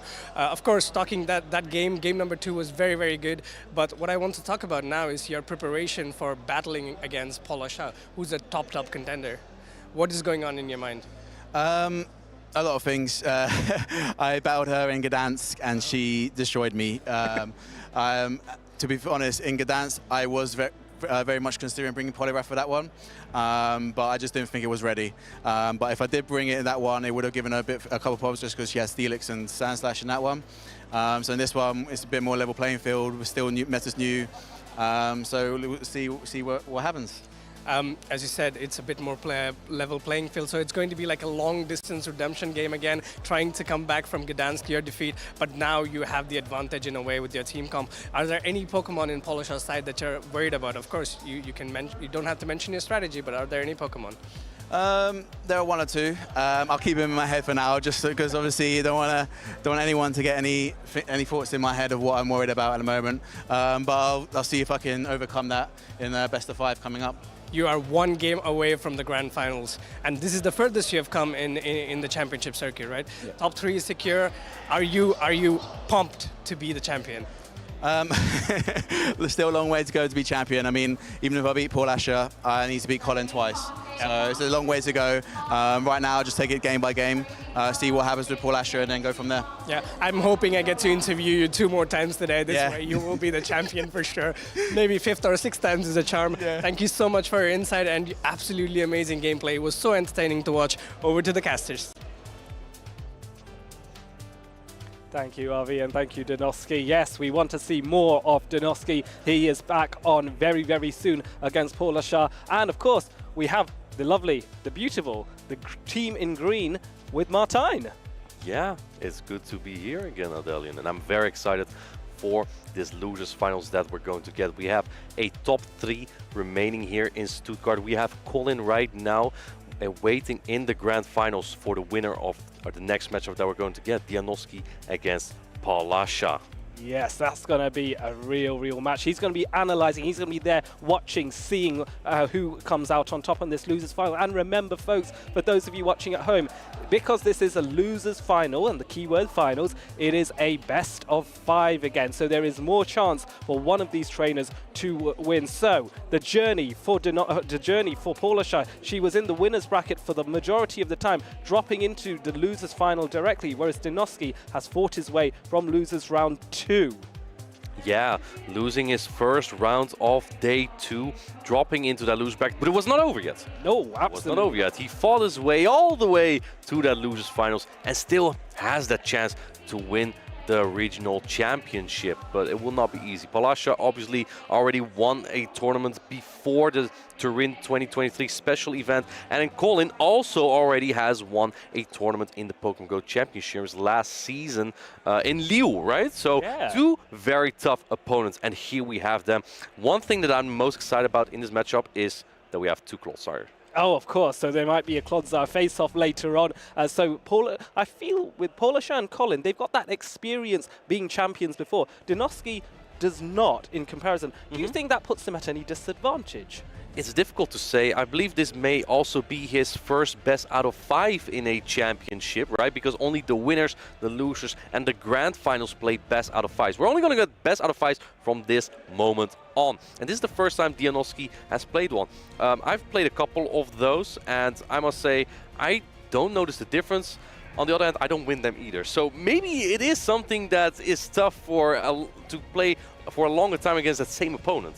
Yeah, of course, because you can start thinking with best of 3, you can perhaps be a little bit more risky or have the element of surprise. But when it's a best of 5, you have to think another level of, okay, if I bring out this surprise ABA line to a certain Pokemon, they might, if that doesn't work out, then I can't use that element of surprise in games 4 and 5. So it's just those mind games again, and Dinoski and I was talking about doing those mind games, and you might have to just go to another level with a best of 5. Yeah, and for those who don't know what an ABA strategy is, it means that you lead weak to a particular Pokemon, but you are also weak in the back to that particular Pokemon. Those are your A's, and then you have that B, that one Pokemon that covers that counter. So that is a strategy that we've seen a couple times in this tournament, and I'm curious to see how these players will adapt to that. One Pokemon that I'm curious to see, I don't know if we're going to see it in this matchup, is the Guzzlord. Dinoski is the only player so far who has overcome an Altaria, right? And from Tomahawk.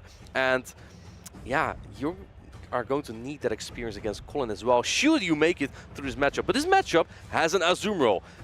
Yes. Guzzlord against Azumarill is not great. Not great, especially as we know Guzzlord, while it does have access to Sludge Bomb, I believe, unfortunately in this occasion Dinoski is not using Sludge Bomb, so there is literally no answer at all to Palashar's Azumarill. The only saving grace is that Azumarill will not be able to farm down Guzzlord very easily because it's using Bubble as its fast move, and as a Dragon type, Guzzlord resists Bubble. Yeah, exactly. And luckily, Dinoski does have some counters to that Azumarill on his team. He has the Pelipper that puts up a very good battle. The Charger Bug obviously does very well, and Cresselia with that Grass Knot super effective charge attack. They still put up a very good fight against Azumarill. So Azumarill is covered quite well, and maybe that does leave some room for the Guzzlord to come in. However, I think one of the main targets you only have here is the Trevenant. Well, that is a very dominant win. How sure are you that Palasha is going to bring the Trevenant, right? If the Guzzlord is looking good and the Pelipper is quite good, the Charger Bug is somewhat of a neutral matchup. Trevenant is tricky to bring. Yes, for sure, because even against the Poliwrath, if Poliwrath does have a little bit of energy, it can threaten the Trevenant with the Icy Wind. Yeah. And so, yeah, I wonder if Trevenant isn't really got too much space here, but of course it would be absolutely fantastic against Cresselia. Yeah, let us know in the chat who you are cheering for, who you think is going to win this championship today here in Stuttgart. We still have 3 players remaining, 3 top battlers who have overcome many other top battlers. And yeah, this will be a best out of 5, a very tough one as well. The thing I would really like to see here, Adelian, is a Clodsire face-off. That's the one thing I am looking for here. Yes, and of course with Clodsires facing off, they both have access to Earthquake, and Earthquake would be super effective against each other because it is a poison and ground type Pokemon. I wonder if Dinoski's thinking, I wish I had Sludge Bomb for this Azumarill now. Yeah. But I think but that being said, I think the Stone Edge will still be very useful in previous matches against Flyers. So maybe that was necessary to have Stone Edge as we go into game 1, and Guzzlord does make an appearance against that Charger Bug, not appreciating those X-Scissors when they come, but resisting default switches. Yeah, so Guzzlord does win the zero shoot. Charger Bug wins the zero shoot scenario here. But as these Dragon Tails add up, Guzzlord will overtake the Charger Bug here. And I think for Palasha, this is very neutral because you do have that Leaky Tongue in the back, and Leaky Tongue is not something that fares very well against the Guzzlord. Yes, and it's surprising here, Dinoski choosing to no-shield the Guzzlord in order to, and taking that damage, making Guzzlord go into the yellow, but responding with a Dragon Claw at this point, and might be able to reach another one. No, Polasha recognizes that Dinoski will be trying to do this and throws immediately, allowing a full Dragon Tail to go through on that Charger Bug. Yeah, doesn't care about timing optimally here, just wants to get that shield right away, but this leaves Guzzlord with so much energy, almost at 2 Dragon Claws here. Azumarill coming in, trying to soak that damage and swapping immediately into the Cresselia so the energy from Guzzlord can be preserved later. Now Lickitung is up against this Cresselia. And I think it was a really good tactical play by Polasha to allow Charger Bug to be farmed down, because Azumarill doesn't mind anything that Guzzlord has, so that energy is going to waste.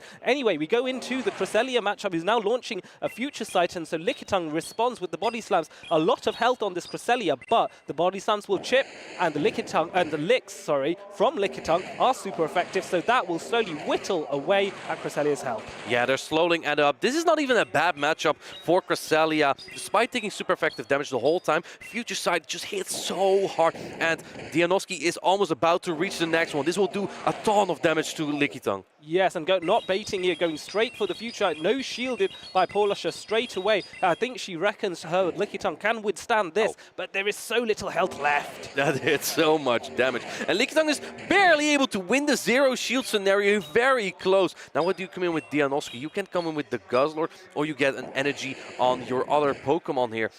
Either way, yeah, Pelipper comes in, but Azumarill has a shield advantage here. You have a little bit of energy on the Guzzlord, but it's resisted on this Azumarill. Yes, and I think that's the problem here. Maybe Dinoski is looking for a catch at some point, going for the first Ice Beam. This will certainly not KO, so Dinoski opting to no-shield this, safe in the knowledge that the bubbles are not a threat. It is the charge attacks from Azumarill that are the biggest concern to Pelipper here. Yeah, very smart, going for the Ice Beam. Even though Playoff does more damage, you need 2 charge attacks here as the Azumarill to KO. And as you said, the resisted bubbles, they don't do much, but here comes a Hurricane. It does a massive amount of damage on this Azumarill. Polasha trying to call the bait unsuccessfully. Yes, and I think Polasha, you can see from a facial reaction, she was not happy with that, and now she has to shield because these weather balls with the wing attacks chipping away from Pelipper are going to be problematic. And so for Dinoski, he needs to look for a catch, going for the Ice Beam here, and this time a shield has to come out. Yeah, Protect Shield is being put up because you don't have a lot of HP left on your Guzzlord to clean up this game, even though the bubbles are also resisted here. I think at this point, Polasha still needs 2 more Ice Beam, and this is looking very difficult. Weather Ball is resisted, just like the charge attacks from Guzzlord, but you gotta use those Protect Shields at this point. Yes, absolutely. So the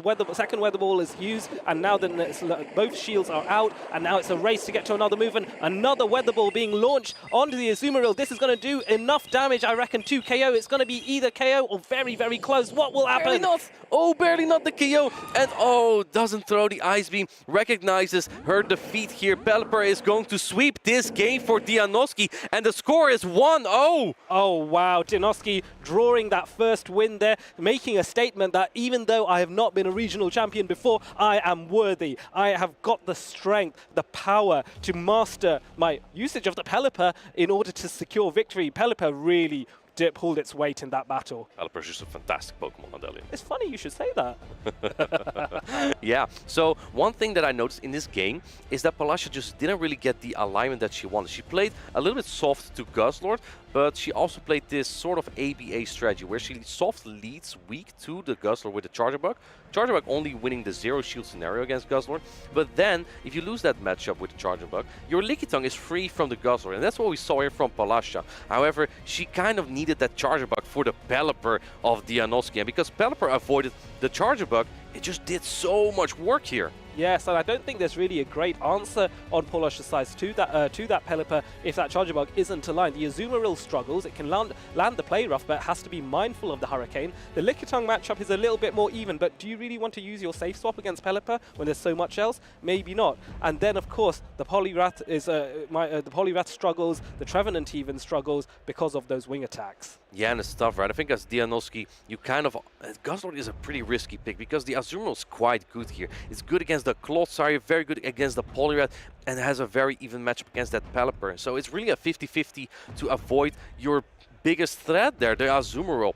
Very good call, though, on that Guzzlord. It put in so much work in the correct spot. It just doesn't want to face the Poliwrath and the Azumarill. Yes, for sure. It definitely doesn't want to face either of those two water-type Pokemon. It's funny that a water-type is actually a water-type Pokemon in both instances is the biggest threat to a Dragon-type Pokemon. You don't often see that, but nonetheless, we go into Game 2. Dianoski versus Palasha. 1-0 to Dianoski. Who's going to make it up? Trevenant into Poliwrath. This is terrible for Poliwrath because the counters are double resist, but looks like Dianoski is deciding to stay in for a little bit. Icy Wind is super effective on Trevenant, and let's see, going for that. Oh, catching the Seed Bomb on the Guzzlord. Now, this is not a very efficient use of your charge attack. Nope, and there goes all that energy that was farmed up on Trevenant goes to waste here, and there is a response into the Clodsire of all things. So this is going to be a relatively neutral matchup. Both Pokemon dealing neutral damage to each other and going for the brutal swing straight away rather than the Dragon Claw. This is such a risky team from Dianoski. He went with 3 Pokemon weak to Azumarill, and there is no Azumarill on Palasha's team. There is Clodsire, however,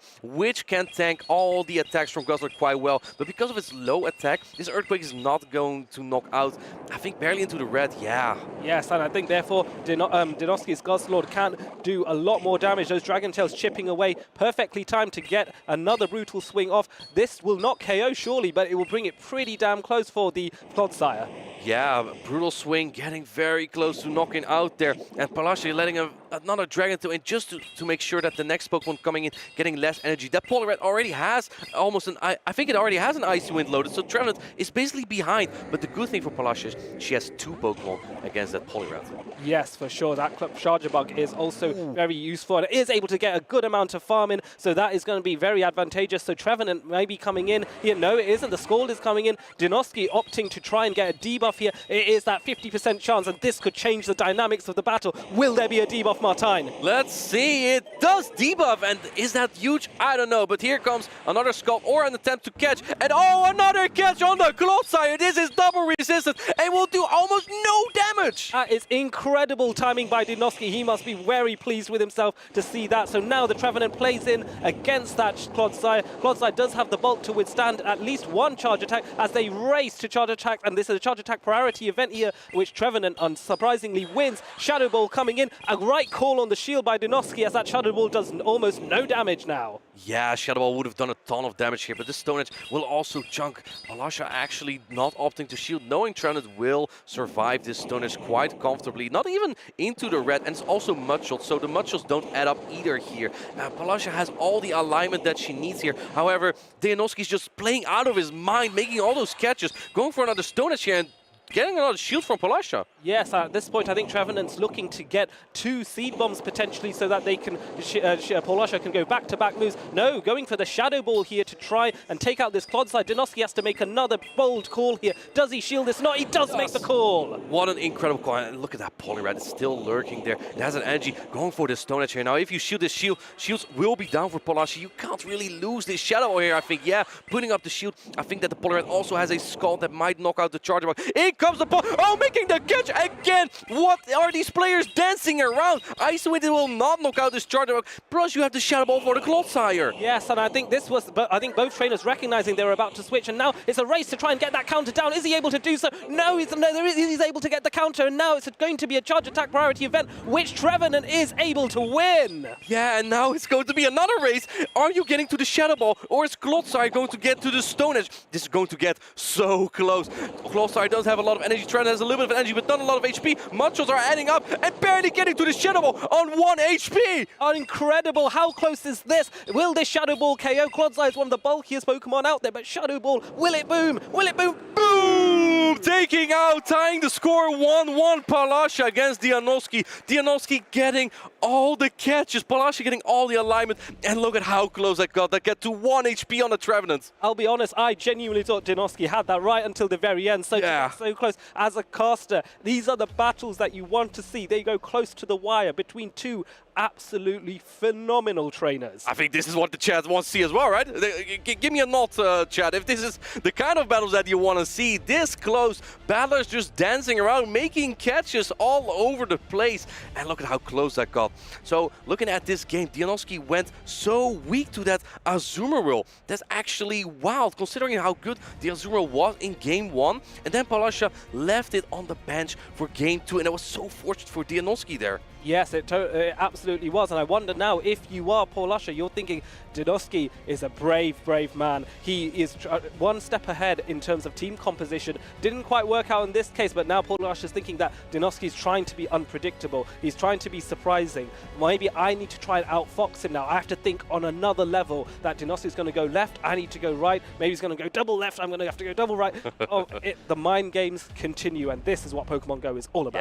Yeah, Dianoski might be a brave man, but Palasha is a brave woman, and she also got him good with a catch on the Ice Wing, because if that was a Scald, that may have knocked out the Charger Bug, and then you may have to expend more energy on that Trevenant. But here we go, game number 3, Poliwrath into Charger Bug. Oh, and the luck has still with Dianoski here, as Volt Switch is going to do super effective damage, but staying in, getting one counter in, very clever here, going into the Lickitung and a response into the Guzzlord here. A great matchup for Dianoski as well. Yeah, but look at this. This is what Palasha wants.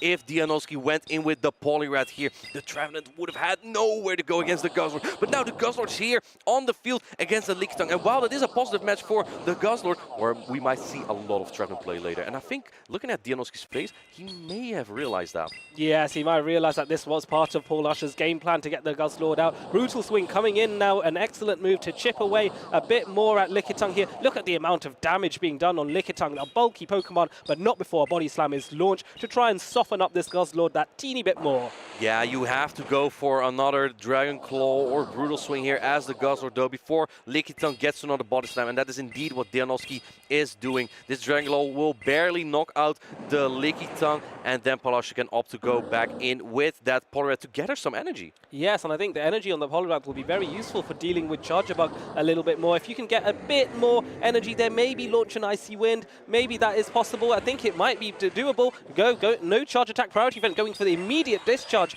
from onto the Poliwrath, an immediate shield therefore from Palasha. Yeah, that makes sense. You want to preserve this Poliwrath now, going for the Icy Wind, and this will get the guaranteed buff. It is what's called, will do massive damage. Just Dianoski called this. He does, oh, he barely shields at the very last second. The Icy Wind that would not have done a lot of damage, and then, oh my goodness, swapping in the Poliwrath into the Trevenant. And this is exactly what Palasha wants to see. It is a charge attack priority event. I think Seed Bomb, it goes out first, and Seed Bomb will not KO because this is not a Shadow Poliwrath. So it does mean Dianoski can get the Icy Wind off subsequently, but this Poliwrath is so low, Trevenant can farm up a lot of energy. Oh, no shooting this Icy Wind. That's interesting, because I think the Trevenant is the way for Palasha to victory. But as we see here, it actually doesn't do as much damage as I thought it would. Now, let's see, can you get the Shadow Claw down? You do get that Shadow Claw down barely before Poliwrath gets to another Icy Wind. Yes, and this is not ideal. I think Dianoski was hoping to get another charge attack off. Now the Shadow Ball comes in. Dianoski has to shield this, was even though it's been debuffed, Shadow Ball, a very strong charge attack, will still do a huge amount of damage to Charger Bug.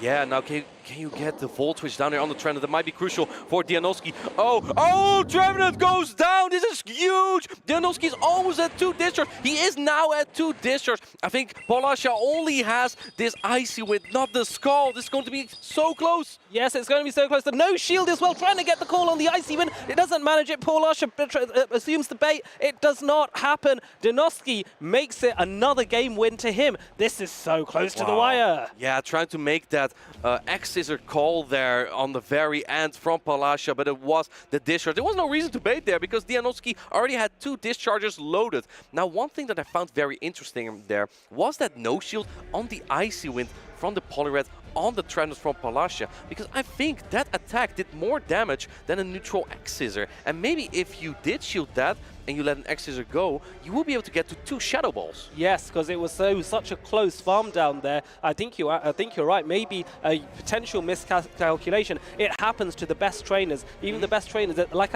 I've said before, there's no such thing as a perfect game. There's always something you could do marginally better. This is an example here. Maybe Polasha's thinking, maybe I shouldn't. She'll reflect back on it and go, maybe I shouldn't have done that. Maybe this will allow her to learn from this for this next battle. And we saw a strategy from Dianovsky here called the classic ABB. Leading strong against that Azumarill with the Charger Bug, and then being weak to Azumarill with Poliwrath and Guzzlord. Likely wanting to bait out Azumarill with Poliwrath so the Guzzlord in the back could sweep. I think this is something that Dianovsky may have had in mind. Luckily, his alignment was more fortunate than that. But here we go. Game number 4, Azumarill into Pelipper. And this is another lovely read by Dianovsky here, because Pelipper does not mind the bubbles. Azumarill, though, is able to fight back with the Ice Beam and with this same type attack bonus play rough, but it is a race to see and try and get to that Hurricane. Polasha recognizing 2 Ice Beams are needed, so let's go with an Ice Beam here, which goes no shielded by Dianovsky. Yeah, and do you go for that bait here? Previously, Polasha did not shield a Hurricane. Oh, going into the Lickitung right away, and answered by the Guzzlord immediately. Guzzlord just finding his position every single time. Yes, absolutely, and now Lickitung choosing to stay in and try and go for a body slam here, just to get some additional farm, as well as maybe now swapping into the... Oh no, not the switch timers are not up, so Brutal Swing coming through. This is great for Guzzlord here. It can just stay in, take all the licks, take all the body slams, and return fire with that Brutal Swing. Yeah, Lick is resistant, and because Guzzlord has such a high HP set, you barely see the HP going down. It means that all these licks do 1 damage, and because of its huge HP pool, they just don't add up, but these body slams do. Yes, absolutely. And we have, with Guzzlord, there's defense and there's HP, and some Pokemon specialize in one or the other. With Guzzlord, it's that stamina, which is very good. Oh, this was interesting. Wow.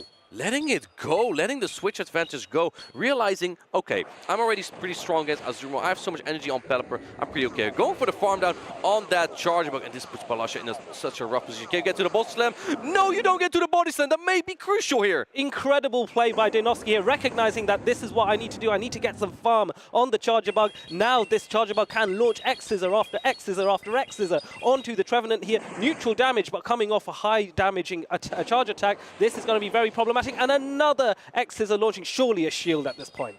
Yeah, at this point, Trevenant is that key to victory. Shielding this X-Scissor that may have knocked out, but man, Pelipper already has a Hurricane loaded.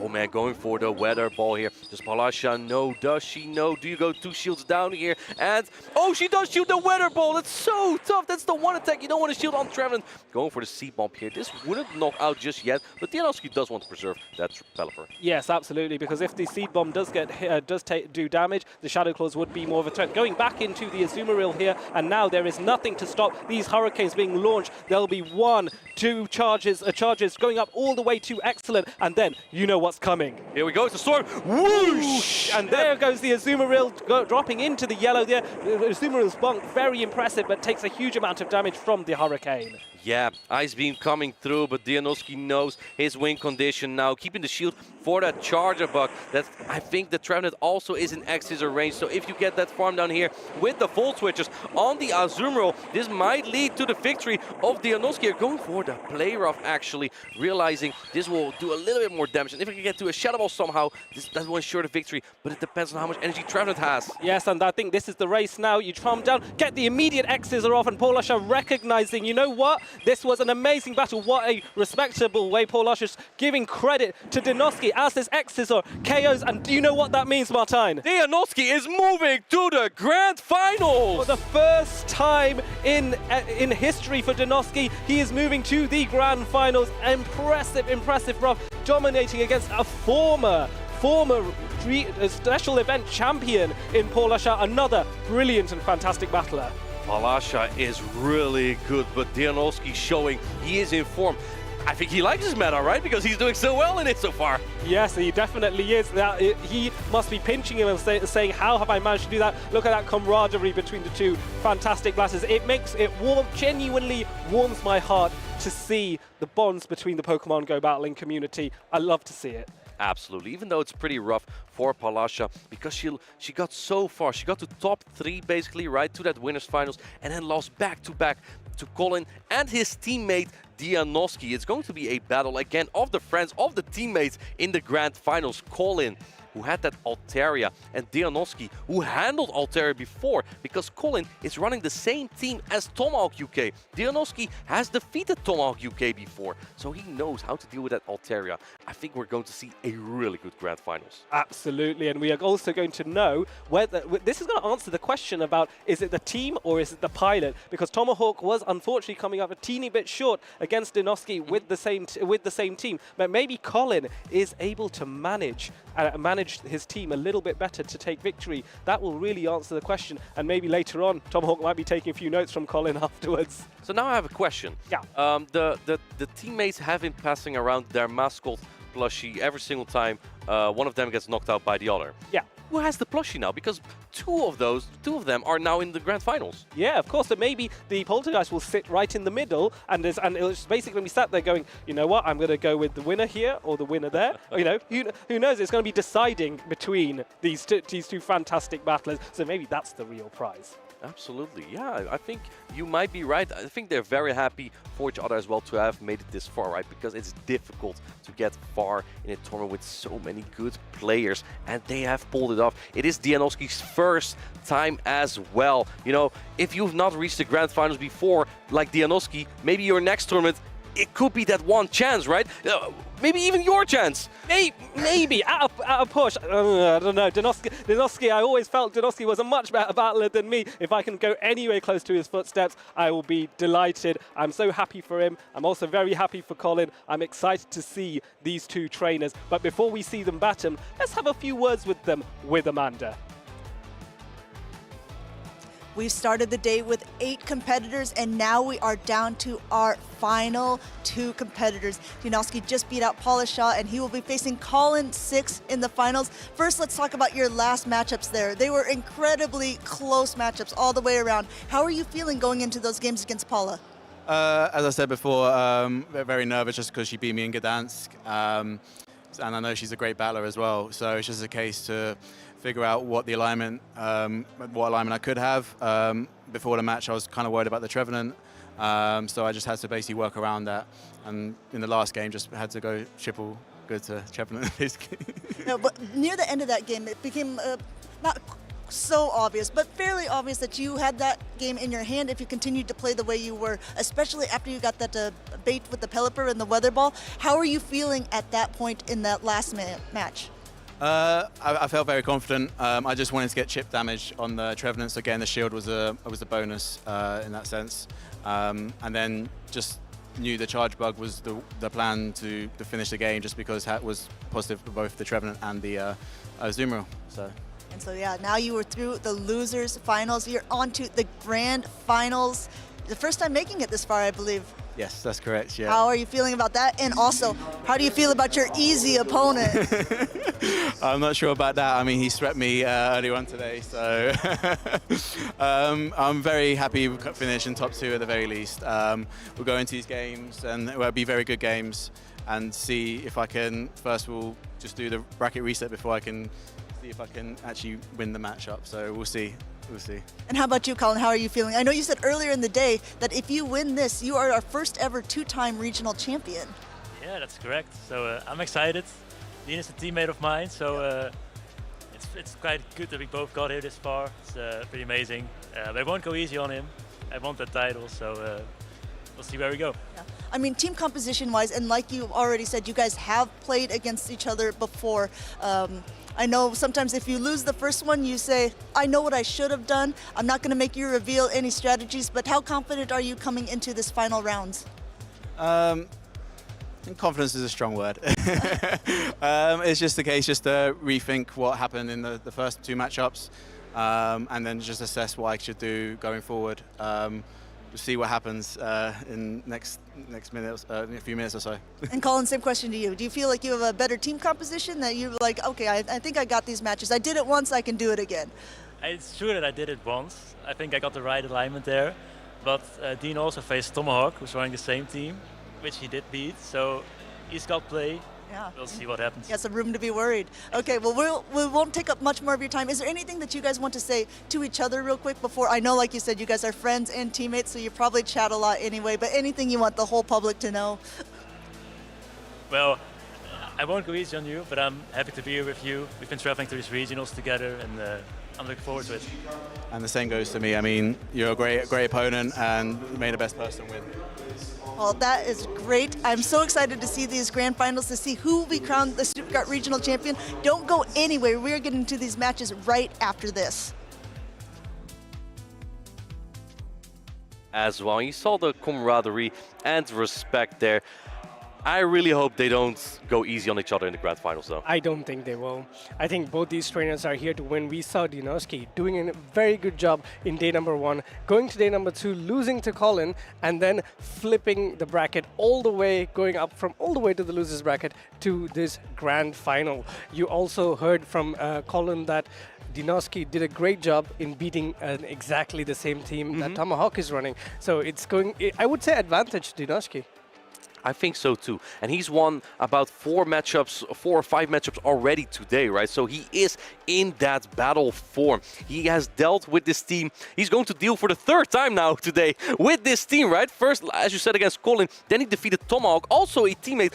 All teammates playing each other, right? So they know each other. Yeah, all these teammates going one after another, all going and trying to win that title of the regional champion of Stuttgart. Another thing that I would like to point out here, of course, Dinoski has played a lot more games. That's the positive about it, is he's fully warmed up. The negative about it, at what point does battle fatigue sets in? Colin had the time to rest for a long period of time, reassess, try to, go to a corner, meditate, and make sure that he's prepared for this game, whereas Dinoski is absolutely gone one after another and another.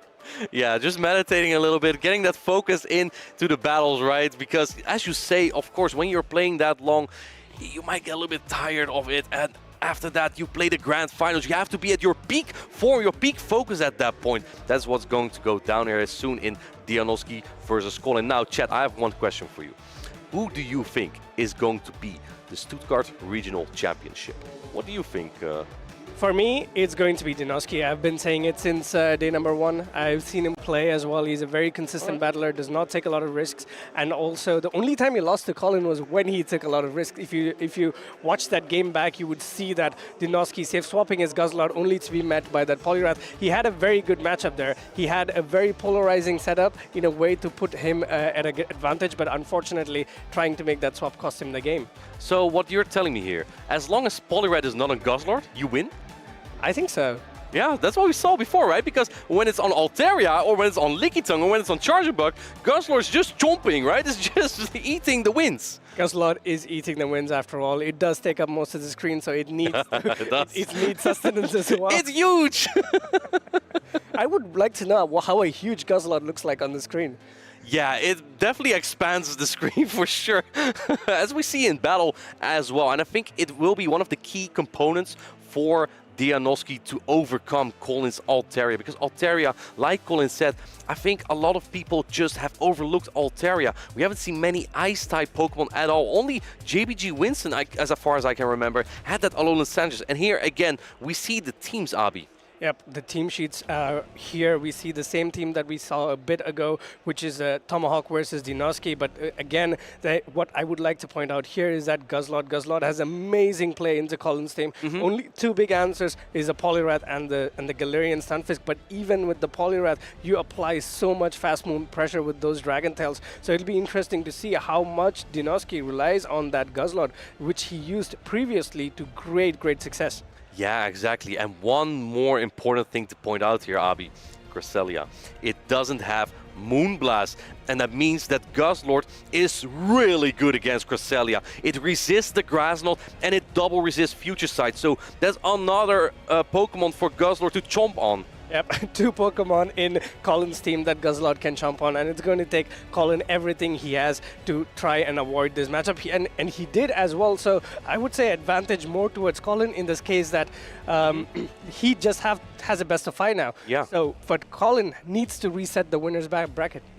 Dianoski, yeah, he needs to reset the bracket indeed, and I think Dianoski indeed might be capable. He also played against Though Tactical, where the Galarian Stunfisk was very strong against him. But what he did, he led that Guzzlord, and the Guzzlord wasn't even that bad in the Zero Shields. That might be because Earthquake might be a little bit less effective now. Yep, Earthquake did get that damage debuff as well. But another thing that I would like to point out here in Dinoski's team is that Pelipper does look really, I know you do, but so does Dinoski as well, and it does look really good. It will do quite a bit of damage against the Stunfisk, can do a lot of damage to the Poliwrath, and Hurricane does hit even the Altaria for a lot of damage. Yeah, it does have a lot of play. It's really the Charger Bug that you just have to avoid, and you might not even expect the Cresselia here that also usually has a pretty decent matchup against that Pelipper, simply because of the fear of Guzzlord. But here we go, Abi. We have Colin on the left against Dianoski on the right. It's Galarian Stunfisk into Poliwrath. What a nightmare of a lead here for Colin, but an amazing lead for Dinoski. Let's see what he does. Will he immediately go for the safe swap and goes to that Poliwrath,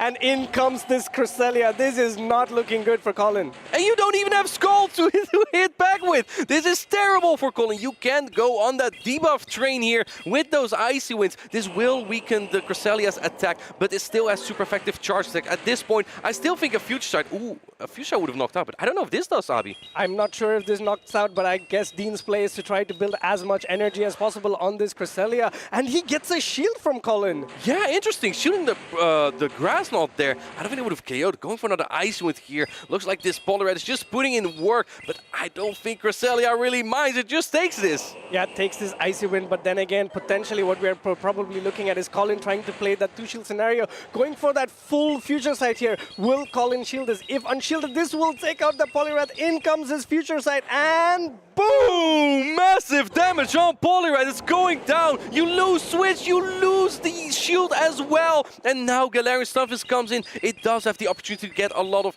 energy here, but what we saw before, Guzzlord is so good with a shield up as well. Guzzlord is going to do a lot of work, but let's focus on this matchup. Look at how much HP that Cresselia has. It's absolutely tanking through this Mudshot like it's no tomorrow. Yeah, so many Mudshots coming through on this Cresselia. Another Grass Knot's coming through. This is double debuff, but look at that. This Galarian Stunfisk is almost at half HP already. Slowly chipping away from the Galarian Stunfisk. Will it get to another? Almost. No, it does not. It almost gets to another, but in comes this Poliwrath. Of course, Earthquake is going to do a lot of damage. Dinoski knows this, shields it up, and this sets up Poliwrath in a huge advantage. Yeah, exactly, and your energy is so valuable on the Altaria as well. It was like calling this thing up a little bit longer and going for the Earthquake here. This won't knock out the Poliwrath. Dianoski knows, but this will do a large chunk. I think Poliwrath barely doesn't go into the red. Yep, it does a huge chunk of damage. Does not go into the red, but in comes that Altaria just to be met by this Icy Wind. Yeah, this is gonna be cold unless you shield it, but it still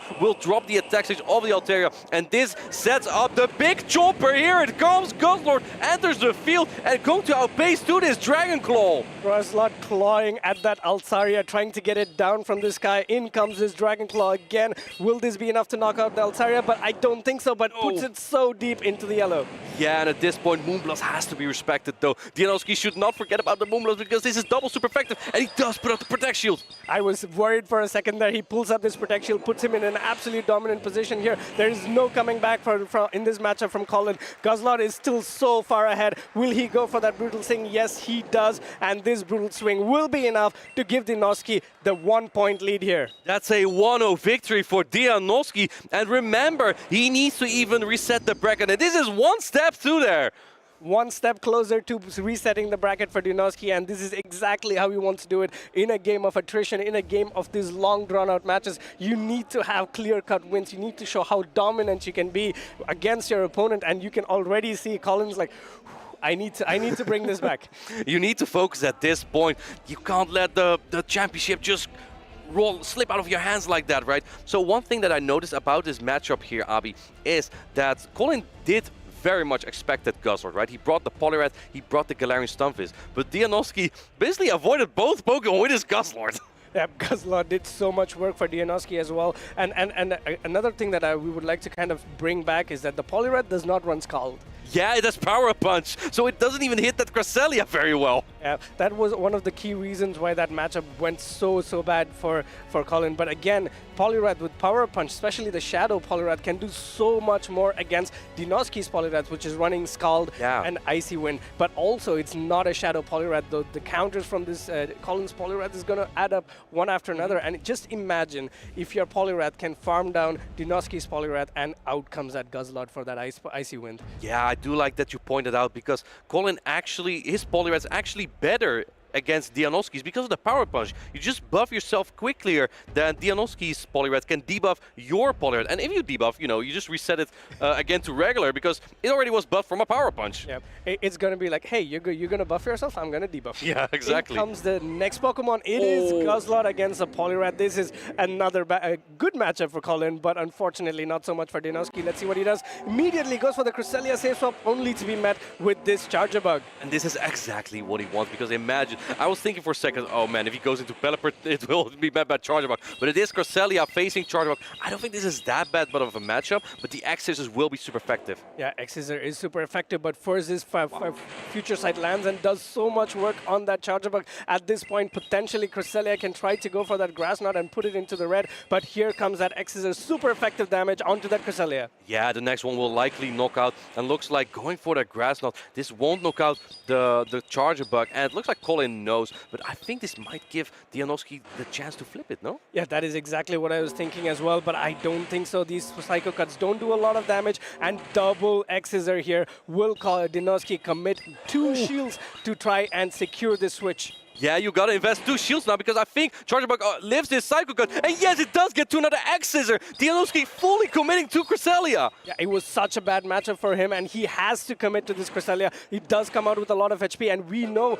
how much Cresselia can take here. And in comes his Altaria, immediately getting met with this Future Sight. Yeah, but this is a very tough spot for Dianoski, because 2 shields down means you cannot protect your Guzzlord from a potential Moonblast. Cresselia is, swapping immediately, and met again by the Poliwrath. Poliwrath barely not outpacing. Oh, look at that Dragon Claw. This will do a chunk, but I don't think this is threatening the Poliwrath. Oh, dude.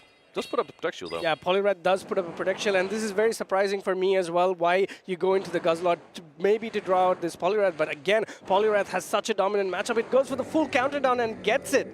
Yeah, that's just like the first time when these players face Poliwrath with energy. It's just so tough to overcome. Yes, you can go in Pelipper. Yes, you can take those Icy Winds, but it will double drop your attack. And Altair also has energy. First Icy Wind is coming through. First Icy Wind comes through, and this is not going to do a lot of damage to the Pelipper, even though it is a part flying Pokemon. That water type gives it the resistance to make this neutral, but it is already down. Pelipper is not known for its bulk. You see how much damage it does, and over the test of time, let's see what happens. Already so deep into the yellow.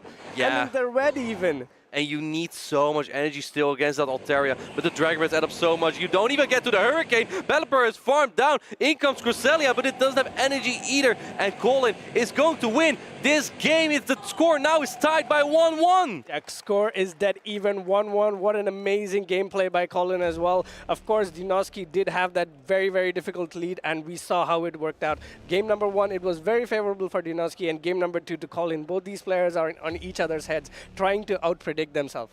I think this is what we talked about before, right? As long as Guzzlord is not on Poliwrath, you're pretty fine here. But now Colin led the Poliwrath into that Guzzlord, and it just was a little bit too much for Dianoski to deal with. Even though he did draw out that Charge Bug with the Cresselia, the Charge Bug still was a little bit too difficult there, and then even the Altaria on top of that was too much to deal with. Do you think the match would have gone different if that Guzzlord was not swapped into the Poliwrath? Yes, I think so, right? If you have the Pelipper on the Poliwrath, that would change things. But on the other hand, with the shields on Colin's side, Altaria could conveniently get to that Moonblast. That will be double super effective on the Guzzlord and also secure that one-hit knockout.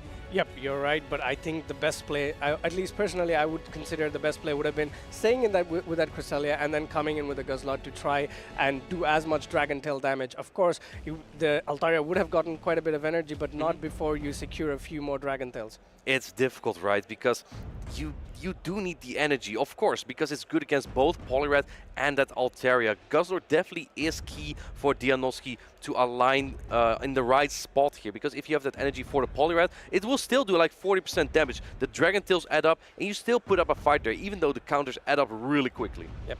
I have another question for you in this case, is that if you were Dianoski, you saw how polarizing it was. Of course, my question is invalid because these two players are ready, and let's see what happens. It's a Cresselia into a Clodsire. I love Clodsire, but not in this position against a Future Sight Cresselia. I would not expect Future Sight Cresselia to show up when Guzzlord has been so good. And look at Dianoski's team. He really does not like this Cresselia. In comes the Earthquake, and Clodsire, actually no charge attack priority here, but this Earthquake is going through. Earthquake goes through here. Of course, these two Pokemon are super bulky. Unfortunately for Clodsire, this is not a super effective attack, but Cresselia does have access to that super effective Future Sight, fully loading it, straight sending this Future Sight, and no shields from Dianoski. Man, that does so much damage here. Look at that, almost putting it into the red here. And I think you need another one though. Grassland's not going to do enough here. Yep, that's exactly what I think so as well. In comes another Earthquake. We know this is not enough here. Fully charging the Earthquake and goes straight through to the Cresselia. Cresselia is deep in the red. Let's see how he goes for the Charger Bug and swapping into the Altaria. What? Is this a win condition? Yes, I think for Dianoski, yes. Maybe not for Colin, because he had the Galarian Stunfisk, and Galarian Stunfisk is an absolute wall here. I think Colin is thinking through now, wait, what did I just do? I think that was just a really fast reaction from him. Yeah, it was a very fast reaction indeed, but of course his match is not over yet. Altaria can still do a lot of work against his Charger Bug. Going for the Sky Attack. Sky Attack is going to do neutral damage, and Dianoski knows, okay, maybe I have a window here shielding up that Charger Bug and not taking any damage. Yeah, you want to get Altaria lower because this is not a very comfortable matchup for that Poliwrath. Going for another discharge here. Is Colin going to shield it? Let's see, because I think this takes out the Altaria and letting it go. Oh, this could be very, very costly here, letting go of the Altaria, but that in comes this Stunfisk, and potentially his goal was to try and farm as much energy as possible on this Stunfisk, giving it 2 shields and trying to win the game with it. But here comes his Exeter. Exeter is resisted and is not going to do a lot of damage to his bulky Stunfisk. Yeah, I think Colin was just predicting the Guzzlord, but we see that there is, going in for the combo, or sorry, not the combo play, but the swap in play with that Grassland. I think this will barely knock out the Clodsire, but I think that Colin predicted Guzzlord in the back. But we know it's going to be Poliwrath, and Poliwrath's going to, And in comes this Charger Bug here. Charger Bug outpaces his Cresselia to another Exeter. Cresselia is shielding this move. Oh my, this could be pivotal in giving Dianoski the win. Let's see how this turns out. I think at this point, you know it's going to be the Poliwrath, right? Because if it was Guzzlord in the back, Guzzlord would have come into this Cresselia. So Colin putting up a shield here, hoping to get some damage into that Poliwrath. Down goes Charge Bug, but now in comes Poliwrath. Hold on for dear life, because it's going to punch to a victory. Poliwrath throwing in those punches with those big hands, and I think it's one of my favorite animations to watch as well. It's reaching out to that Cresselia, sending it, go back to your Pokeball, and that's exactly what happens. Colin knows his Stunfisk has this huge uphill to climb here. Second counter lands, one more counter away from getting to that Skull to do a lot of super effective damage on that Stunfisk. But is that what you want to go for? Because Colin still has one shield here. If Stunfisk can get to another Earthquake, Colin still might take the battle here, going for the shield here. This might be huge. Does this give Dianoski the opening to get to another Icy Wind?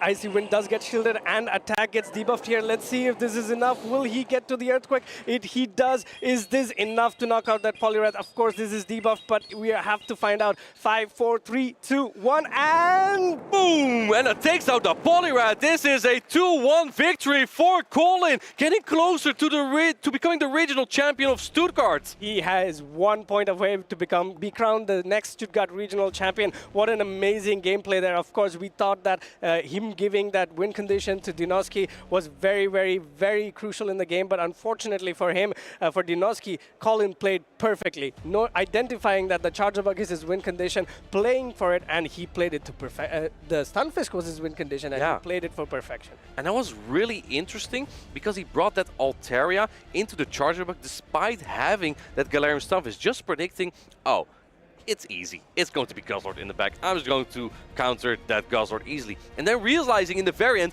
wait, I'm being bamboozled. This is not a Guzzlord in the back. But you have to also understand that, of course, bringing that into the Charger Bug made, it would have been better to bring the Stunfisk. But we do know that it's not a Shadow Poliwrath, it's a normal Poliwrath. So in the two shields, the normal Poliwrath can beat that Altaria going straight Icy Wind. So it could have been a heads-up play as well. Wow, that's a good insight from you, Abi. I did not realize. Obviously, Icy Wind double super effective would have been really good against that Altaria. And Colin just realizing in that case, whatever I do, I just bring an Altaria into this matchup against a Charger Bug, and I'm probably fine after that. Yep, I think that's what Colin did. Amazing call there by him, and this is pivotal here, right? For Dianoski, he has to win this game, but Colin, he is 1 game away from being crowned the regional champion. Both of these players in the zone here, just like Magnezone.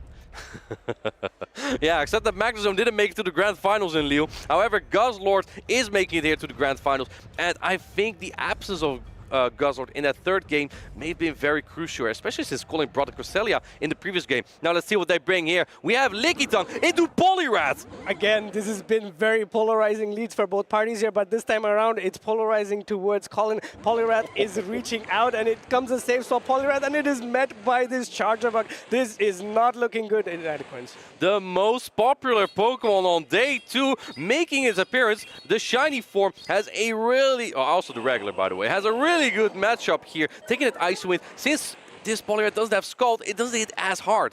Yep, Scald doesn't come in because it doesn't have it, but going for the shield here, potentially trying to counter down this Charger Bug and trying to reduce its damage as much as possible. Let's see how, if this matchup can be flicked. Maybe he goes for the Power Punch here. No, he goes for another Icy Wind. Yeah, and I like this play from Colin a lot, because if you lower and weaken this Charger Bug, you can get that energy on the Lickitung for the Power Whip later. But let's see, going for more energy. Can you get that complete farm down here as Dianoski? One more Volt Switch. Oh, getting to a Power Up Punch. But does Dianoski know? He does know this only Power Punch. Oh, he doesn't even charge up to this. This will not be enough to KO, but probably what he wants to do is try to farm this down with the Lickitung, and that's exactly what he's going for. But little does he know, Poliwrath is not the only answer Dianoski has for this Lickitung. In comes his first X-Scissor. Of course, it is debuffed, immediately swapping into the Poliwrath. Very good heads-up play there by Dianoski. I love this play from Dianoski, realizing, yeah, okay, you're bringing the Altaria anyway. I'm gonna go in Poliwrath. If you go in Altaria, I'll Icy Wind you immediately. And now Colin, no chance to get energy. Gets Scalded first. No attack drop, however. Yeah, in comes his Power Whip. Power Whip is going to do super effective damage. Dianoski knows this, and he immediately shields up this Poliwrath. Poliwrath has so much HP, and what's more important, that it's potentially going to be able to throw this Icy Wind into this Altaria, and that's exactly what he does there. But this is so crucial, Abi, because now it shields down. This might give Altaria an opening to land a Moonblast later. Going for the shield, realizing this will do the most damage. The timer is not up on Dianoski's side, so he is stuck with this Poliwrath just a little bit longer. Yeah, but this is very, very critical as well. Of course, he does have the potential to throw the Moonblast, but in comes his Sky Attack. Sky Attack will knock out the Poliwrath, but at the back, we have that Guzzlord, and Guzzlord is potentially going to outpace this Altaria to a Dragon Claw. 3 Dragon Tails, 4 Dragon Tails, gets to that Dragon Claw before the Moonblast. Is this enough? This is going to be pivotal in this match. Big Chomper uses Dragon Claw, and Guzzlord doesn't knock out it just yet. Oh, go for the Gonka combo no play with the X-Scissor. What a play by Dianoski. X-Scissor lands on that Altaria, taking that big bird out of the sky and securing this matchup for Dianoski 2-2. But of course, there is still this Lickitung in the back. Is there anything the Lickitung can do? No. Unfortunately not. In comes this big boy, Guzzlord, dragon tailing it down 2-2, evening the grand finals. Big Dragon Guzzlord chomping its way to a tie here again, or sorry, a tied score. We are 2-2 right now in this winners grand finals. Dianoski 1 win away from resetting the bracket. Colin 1 win away from crowning himself to that Stuttgart Regional Champion. And I think, again, Guzzlord, so important here. Yep, Guzzlord is doing so much for Dianoski, but then again, Colin did make that match pretty close as well, even though he had such a polarizing matchup. It shows how good these two trainers are. It's not just, let's say, how we call it in a colloquial language, rock, paper, scissors, where there's a very polarizing matchup in game 1, 2, and 3. So, I mean, in Pokemon 1, 2, and 3. Lastly, what I would like to point out is that even if Colin loses this, he gets to play and he gets another chance to still be crowned as the regional champion. Yeah, absolutely. And what I like the most about these players and these matchups is the awareness that they have of each other's team comps. Dianoski just knows, okay, there is going to be Altaria in the back, so that's why he switches out, because Colin, also a genius player, realizing I need energy on the Lickitung to pressure that Poliwrath, and that's just what we see over and over. But here we go, Abi. We have Charger Bug from Dianoski into Poliwrath from Colin. This is another amazing lead for Dianoski. This is exactly where you want to see this matchup. And in comes Altaria Safe Swap, met by that big chomper Guzzlord, throwing those claws at that Altaria. Yeah, Dragon Claws adding up, Dragon Tails adding up, and this is going to be super effective, but it doesn't knock out just yet. Colin does decide to go for a shield here, however. He really wants to preserve this matchup, and that's exactly what you need to do in this situation. Farming up a lot more energy and going for the Sky Attack. Sky Attack will definitely knock out this Guzzlord. Dianoski knows this and pulls up that Protect Shield. Yeah, now one thing that Dianoski has going for him, he has 2 good matchups against the Poliwrath. Going for the Dragon Claw, this will ensure that Guzzlord would win the 1-shield scenario, but if Colin decides to shield this, he will win this with Altaria. No, he lets it go! Ooh, he lets this go, but potentially trying to gain a little bit more farm onto the Poliwrath. Let's see how he plays it out. Does that Poliwrath comes in, or will he go for the Volt Switch down with that Charger Bug, waiting out his Switch Clock so that he can get a lot more time? I love this play from Colin, because Charger Bug is going to...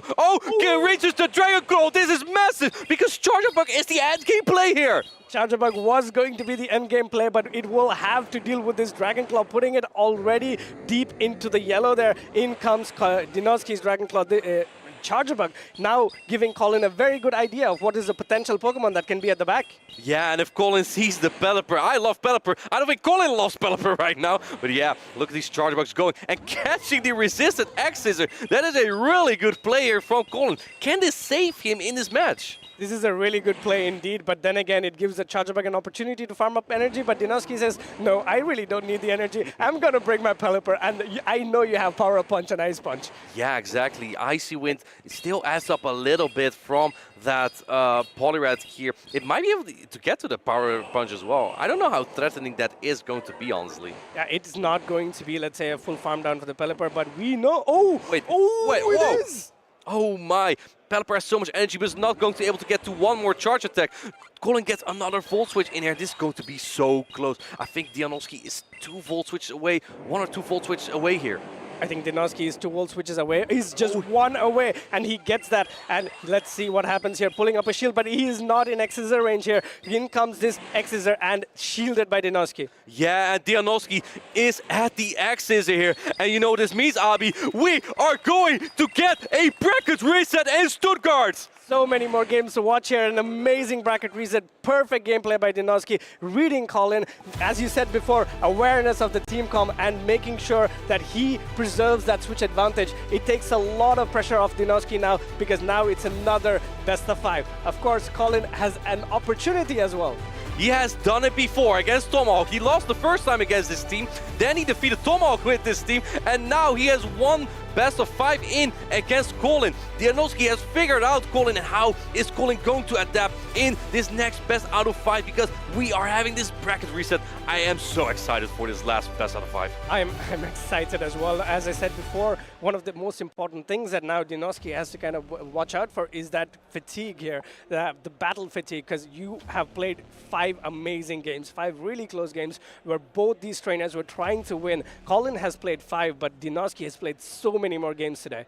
Well, it's looking so far that this fatigue is only making him stronger, because he keeps playing better and winning more and more battles. So that has been really working well for Dianoski. His first time getting to the grand finals, and how is he even doing it with that team composition? I really like the Pelipper and Klotzai combination, but this is the tournament of the Charger Bug. Yep, especially with the Charger Bug doing so much work as well. We saw it in the last game, but these two trainers have already locked in. No, they have not, but we're just going to take a quick look at their team as well. The point here I would like to make is, yes, Colin went for the tried and tested, right? He went for strategies that have worked out for him before, and I think this is one of those chances. Game number 1, if I was Colin, I would just go for a Hail Mary. I'm going to lead these 3 Pokemon that I have not used. Let's see what Dianoski does. Yeah. Will he bring the same Pokemon? So what I've noticed a lot about Colin, I think he used Altaria about every single game. Yeah. But what he could do, Altaria basically wins the 2 shields against about every single Pokemon Dianoski has. So what if you lead the Altaria and have like a strong core in the back? I don't think we've seen him do that yet in the first best out of 5, but I think this could be a viable strategy that you might want to pivot to, because your previous strategies have not worked just yet. But then again, if you lead it to the Guzzlord, we saw it against Tomahawk. Guzzlord just set up the team composition in the back so well for Dianoski that it was too much for Tomahawk to overcome, and that might be the same for Colin as well. Yeah, the main reason why I think maybe he doesn't lead the Altaria is that one of the targets for Altaria for 2-sheet farm down is going to be that Poliwrath. Poliwrath, of course, is non-shadow, gets to a bunch of Icy Winds, and then again, just because you get to the bunch of Icy Winds, all your energy afterwards is not going to be that great, right? But as I said, I have a soft spot for Noctowl, and Colin is having that Noctowl, so I'm going to wish him all the best in this game, in this matchup as well. Another thing that I want to point out is Colin has played really safe. So did Dianoski. But another reason why the 2-shield strategy might not work out is if he double shields, and if Poliwrath comes in and decides to farm down some Pokemon for Dianoski, it has Scald and Icy Wind. So Scald is going to do a lot of work even against Pokemon like Cresselia. So that's something that he will have to watch out for. Scald does a lot of work against Charger Bug as well. We saw how much damage it does. Absolutely. I do like that Altaria Cresselia combo though, because both Pokemon are very bulky and can take those charge attacks quite comfortably. It's just not a really punishing Pokemon. ABB, Stunfisk, Altaria, and Cresselia? Almost. Maybe in reverse. And here we go!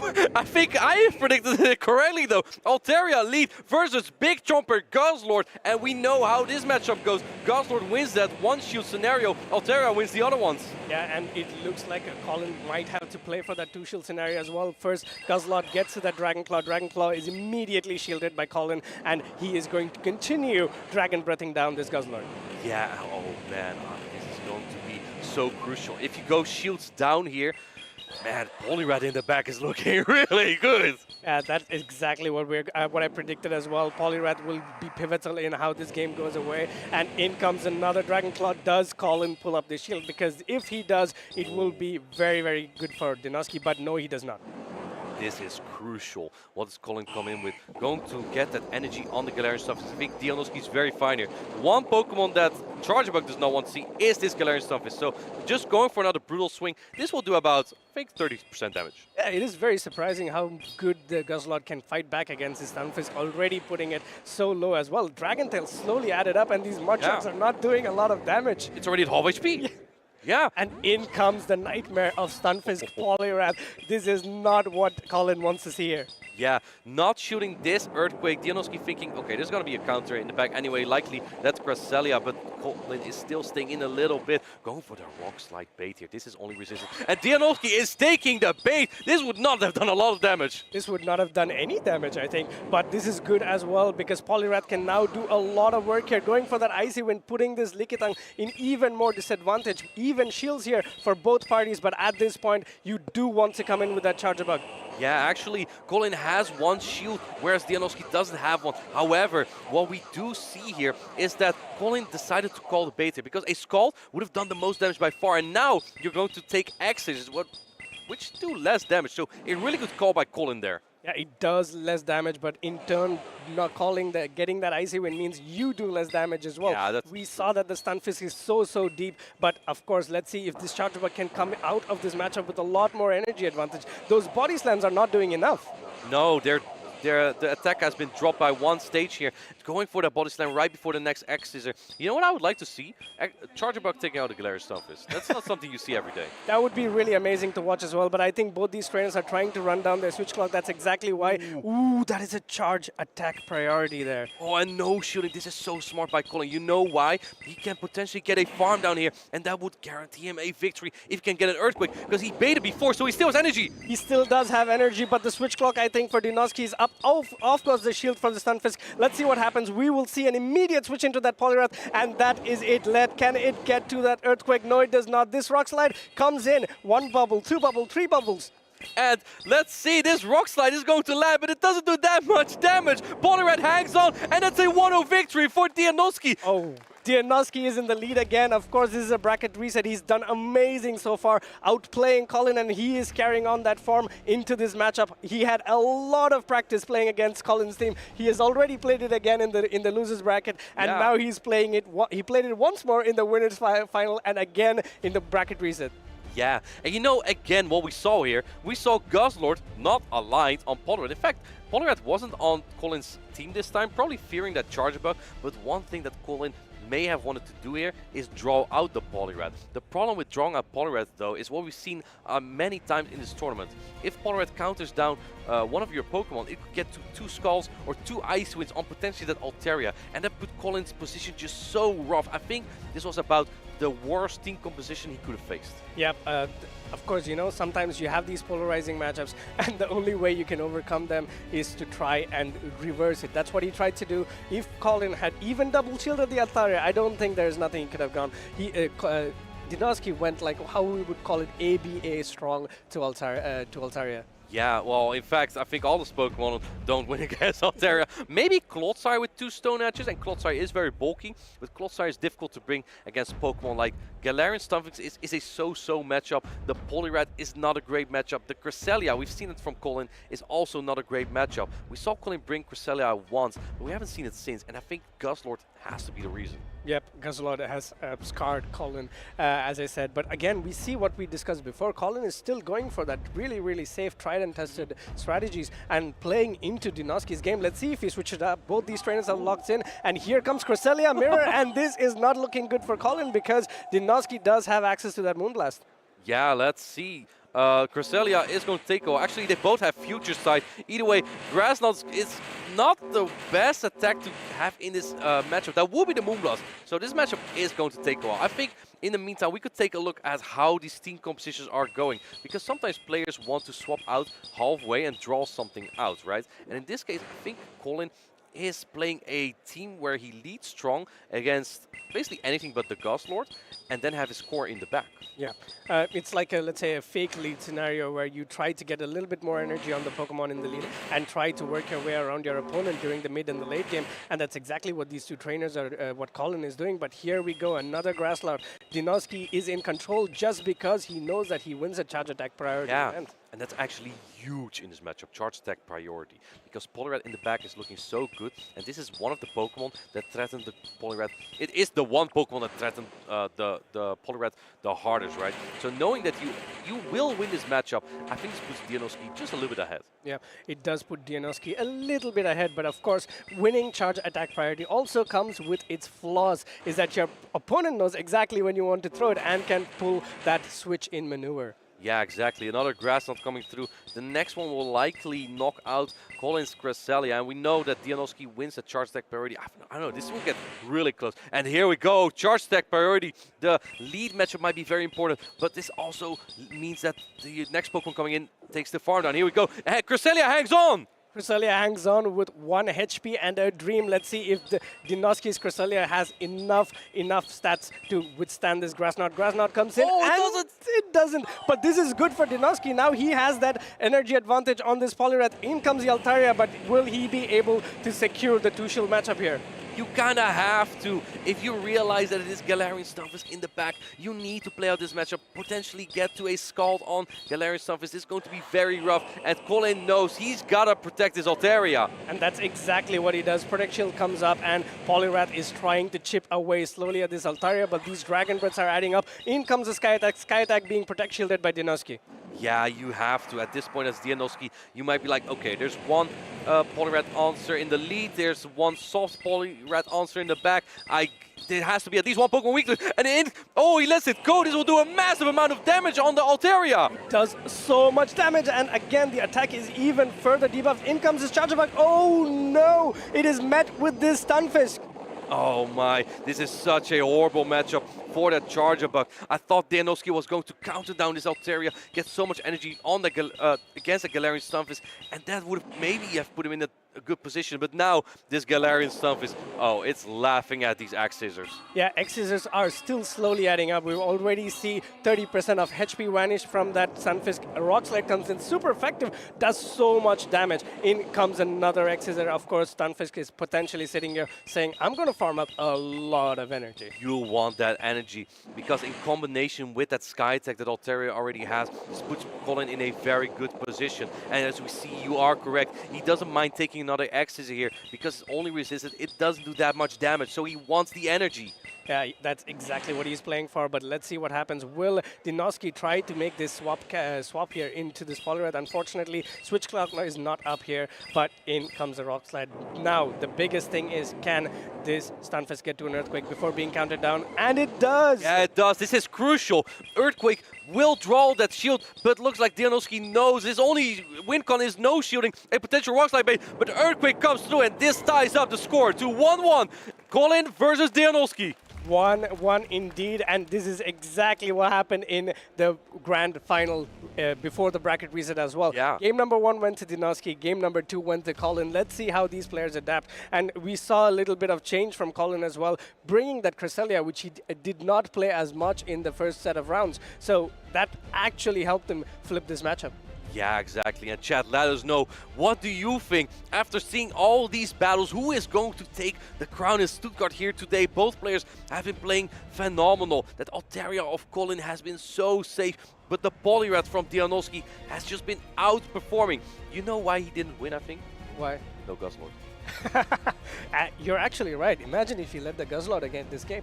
Yeah, the Guzzlord would have been so powerful against that Cresselia, and I think Colin is just predicting, okay, there's no way he leads Guzzlord 2 times in a row, and he had that guess correctly. Even though it wasn't the Poliwrath lead that he was looking for, it still put him in a really good position, because his back Pokemon were just good enough to take care of the situation of the Poliwrath and the Charjabug in the back. Yeah, I think Colin is slowly breaking out of his shell of the Pokemon that he wants to use as well, trying that Cresselia this time around and working it to perfection.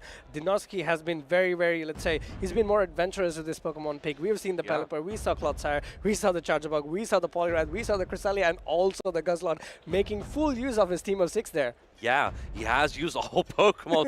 I think they both have used about all Pokemon so far.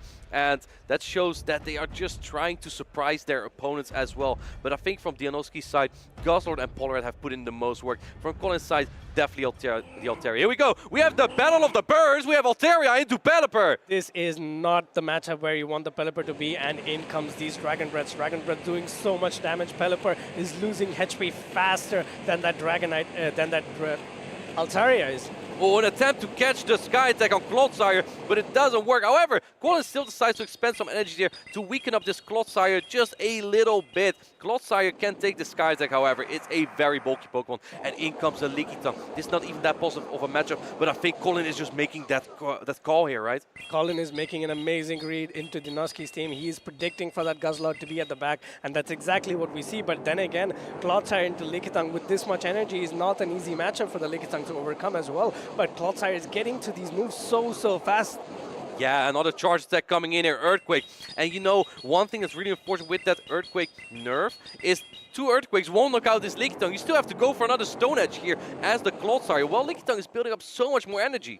Lickitung already has 2 Body Slams stored, goes for the first one. Will this be a back-to-back Body Slam? I think not, because Colin wants to get so much more energy onto this Lickitung, and that's exactly what he does. He is a master of energy management, and you see him throwing this Power Whip, but I do think Body Slam would have been enough. Maybe. Looks like Colin is not taking any chances. Go away with your Clodsire, he says, and in comes Guzzlord to get that energy. Little does Dianoski know. Oh, barely does it get to the Body Slam, but in comes the Poliwrath, and this is what Colin preserved it for. Yeah, in comes the Poliwrath. Poliwrath has a dominant matchup here, but Guzzlord has a lot of energy. Going for the Dragon Claw, and it's immediately met with a shield here. Yeah, it looks like going into the Pelipper just right away. In comes the Hurricane on Altaria. This won't knock out Altaria yet, but it will do so much damage. Can we get a whoosh here? Yes, let's go for it. 3, 2, 1, whoosh! So much damage, putting Altaria straight into the reds. Yeah, it is in Weather Ball range right about now, and Pelipper outpaces. This puts Colin in such a disadvantageous situation. Will he shield here? You have to. You have to shield this. But, oh yes, last second decision. You kind of have to get rid of this Pelipper with your Altaria. But do you get rid of this Pelipper with your Altaria? Oh, no, you don't. It reaches that Weather Ball, and this is going to do quite a bit of damage to that Poliwrath. But then again, Poliwrath gets in that counter enough to knock out the Pelipper. Let's see if Guzzlord has what it takes to send this Pelipper packing. Weather Ball's resisted, but Guzzlord, make way for Guzzlord because the big guy is coming in, and it has 2 shields. Power Punch, not a strong attack, but you have those shields, right? Yeah, you have to shield these moves, and as the game goes on further, Power Punches are going to do so much more work. 2 Dragon Claws, and it gets to the Dragon Claw here. Will this be enough to take out the Poliwrath? We saw such a bad lead for Dianoski, and we see him flip this game.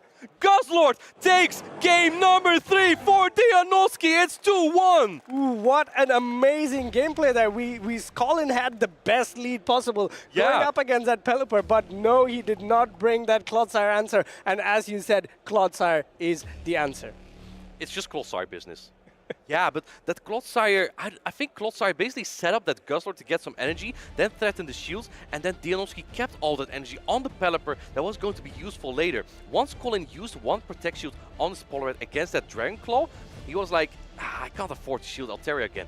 And that put him in such a tough position. That was the most important moment in the game when he shielded that Dragon Claw. If he did not, I think he would have been in a very dominant position. Shielding that Dragon Claw may force Colin to make that call there. Will I shield this this potential Hurricane from the Pelipper on my Altaria? He had to make that bait call. Unfortunately, it did not go his way. Yeah, if you shield that Hurricane here, you might be able to unleash then all that energy on the Guzzlord. What if Guzzlord gets that farm down? It also might be tough for your Poliwrath. So I think even though it looked so good for Colin at the start with all the alignment that he needed, Dianoski's energy just went all over the place. And yeah, you know, this is one thing that I would like to compare to Stone Collection's team. Stone Collection just had bulk all over the place. And in this case, Colin just didn't have enough bulk on this team, right? With that Poliwrath, and even though Lickitung and Altaria are bulky, Altaria and Poliwrath just couldn't take the energy very well. Yep. We saw how much damage those Dragon Tails did to the Poliwrath one after another, adding up so much, putting it so deep into the yellow. But what I would like to point out here is that 1 game away for Dianoski to be crowned the regional champion, and 1 game away from Colin from losing his regional champion title here. Oh, and we get the Battle of the Birds again. Altaria into Pelipper, and this is not a great matchup for the Pelipper, but this time we do see a change from Dianoski. He switched the Clodsire for that Charger Bug. Pelipper is building up energy. Is Dianoski going to try and catch again? No, this time he's not. He's going straight for the Hurricane. It's getting pretty stormy here in Stuttgart Abi. We might have to whoosh again. No, we cannot, unfortunately. Colin pulls up that shield, denying the whoosh, but in comes this Charger Bug. Charger Bug is going to do a lot of work here. Wall switches are slowly adding up and tries to catch, but unfortunately met with the patience of Dianoski and going for this X-Scissor. I really like that play from Dianoski, not going for the Discharge right away. Even though Discharge and X-Scissor do the same damage, X-Scissor is just a little bit, costs a little bit less energy. And that means you get to this X-Scissor just a little bit quicker. I don't know if this is enough to flip it though. But even if you do, Alteria's energy, where are you going to take it? Yeah, Altaria looks to be in a prime position to bring this back for Colin, but let's see how this game develops. We've seen Dinoski flip even worse matchups as well. In comes another body slam. This body slam is not enough to take out the Charger Bug, but the Charger Bug is one away from another Exeter. This is going to put the Lickitung in a very precarious situation. I think this might barely knock out actually, and Colin knows. I just need that energy on my Altaria. I don't need the switch advantage. But man, it barely holds on and gets to another no! Oh, it doesn't get to another body slam. Barely not. The Lickitung feigns with all that energy, but not it. But the Altaria comes in now and gets all that energy. This Guzzlord will have to pull up 2 shields, but also Dinoski can potentially call a bait here, but no, he pulls up the shield immediately. Yeah, doesn't want to risk that one-hit knockout here. And let's see, this puts Colin in a position to go for another Moonblast. And he does, as another Dragon Tail sneaks through. If you shield this, the Dragon Tail will go through. Let's see, this Moonblast will knock out. Oh, man! Can we get a boom? Okay. Boom! That knocks out the Guzzlord. And in comes Pelipper. This is a great matchup for Pelipper, but it's already at half HP. These counters are adding up so much against this Pelipper, and here comes a Power Punch. I think Dinoski knows here this game is over. Power Punch lands and puts the Pelipper deep into the red. Few more counters in, and this will be over. One last counter, and Colin ties this round. Pelipper gets punched out of the sky, and Colin ties the score to 2-2. What a grand finals we have here. We saw this early on as well, when both players tied the score to 2-2. That's a lot of twos. And now again in the bracket reset, we have another tight score here. Yeah, 2-2s indeed, but now this is completely benign. Whatever happens before does not matter. All those games, all those matches, it does not matter. Now it comes down to a best of 1. Who's going to make the brave call? Who's going to make the right call? And whose call is going to catapult them to being the Stuttgart Regional Champion? This is it, Abi. You now need to form your best line of 3. What is your opponent going to use? And what are the best Pokemon you can use against that? Are we going to see more Pelipper? It just doesn't do that well against the Altaria. But if you have it against the Poliwrath, it just does so well. And the same can be said for that Guzzlord. It has been so good so far. I mean, I think potentially right about now, if you're Dinoski, you would want to try to play that Clodsire a little bit more. It did a lot of work for him in game number 2. But potential, and also if you're Colin, ideally for me, I think running that Stunfisk would be a very good idea into this game, because all the leads that you've faced so far have not been very, very bad for the Stunfisk. Yeah, exactly. Stunfisk, it's a soft loss to the Pelipper. It doesn't do well against the Poliwrath, but all other matchups are very fine for the Galarian Stunfisk. So I think that is a good call by you. But we'll see how much Colin fears that Poliwrath, because it's coming out almost every single game. Here we go, decisive game. Poliwrath into Charger Bug. Oh, this is another great lead by Dinoski. This is a super positive matchup for this Charger Bug, and Colin decides to stay in, comes in with the Altaria, and we see that Dinoski does not have a great answer to this Pokemon. No, he doesn't have one on his team at all. But what he does have is 2 answers to that Poliwrath from Colin. Colin thought, there's no way you lead strong against you lead the Pelipper again. No, but it's another strong answer to the Poliwrath. It's this Charger Bug, and Charger Bug has been the highlight of this tournament this whole time. Yeah, Charger Bug is such a highlight, being in 88% of the team, going for the shield here, kind of giving Colin an idea that, okay, he does not have any answer to this Altaria, so let's see if Colin pulls up a shield for this discharge. Discharge comes in here. Will this be shielded? I think at this point, as Colin, you might have a good idea of what might be in the back. You cannot have your Poliwrath on the Pelipper, and he puts up a Protect Shield here. Can Dinoski win this matchup with the Charger Bug? I think you barely don't. Oh, getting no charge attack priority, and Colin knows he would lose that. Are you going to put up that shield here to secure the switch advantage? And he does! He does secure the switch advantage, but it was an Exeter. I think he would have survived if he didn't pull up the shield. And full farmed out for that Altaria. Let's see what comes in. It's the Pelipper coming in to take all this damage. Will this be shielded? It's a Moonblast! Oh, this is going to do so much damage. Pelipper can take it, but man, this hits hard, about 50%. No attack drop though. Poliwrath comes in comes Colin's Poliwrath, but you have Power Up Punch on this Poliwrath, and that makes it a little bit better for Colin. Yeah, this does make a lot. This puts Colin in a huge advantage because he gets to throw this Power Punch first. Let's see how Dinoski decides to play this match out. Will he go for that Scald? And yes, he does. He needs to get this damage and this Poliwrath out of the way as fast as possible, and that's exactly what he's doing. He needs to get rid of Polyrat. He doesn't know yet that the Lickitung is in the back. Scald adds up. No attack drop. Really unfortunate because now the counters add up more. You kind of have to shield this. If you... Oh, he doesn't shield this. Well, he doesn't know there's Lickitung. But man, you'll see how important that would have been. Power Punch doesn't KO, but I think two more counters might. Oh, barely gets the knockout there. Ooh, Altaria will come in for the Dragon Betron down at this range, right? Because that is all it's needed. Oh, and the Lickitung comes and licks down, and that is it. Dinoski knows that it's a huge, huge upper climb for the Pelipper. Licks are adding up. 1 lick, 2 lick, 3 lick, 4.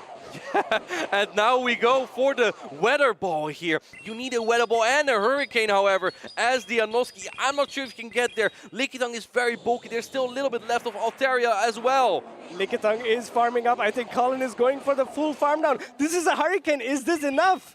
It might barely be. This does about 50%. Here we go. It's getting stormy. And here we go. Whoosh! It is not enough. Lickitung surviving, and Colin is the regional champion. What a play by Colin there, and what a finals we had as he drops the chair. So much excitement in Stuttgart here. Colin is your 2024 Stuttgart Regional Champion. Give it up for Colin. What an amazing gameplay there. It came down to the wire. I think the only mistake Dinoski did in that game was not calling that Lickitung in the back. If he had stayed with the Pelipper, the game was done and dusted. Yeah, Polyrat would have been so good against the Lickitung there. And I think, you know what was also very clutch for Colin there? That power-up punch. I think that just led Colin to punch his way to the crown here in Stuttgart. What an amazing finals we had here. We had Dinoski first reset the bracket by a 3-2 score at first. And then in that bracket reset grand final, he barely lost by 2-3.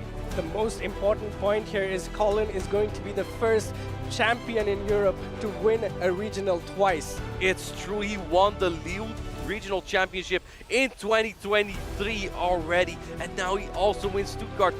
This guy's really good at the game. Yeah, he is really good, and he's beat a lot of Titans in the game to come to this position. Amazing gameplay, amazing composure. After getting knocked out in the first round of the winners final by Dinoski, it makes sense for him to pull that composure. He went for a lot more exciting plays towards the end, and what he did was what you said as well, bringing in that Altaria in the lead.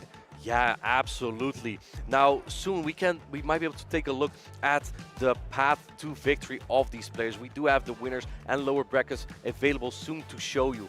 But what I would like to point out is these teams from Tomahawk and from Colin, right? Because both have, the team has performed so well.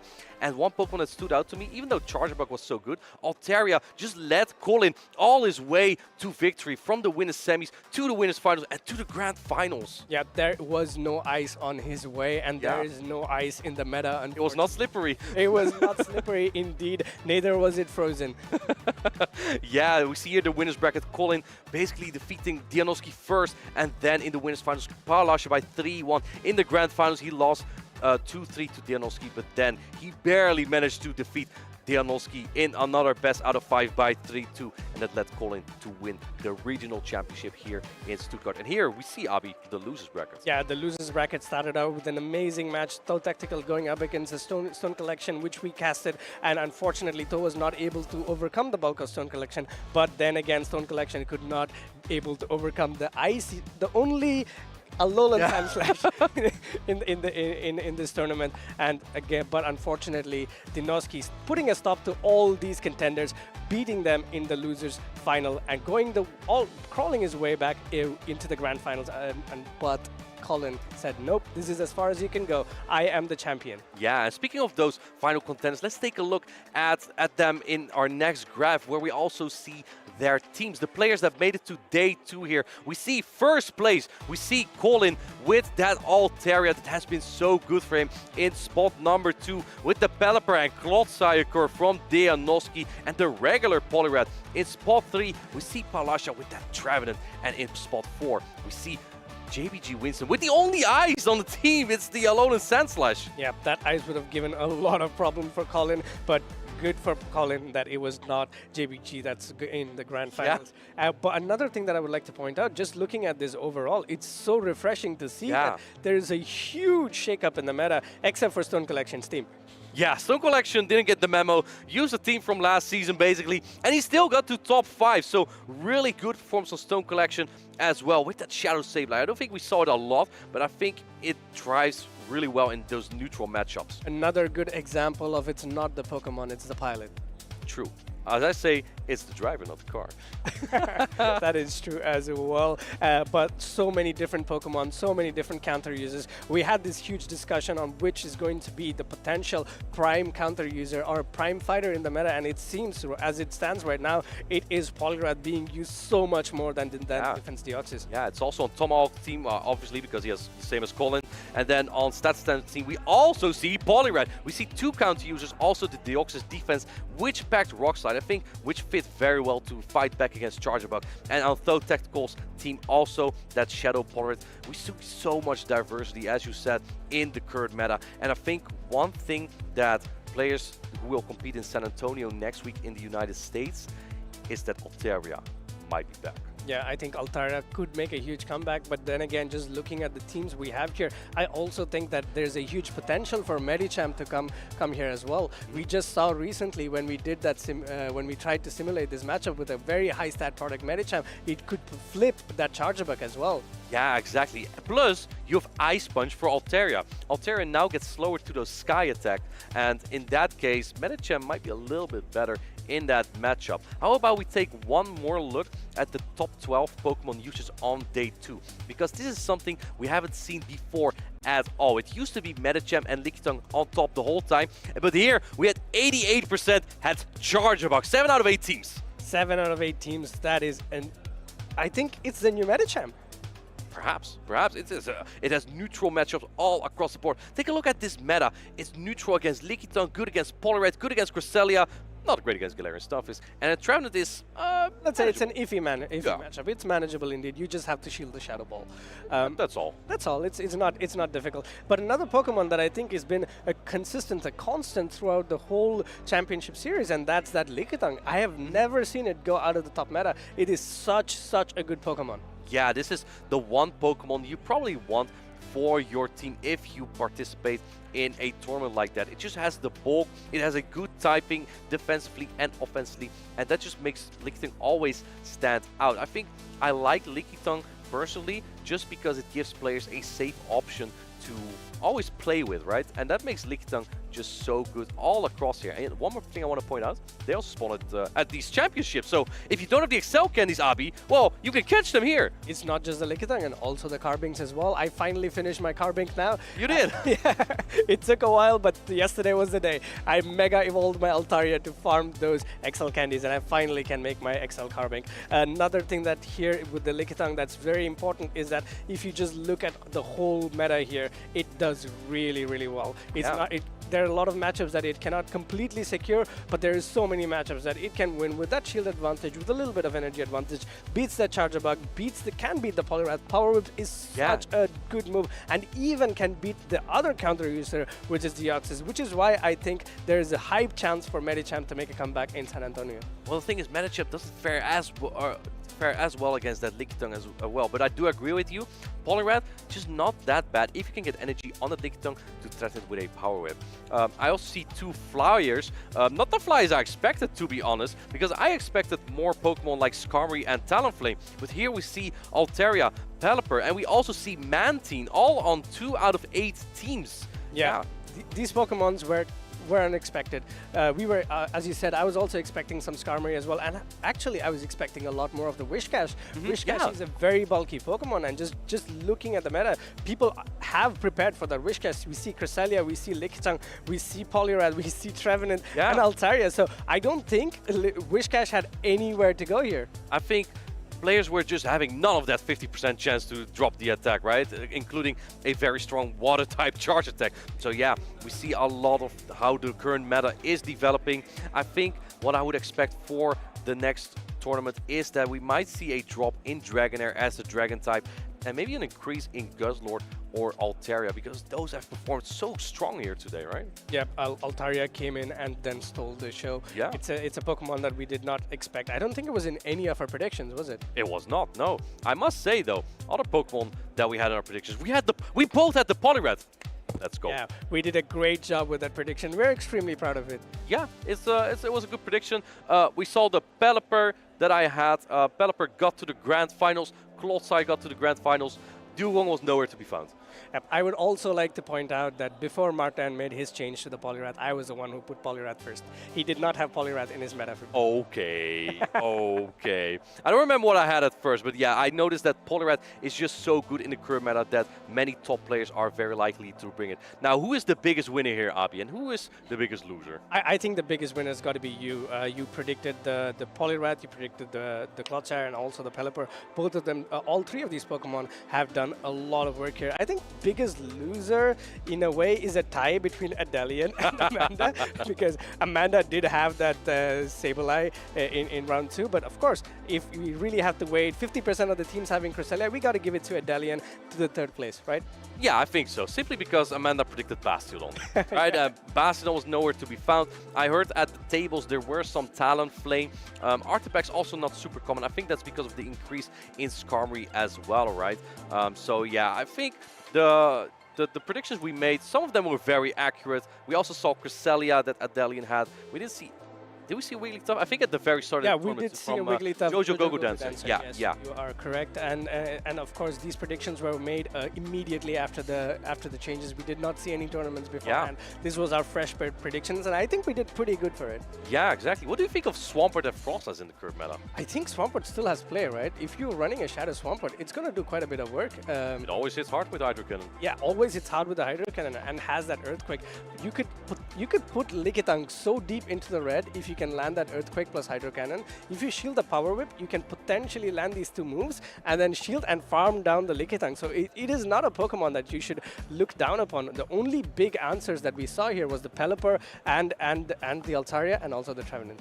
Yeah, Altaria definitely, I think, is going to make that return. But I think that also may leave some room for Frostlass. Now, one thing that Frostlass does not really like to see is Poliwrath. Even though Shadow Ball does a lot of damage, the counters, the Power Stones are still resisted. So that fast attack damage just doesn't add up really well for Frostlass. And on the other hand, we didn't see as many in this tournament, but in other tournaments, we might see a lot of Talonflame and Skarmory, which is something Frostlass still needs to be very careful. Yeah, Frostlass is one of my favorite Ice-type Pokemon. It is one, very beautiful, the amazing design as well for it, and the moves hit so hard. It has a very flexible charge attacks in Avalanche and Shadow Ball, a really good moveset. But again, Talonflame, Skarmory, very tough. I think especially Skarmory just takes on Pokemon like Frostlass and Altaria very well. And that could be something that players might take into their prediction for San Antonio or regionals to come. Yeah, the Steel Wing, the new meta change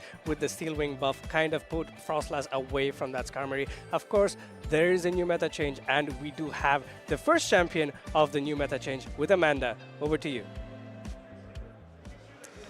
With many of us here, it has been walking in a winter wonderland in Germany. However, for some of these trainers, I think it would be more comparable experience for them to say they were trekking through a blizzard. But these brave trainers, they've weathered the battles, they've weathered the storm, and we are proud to announce our top 4. Let's give it up for our top 4 competitors already. In 4th place, we have our German trainer, the only person piloting an Ice-type Pokemon to the success he has. He's young, he's brutal, he's handsome, he's JBG Winston, HSV. Hello.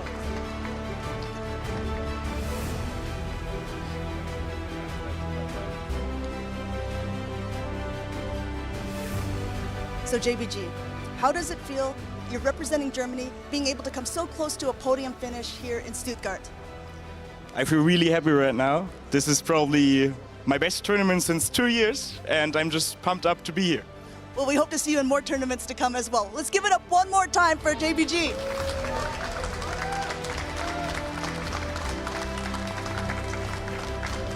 Taking home the bronze medal with back-to-back top cut finishes in both Gdansk and now here in Stuttgart, we have the catch queen herself, Polishaw 97.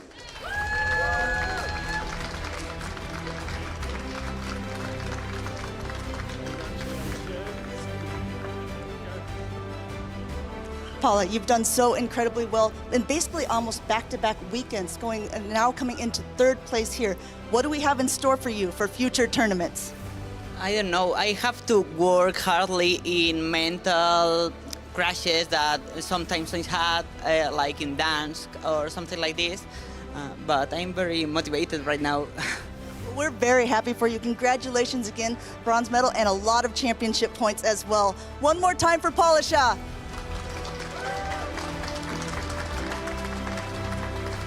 I wrote a lot for this next one, so.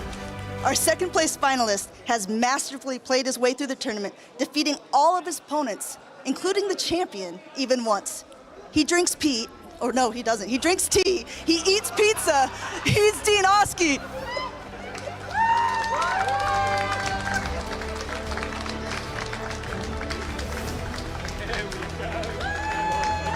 That one's a tongue twister. Dinowski, congratulations on your finish. You came so close. You flipped the bracket once, and it was best of fives both times. What advice would you give to trainers who have started their journey just like you and have made it possibly to the main stage? I'll just say just play GBL, get used to the meta, get used to counts and everything, and then find a local community where you can talk strategies with and meet great friends. I mean, found a great friend of mine in the grand final, and that could be you in the future. Oh, maybe it will be you again in the future as well, doing so well. One more time, let's give it up for Dean Oski. And finally, the moment we've all been waiting for, making history now with a second time, the first time a two-time European regional champion. Loud, loud, loud. Everyone, it is Colin 6.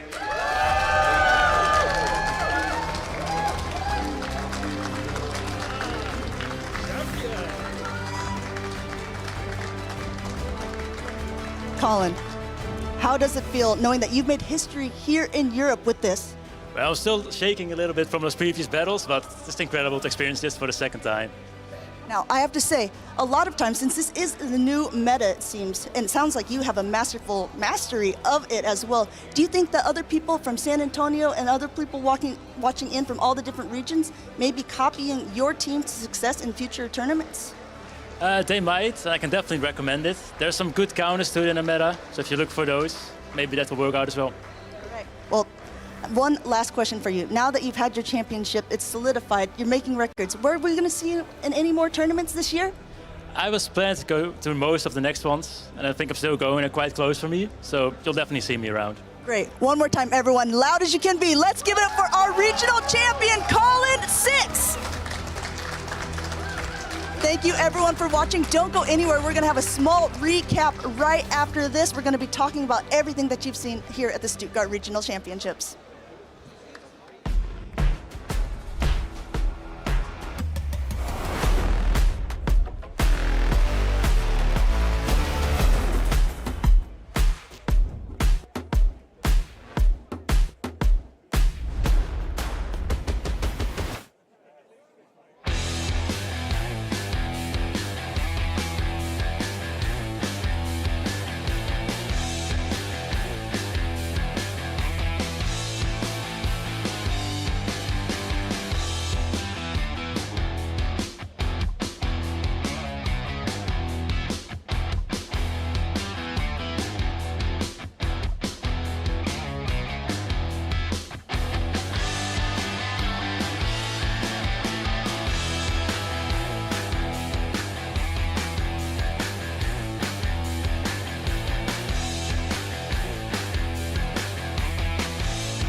The battles may be over, but there's still so much going on here in Stuttgart. We just wrapped up the day. We just had our grand finals. Adelian, what was your favorite part of this whole day? Do you have any highlights? Yeah, absolutely. Honestly, the best thing for me was that actual final. I've got a lot of love for Colin, a lot of love for Donosky, and it was just great to see the both of them take it right down to the wire. I know it's a cheeky one to say, it's a very obvious one, but it's got to be that bracket reset for me. How about you, Inadequence? I think every tournament has a favorite, but I think this one was really tough to read. This person is going to win it. We had Colin do so well. I always think Palasha's going to win it, and I think one day she definitely will again. And then Dianoski was doing so well. That was the highlight for me this tournament. And yourself, Abby? It's very difficult to choose, right? There was so many amazing moments in the tournament, but I will have to agree with the Delian here. The bracket reset, how these two played it out, and the grand finals after, it was amazing to watch. So close and such amazingly well-played games. Yeah, besides the battles as well, one of my highlights is just seeing this absolute meta shakeup in Pokemon as well. We had the Lickitung already beating Metachamp day 1 in usage, and then day 2, just completely 12 different Pokemon, things that we never thought we would see. And then, yeah, like we talked about, you can't get better than a bracket reset. So many battles going down to the wire in best of 5s. Let's go ahead and take a look at our new European champions and just the champions that we've had along the way as well. Yes, of course. So we now have a new face that's added. Stuttgart has Colin 6, that beautiful photo to go through the line of other champions that have made their mark already. Barcelona with Zweilus, Lille with Galaxa Bolton, and Gdansk with Pataman. So now there are 4 champions that are going to punch their way to Honolulu, Hawaii, and 4 more to come from Europe. And though Stuttgart was the very last regional of the 2023 calendar year, there are so many more events going on. Adelian, you've been doing it so well in the past, but I want to give another person a shot at it here. Martijn, walk us through where we can be competing in this next calendar year. We will be competing in January at the end of the month in Liverpool. And then 2 weeks later, we're going to have Dortmund in, again, Germany. In March, we will have a special event in Utrecht. That's actually in the Netherlands, where I live. And then the European International Championship in London, where competitors can gather even more championship points. A month later, we will have Stockholm in May, and after that, we will have the North American International Championship in New Orleans. And this will all lead up to the final tournament of this season in Honolulu, Hawaii, the World Championships. I can't wait to watch all of these. And of course, if you cannot be there in person, if you cannot compete in person, you can also make sure that you're following along on Twitch, because not only will we be doing these championships, we'll also have a pretty cool schedule for this upcoming week. Yeah, you can always watch a lot more Pokemon content on the channel here. You have Holidays Together going up on Tuesday. It's an amazing episode where it's all holiday theme based. And then on Thursday, you have the season 2 of the Pokemon series coming up, and then Saturday, Sunday is where the big next meta games happen, which is going to be the San Antonio Regionals. That's right. San Antonio will be the last regionals for the North America circuit as well for the 2023 season. They will also be in this Timeless Travels, so make sure to check that out on Twitch. And also good luck to the competitors who will be competing there. As Martijn just said a little bit earlier, our next one will be in Liverpool in January, so we hope to see as many of you as possible. I believe it's going to be a very large tournament. Last year we had over 128 competitors, making our top 16 at day 2. So that's all we really have time for at this moment. Like I said before, make sure to follow on Twitch or on YouTube, and follow all of the socials as well, so you know all of the events that are coming up. It's been an absolute pleasure here in Stuttgart, Germany. We will catch you in the next one.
Bye.